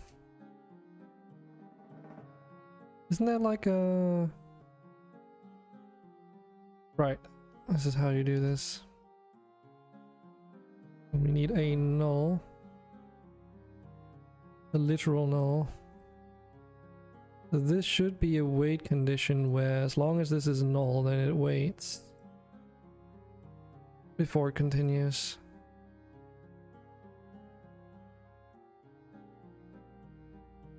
And I should be able to just plug this condition in between the input here and it actually doing all this. That makes sure that this on enable has already done this thing. Oh wait, why am I doing it like this? Because this only gets run once anyway.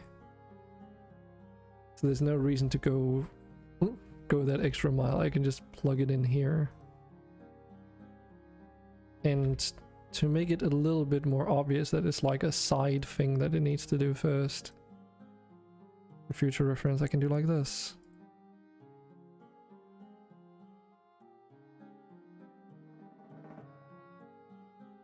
That way, first we create the list. And that way we guarantee that it's created before we try and use it for something. That's a little bit better, I think. The other approach would probably have worked as well, but then I would have needed to be a coroutine instead.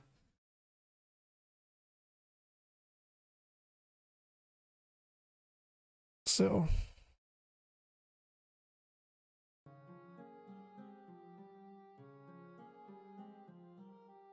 what do you know?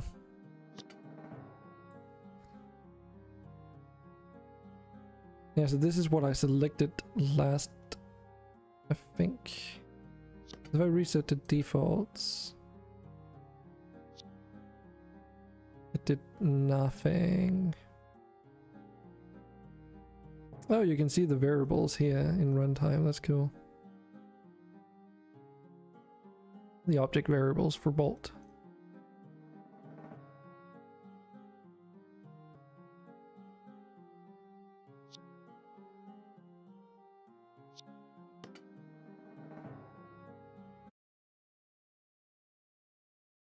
Now, of course, I have no idea if these actually work. I'd have to build it again so that I test it outside of play mode, I suppose. Unless if I wonder if you drag the window out of Unity so it's like its own thing. Uh-oh. Variable not found resolution charge separator. Is that oh, that's because, oh. I forgot.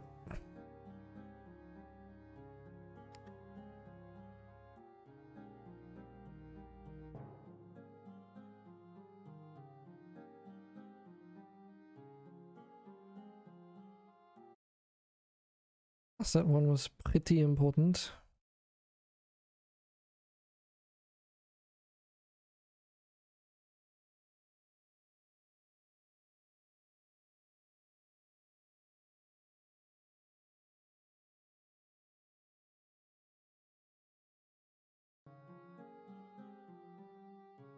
Okay, are we good this time?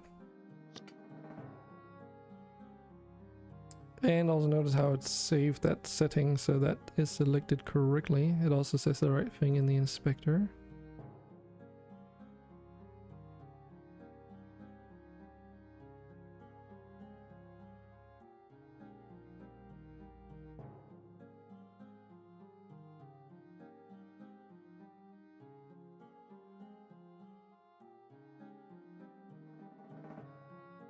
So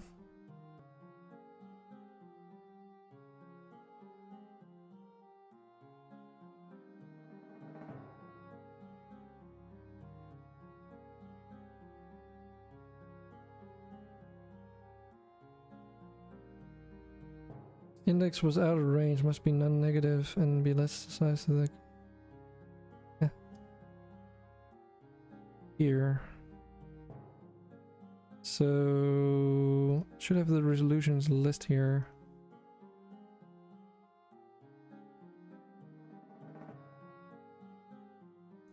Index 38.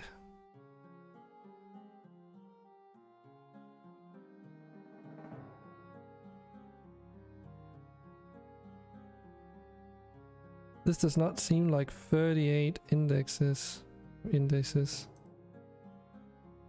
That's 49. What's the top one? 0, 2, 20. Huh.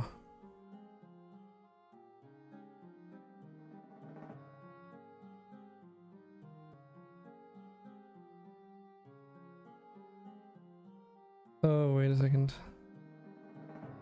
No.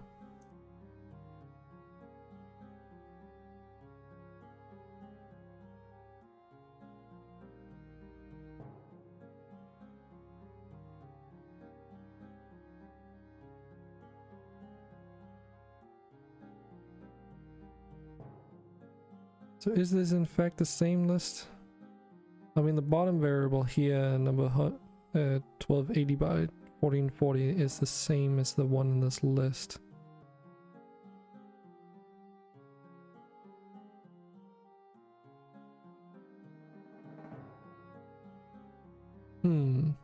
But somewhere around halfway through the list, does it add it twice, perchance? 2560, 1440. Yeah, so some of the resolutions are appearing twice. Why is that?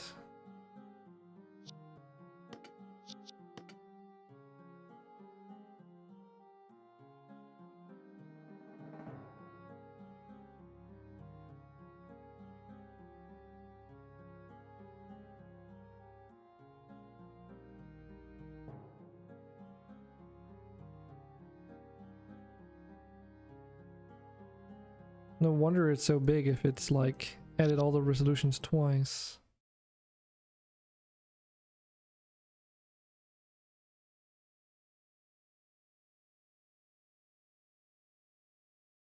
Let's see.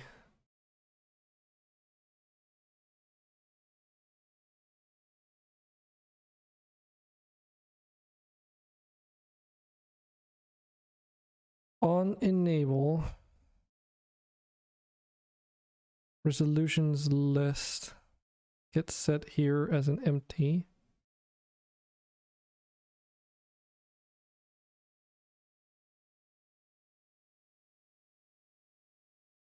Then for each item in resolutions that we have,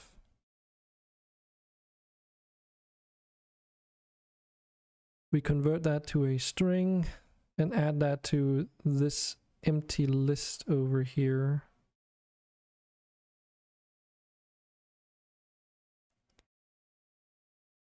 And then once we're done with all this, we take resolutions list and add that as options to the drop down.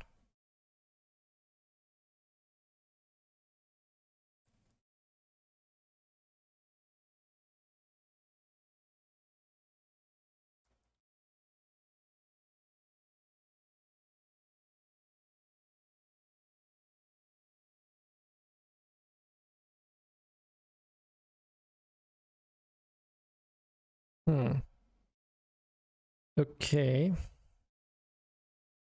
Well, that's a bit curious.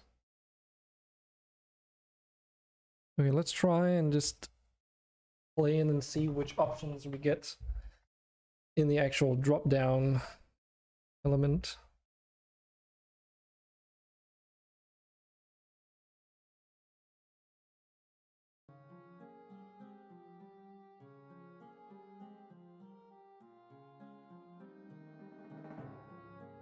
These are all the options we have here.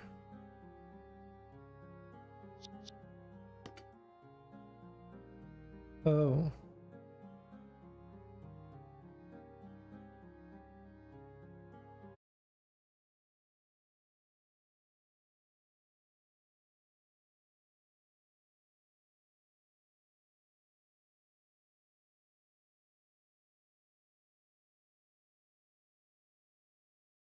Is this something that I forgot?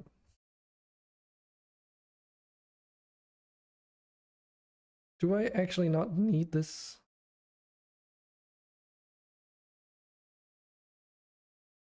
Does settings manager populate this already?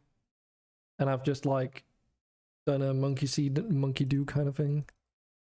Let me just see here.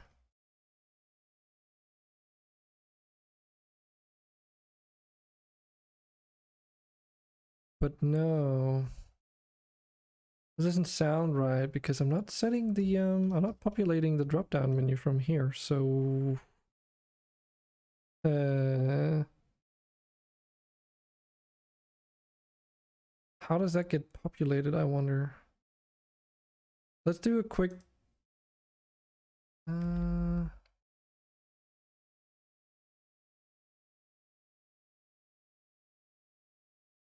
let's do a quick test where I just got the screen resolutions drop down thing disabled and see what happens. Because I find this a little bit odd, to say the least.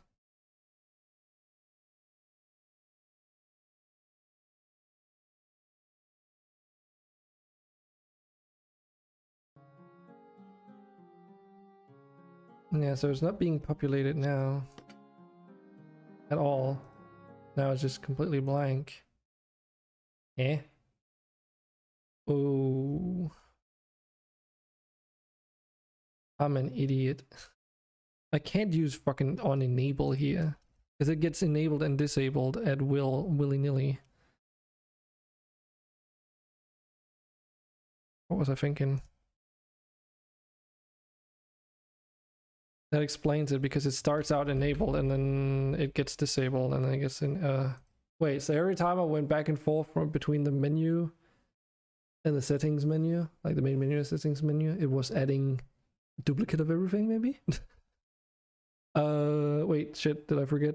I might have forgotten to re-enable that.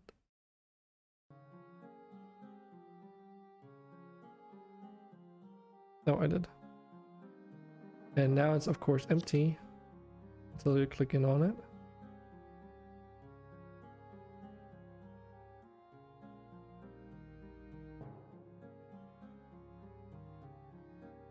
No errors, at least so far. Shouldn't be. I mean, it shouldn't be able to go out of bounds anymore. Cool. But yeah, I definitely need to make this particular template a little bit longer. Let's see. Is it the height of this? Yes. Well, what if we do 250? 300 maybe even? And then we can just disable that again. That's like an override to the prefab. Now it should be a little bit more pleasant to navigate as well.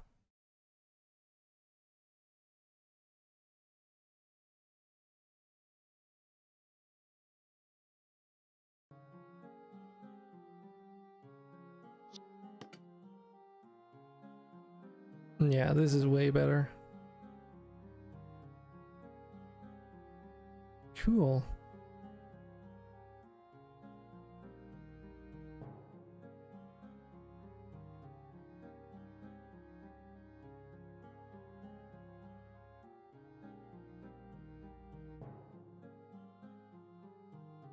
Especially if it since it lists all your refresh rates.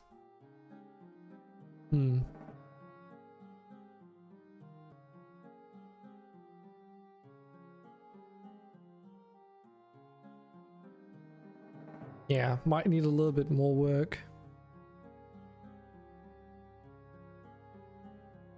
Then I've also got to do VSync and some kind of FPS cap setting. This is pretty good already. Assuming that it actually does set your resolution.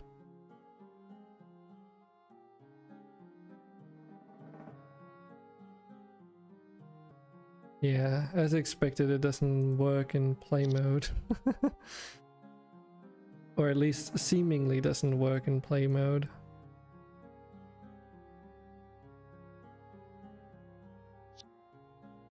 Alright.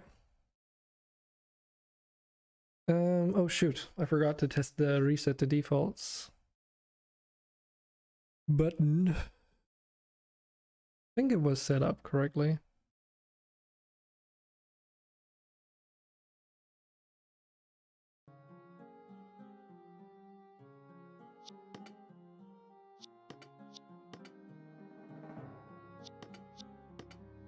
No, it's not.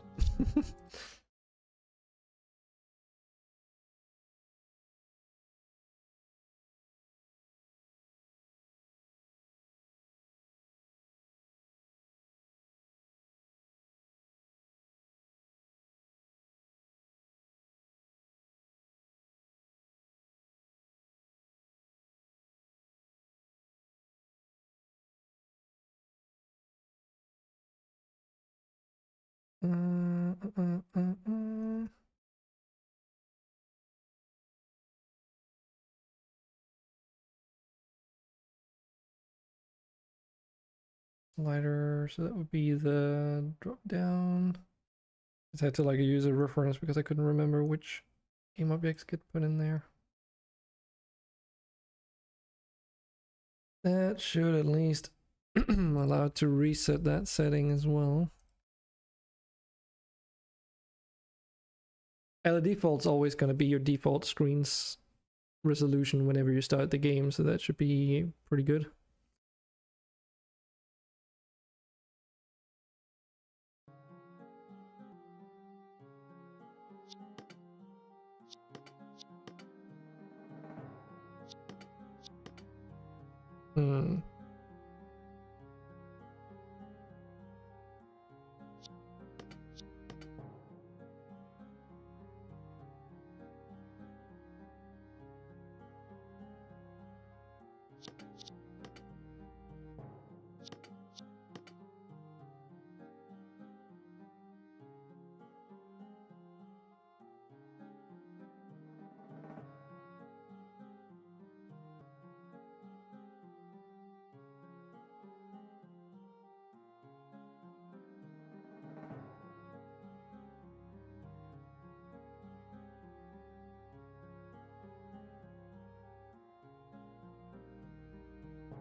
Reset the default. Yeah. Reset the defaults. Yeah.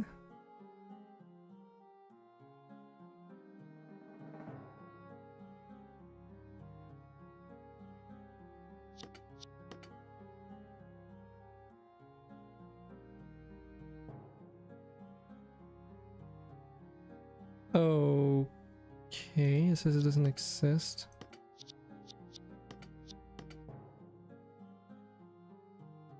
Huh.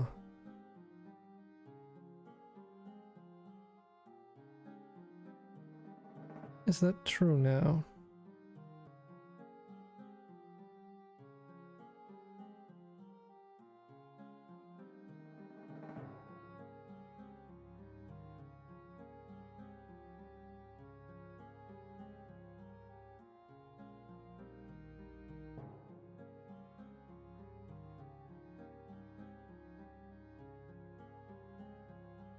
You're saying there's not a resolution in here, but there is. What?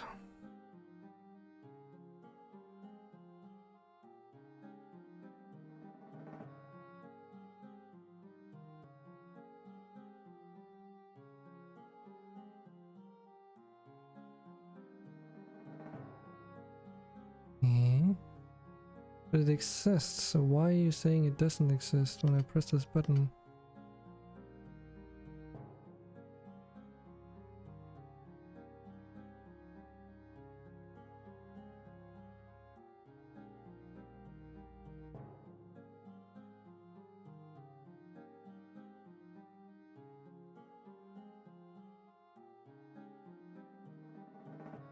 Let's just take a look quick. Settings manager, default save data path.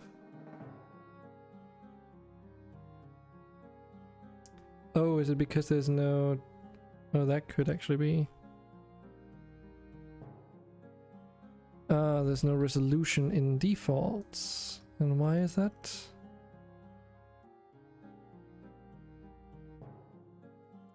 What are you complaining about? Well, it cannot be null. Okay. Wouldn't be possible to be null anyway.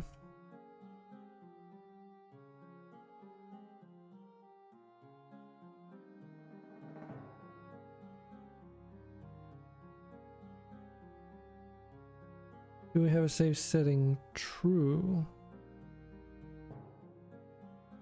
Oh, I think I know what it... Okay. I think that's just a quirk of me testing things out before I was completely done with everything. That is most likely just what it is.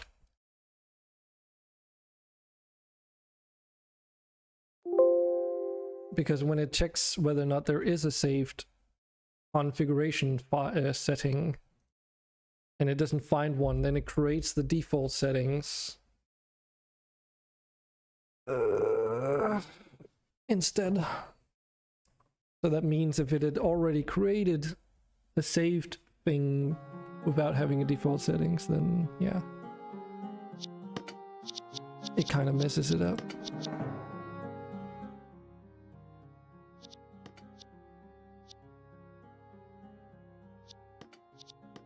There we go.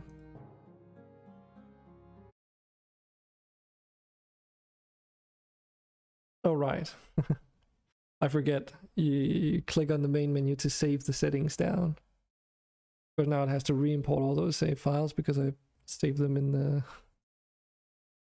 game folder right now, in the project folder. I should really save those to like an app data or something. I haven't really read up on why people do that, like why games do that in general. My suspicion is that it's probably due to things like how files are managed, but also so that you don't lose your save data whenever like you delete your game, basically.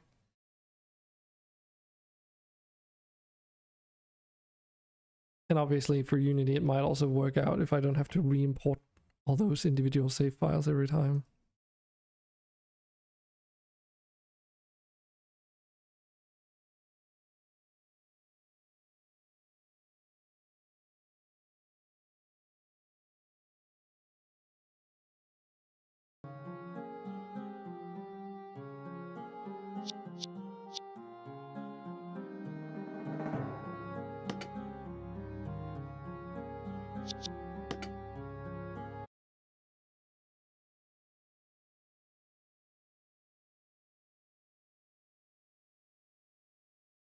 Okay, so now we change the resolution. Let's see what happens.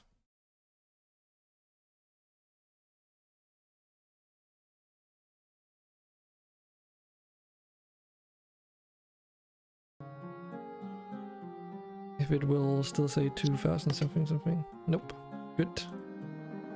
Doing exactly as I wanted you to. Who's a good game? Alright. Cool. Well, I think that's, as I said, was gonna be it for today. Like, peace. Well, I guess, well, true. I didn't just do that, I just remembered. We did also do the keybinds menu today. Most of it was just like setting up the theme correctly and make it look nice. And a few tweaks here and there and how it was set up, but for the most part, yeah, not really something super crazy that was achieved today. But you know, it all counts and it's all important in the long run. So that is it for today. And it is Wednesday, so first day tomorrow, another development stream day. So yeah, that's basically what's to be expected of tomorrow. I don't know if I'll be playing 7 days off stream today, but otherwise I'm planning on doing it in the weekend as well for some community game fun, because I had a blast last weekend. That was pretty cool. And I hope we can do more of that as well moving forward. I would love to. But yeah, we're just gonna end the stream quietly today, and I will hopefully see you on the next one. Hope you guys learned something new, or at least found it something interesting here.